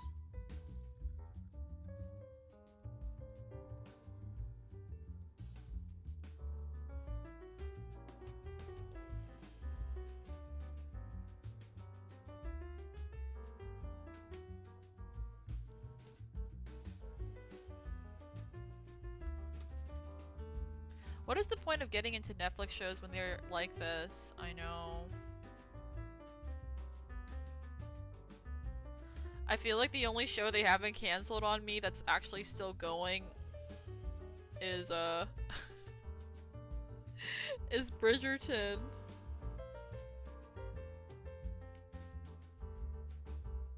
That, and I think like maybe a handful of other shows. Everything else, they just fucking canceled it.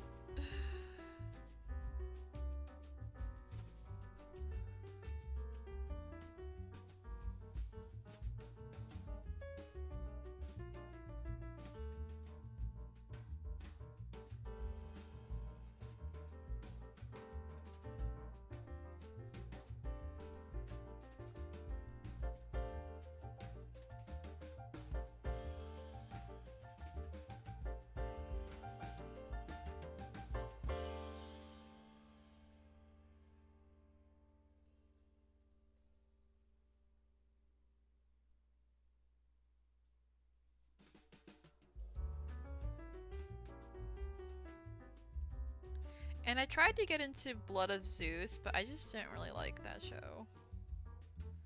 Like, it was okay.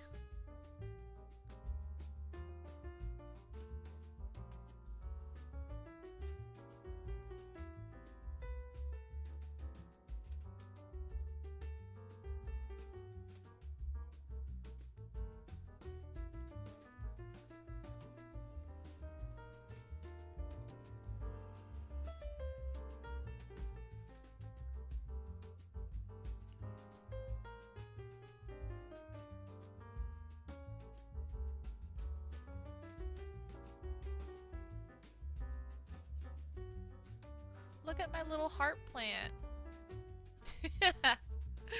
That's so cute.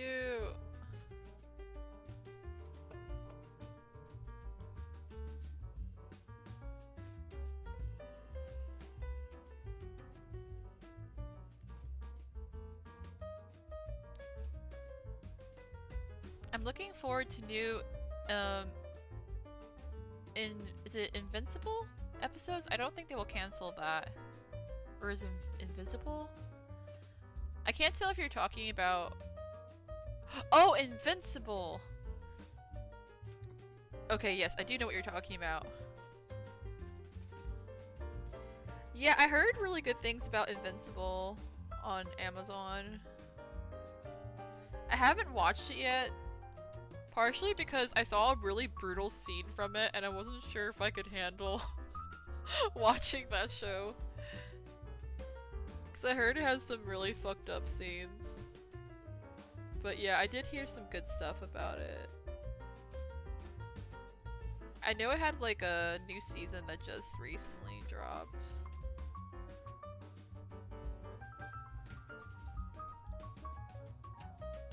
My Lady Jane was... Oh wait, My Lady Jane I also watched and did not know about the cancellation. That one also stings. I wish there was more lighthearted fantasy shows that weren't gritty. Like, I love gritty fantasy, but My Lady Jane was refreshing. I know, I feel you. I need the whimsy back. I don't know why this one just looks so... I'm gonna carve further into this. Oh no! Oh no, not like that!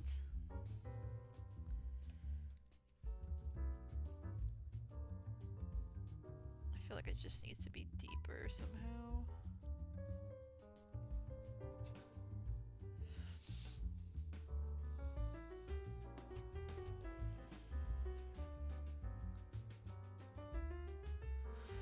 Yeah, Bridgerton is good, at least, and has such a strong fan base. I doubt it'll get cancelled. I saw pics for next season. There's a masquerade. I love it. Yeah, I'm really glad Bridgerton's popular, because I genuinely really love that show. Oh my god, wait! Wait, Mello!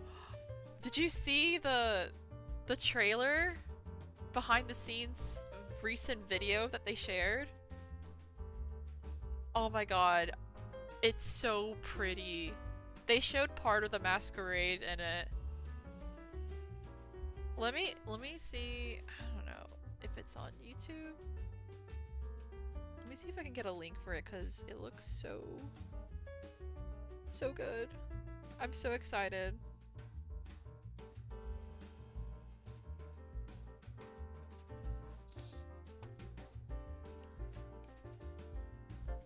Yes, it's so pretty. Okay, so you did see it. Yes, it's so awesome. Oh my god.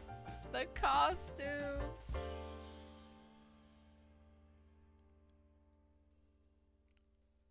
The costumes keep getting better and better each season.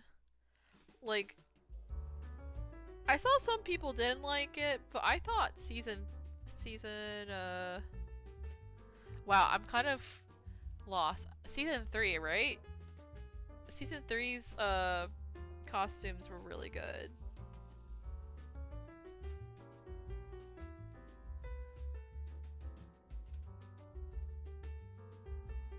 Oh no!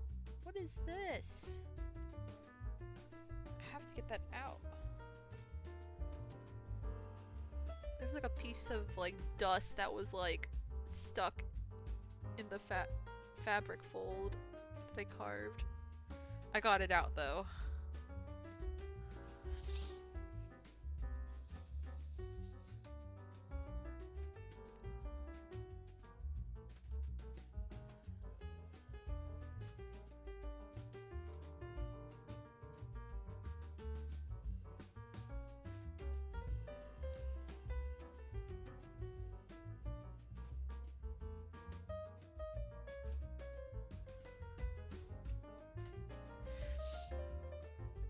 Yeah, season 1 and 2 of Blood and Zeus, or you watched it, but it didn't hit the same as Castlevania.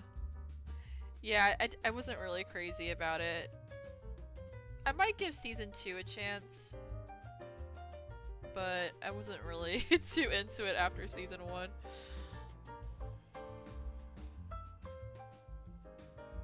Which is a shame. Because I do be loving my Greek mythology. I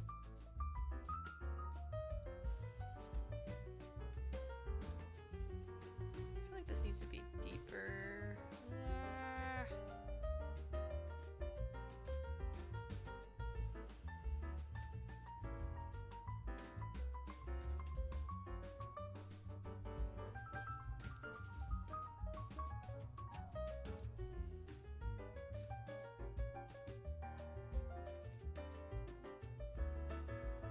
Just add an extra leaf on here.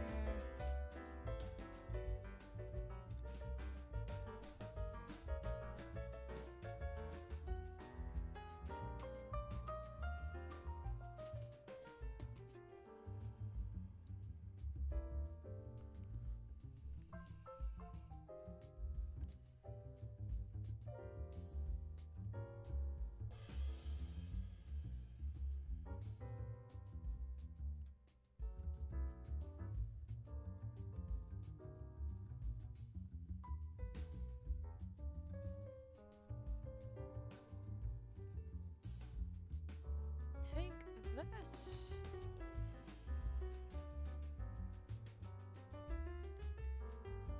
Oh, Invincible is great. I gotta catch up. Yeah, maybe someday I'll watch Invincible.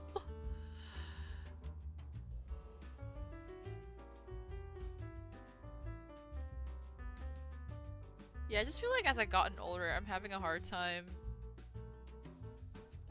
handling more violent and gory scenes. When I was younger, I was not fazed by stuff like that, but now that I'm older, it's just like, oh, it's kind of hard for me to watch.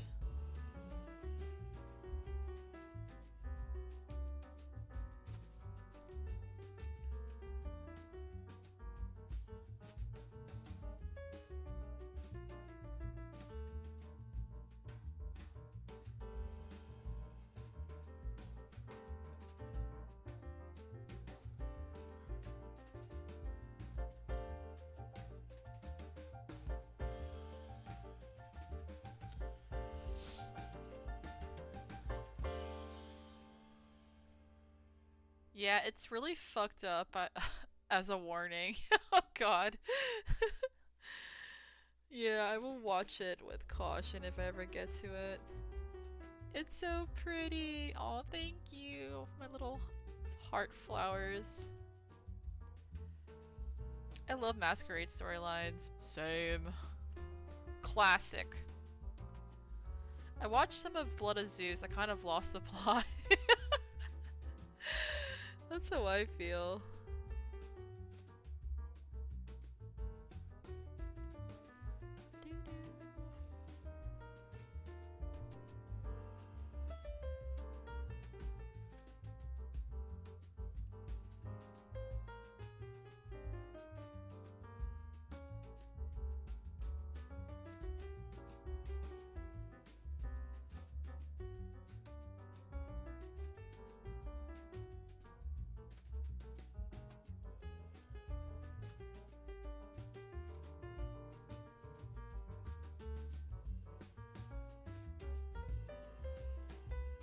Yeah, I can already see that the clay's definitely drying now. It's becoming a lot more firmer to work with. Which is kind of nice when it comes to carving. Because I don't have to worry about it being too soft to carve into. But that means it's also a little bit less forgiving if you mess up.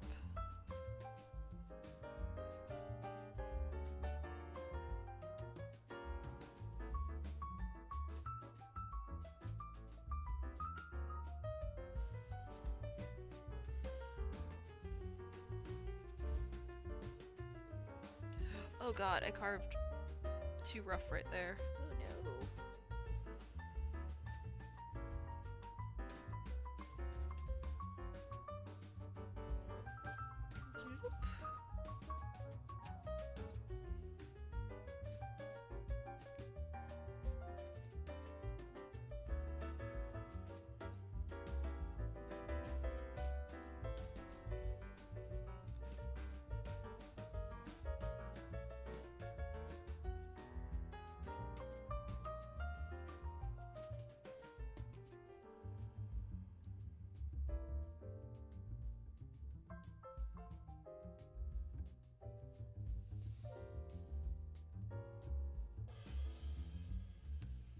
It feels more like I'm carving into wax now, which is kind of interesting.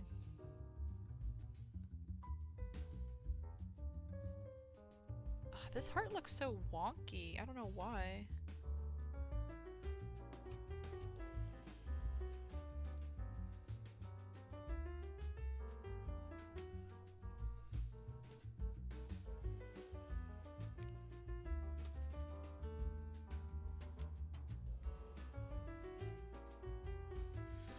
I mean, I can always probably carve again once it's dry if I need to make anything more defined. As far as lines go. Might be even a little bit easier, so I don't have to keep fighting with the... what do you call it?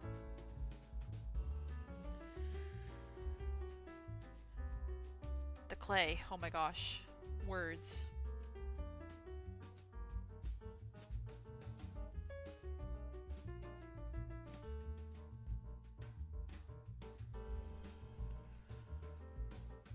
I always get EP watching Blood of Zeus, to be honest. Really? Not you getting EP. It's like, it's sleepy time. Let's just put on Blood of Zeus.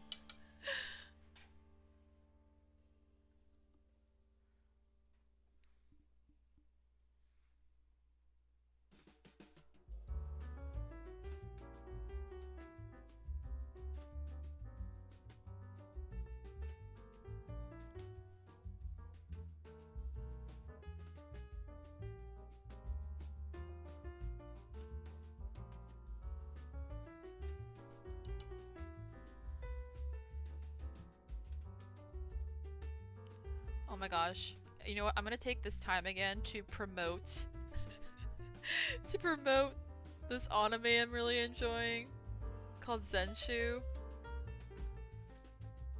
I think like it's being like distributed by Crunchyroll. But oh my god, it's so fucking good. It's about this really famous, like, what do you call it? Animator slash, art director. And she's so used to just, trying to take too much on her own as far as, like, trying to do everything. Because she wants things to be like perfect and stuff like that,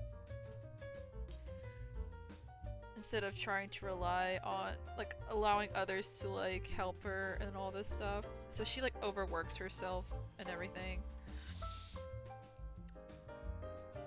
and then she ends up like this is kind of a spoiler, but it's literally the plot of the show. Anyways, I thought it was gonna be a show on like the animation industry, but like no, it's like it's kind of a little bit. It's definitely part of it, but the show ended up actually being a fantasy as well, because she ends up getting like isekai'd into the world of her favorite movie, her favorite anime movie. That's like a fantasy. Cause it's like her #1 comfort movie.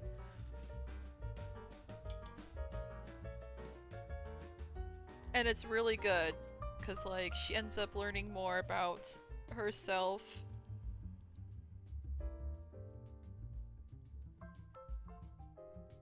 And develops some really like beautiful relationships with some of the characters. It's good stuff. Like, the music's amazing too. And what do you call it? The animation is also stunning, obviously, because it's like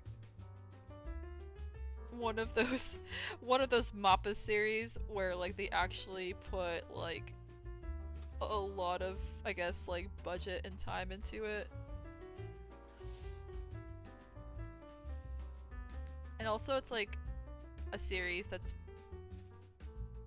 mostly women that's heading it. Like the directors, the composer, and the writers are all women, which I'm like, that's fucking awesome. Especially since they're doing a character who is the main character who's a woman working in like the animation industry.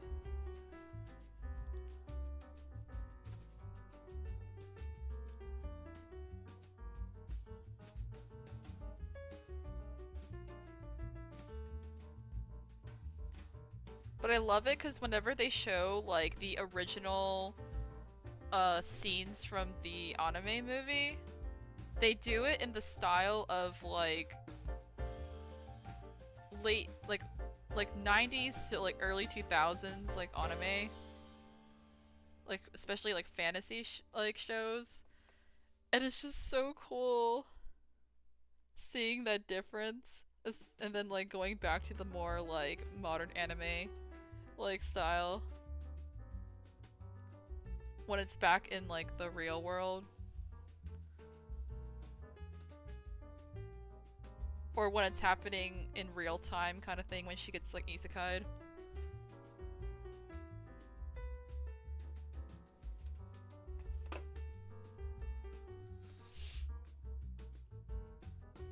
I put on Bee and Puppycat for my sisters and ended up watching it with them. I really like the vibes of the show. I love Bee and Puppycat! Oh my god! I love them. Every time I think of Bee and Puppycat though, I get sad because I bought these Puppycats like house slippers around the time when the original episodes had come out. And it was so comfy and perfect. But then we had like a case of carpet beetles like infesting our carpets at one time, like years ago. And they ended up taking over the inside of my slipper, and it was horrifying.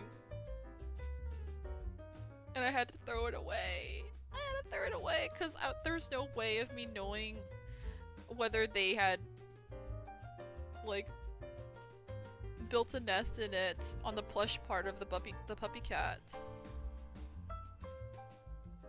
And I didn't want to take any chances, so I just threw it away. Damn carpet beetles. This is why I'm afraid to open my window at night, even when there's a screen, because that's how they mostly will come into your house, is at nighttime, because that's when they're active. And if they see, and they're of course like attracted to light, so if you have your like window open and your light on in your room, it'll like, if there's any carpet beetles nearby outside, it'll like attract them, and then they'll like crawl. If they manage to crawl in even past like your screen, they will like basically try and start a colony in your carpet. It's awful.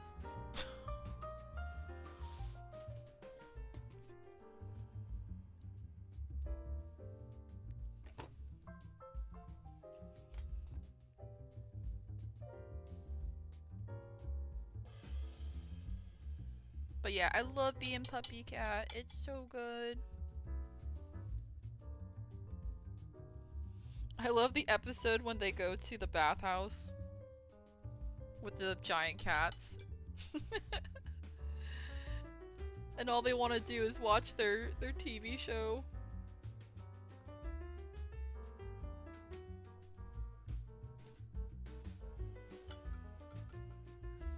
That's the anime with the girl with the purple hoodie, right? I've seen clips on Insta. I'll try watching it soon. Yes, that's the one! Yeah, her with her purple hoodie.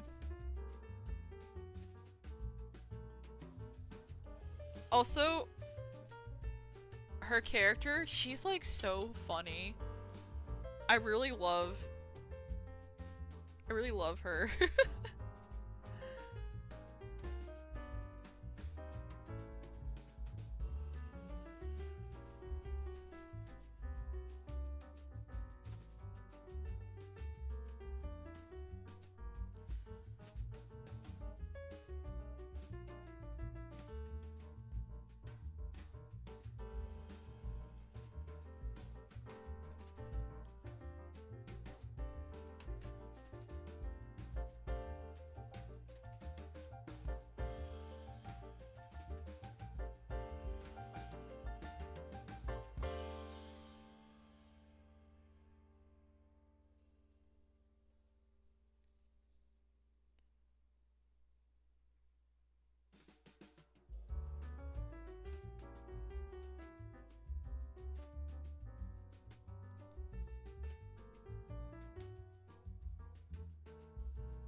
My first heart was so perfect and all my other ones are so wonky, but I guess it's okay because this is supposed to be the main heart anyways.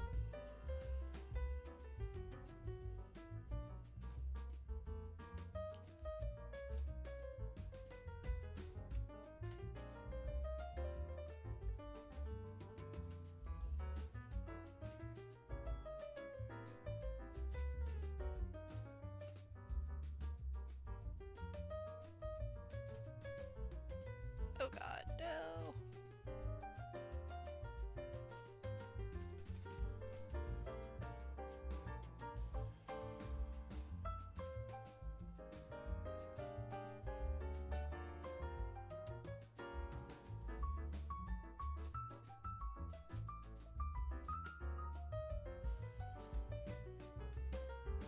Oh no, I don't like how I did that. No. Crap.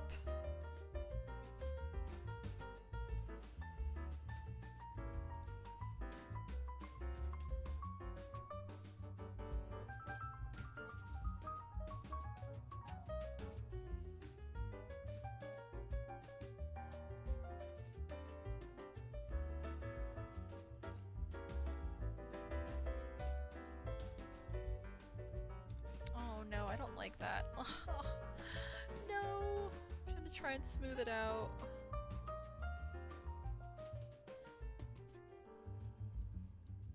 Oh god.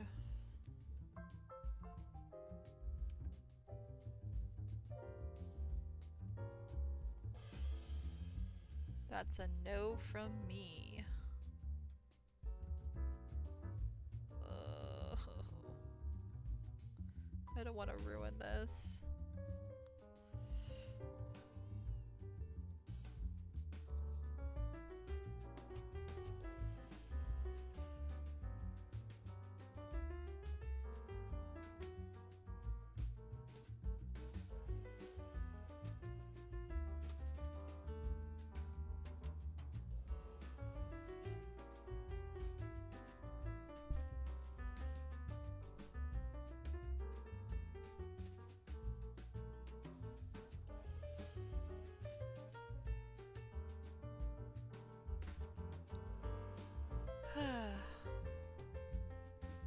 Speaking of anime about artists, I recently watched the anime film called Look Back. It was very moving.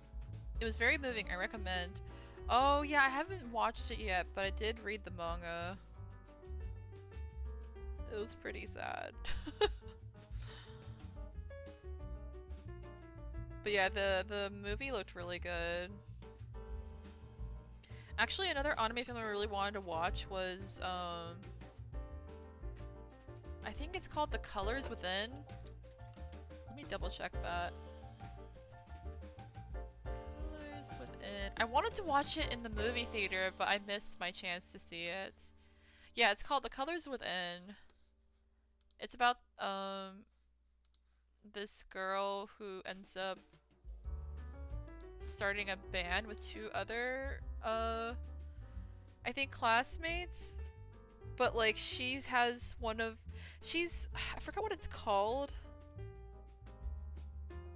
but the main girl, she has that thing where you can see where some people can see, what is it called, synesthesia.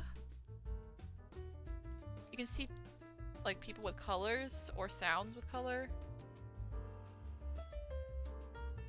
But yeah, it looked really good. I wanted to watch it.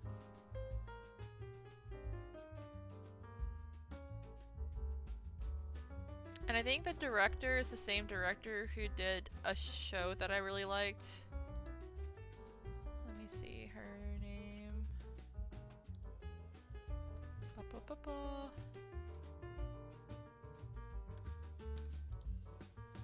Yes, okay, the director for Colors Within is Naoko Yamada, and she did the anime series Heike Monogatari.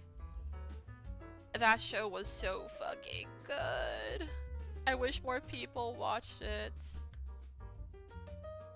It's so beautiful.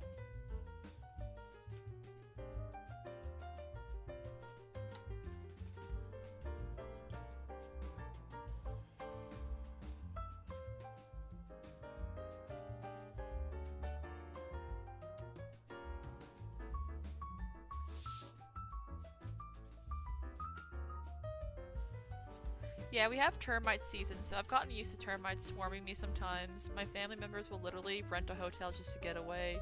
Oh my god, seriously? That sounds so intense. Holy shit.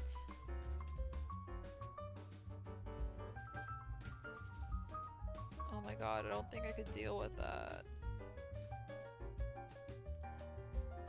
You know what? I'm gonna smooth this part out too, because I feel like it's kind of just taking away from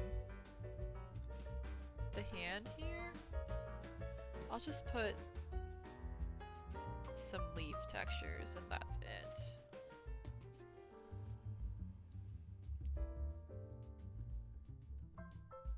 Maybe I'll put just another heart in here. A little heart that's growing.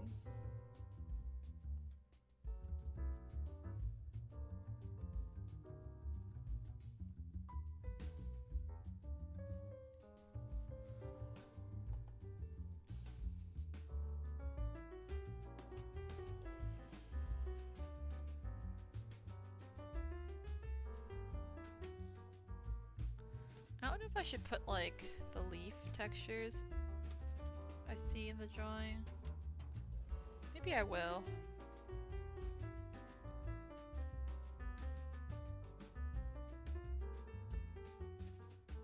Or not the leaf textures, the grass textures.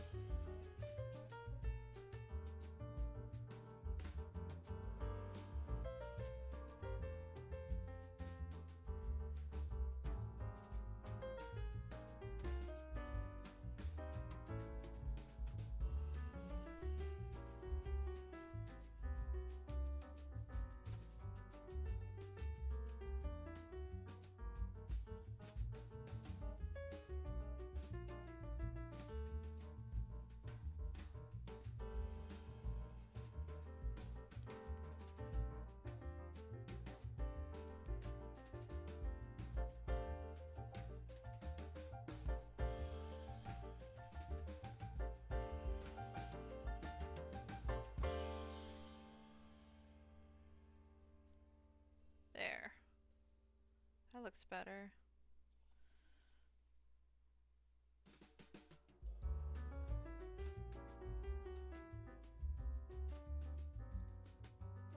Whoa. I think this looks pretty good. I don't know if I'll do like a background like in the original reference. Maybe I could just put like a little scenery over here, but I could probably just paint that in instead of carving it.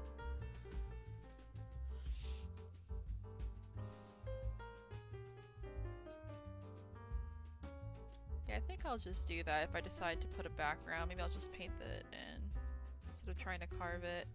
Let me just fix this shoe.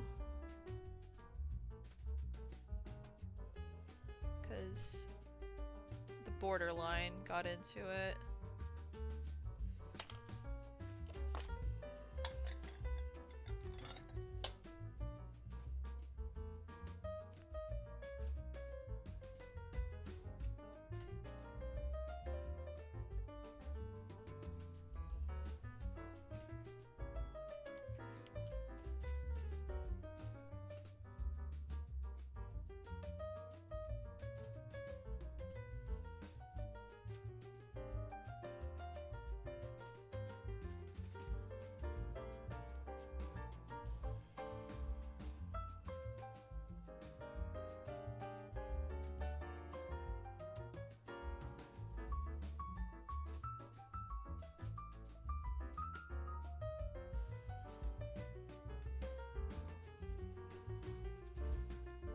There. Much better.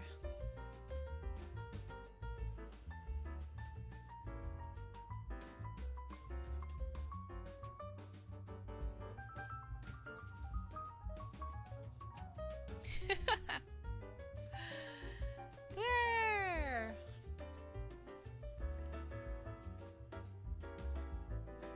I might even draw like little hearts that fly away. Maybe. But I think this is good for now. Maybe I'll add some texturing here. Doo-doo.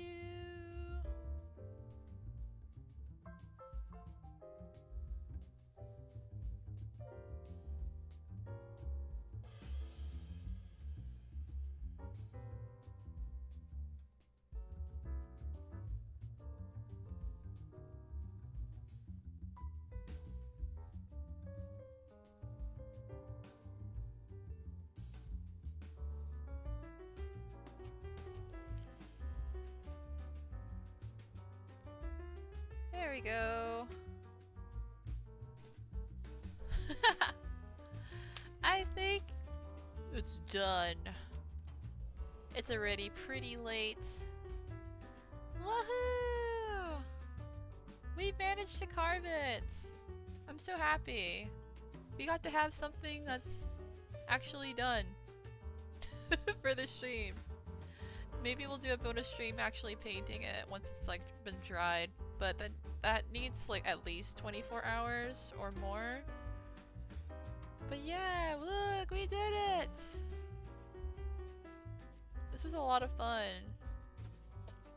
This is probably honestly the most relaxed I've been on like stream, because usually even when I'm doing art streams it's kind of stressful because I'm trying to to draw on my iPad and make something that looks good, but this one I was just having fun. I didn't really think too much about it.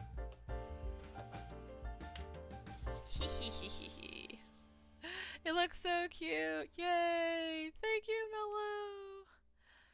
I guess I know what you're talking about. The colors within trailer looked really pretty.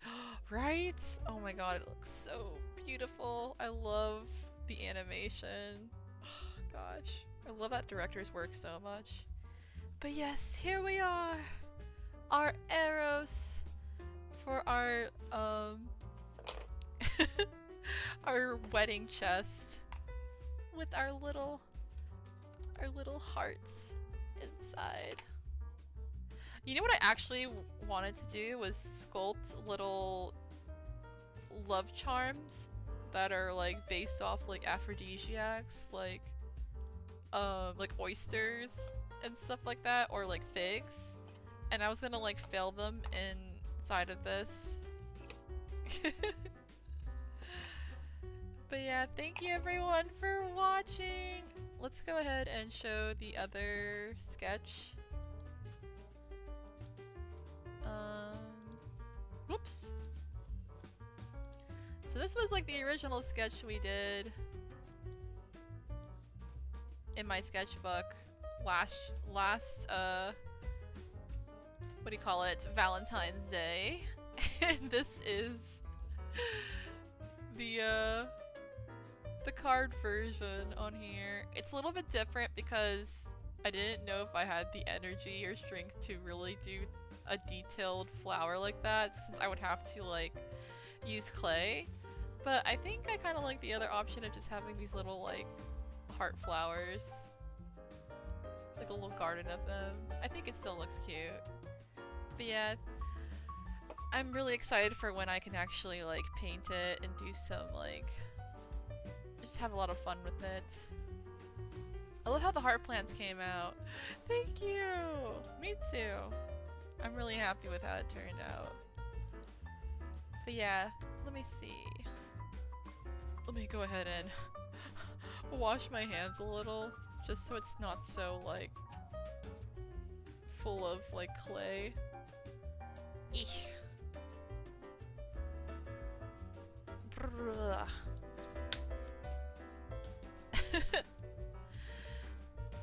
My heart stopped when you lifted up the lid. I thought that it would fall. No, I was like holding it because I wanted to make sure it wouldn't fall off. But don't worry, everything's okay, Chichikov. But yeah, one more look at it up close. Thank you everyone for watching, whether live or on the VOD. I hope y'all enjoyed this Valentine's Day art stream, and also my very first Handcam stream. I had a lot of fun with this. This was very relaxing and honestly therapeutic. And I also had a lot of fun chatting with everybody in chat. So thank you everyone who came out to hang out and talk with me and watch. It really helped make this experience so fun, especially after like the absolute disaster that happened yesterday when like I originally tried to stream. So this was a good comeback from that. So thank you. As far as the schedule for next week, we'll be back here on YouTube on Wednesday for A Date with Death. I don't know if we'll have time to play Bloodborne at all next week, but on Saturday we will be on Twitch for sure to play more God of War Ragnarok. I have the VOD for Wednesday's stream to upload still. There was a new stream from last week that's already on YouTube, but I had another stream on Wednesday since I knew I was going to stream on YouTube tonight. So if you want to watch the previous episode from last week, that's already here on YouTube, and then I'm going to try and upload Wednesday's episode tomorrow so that people have time to watch that. So yeah. He looks very charming. Thank you, Chichikov. Bye and good night. Yes, good night. Thank you for stopping by and hanging out and watching. Aw, I hope you still managed to have a good Valentine's Day. I did! I really did. Thank you, everyone. Oh my god, I'm so glad you were able to make it, Mello. Hehehe. But yeah, thank you everyone for watching, whether live or on the VOD. I hope you all had a very happy Valentine's Day and enjoyed this stream. Take care, and I'll see you guys next week. Bye-bye!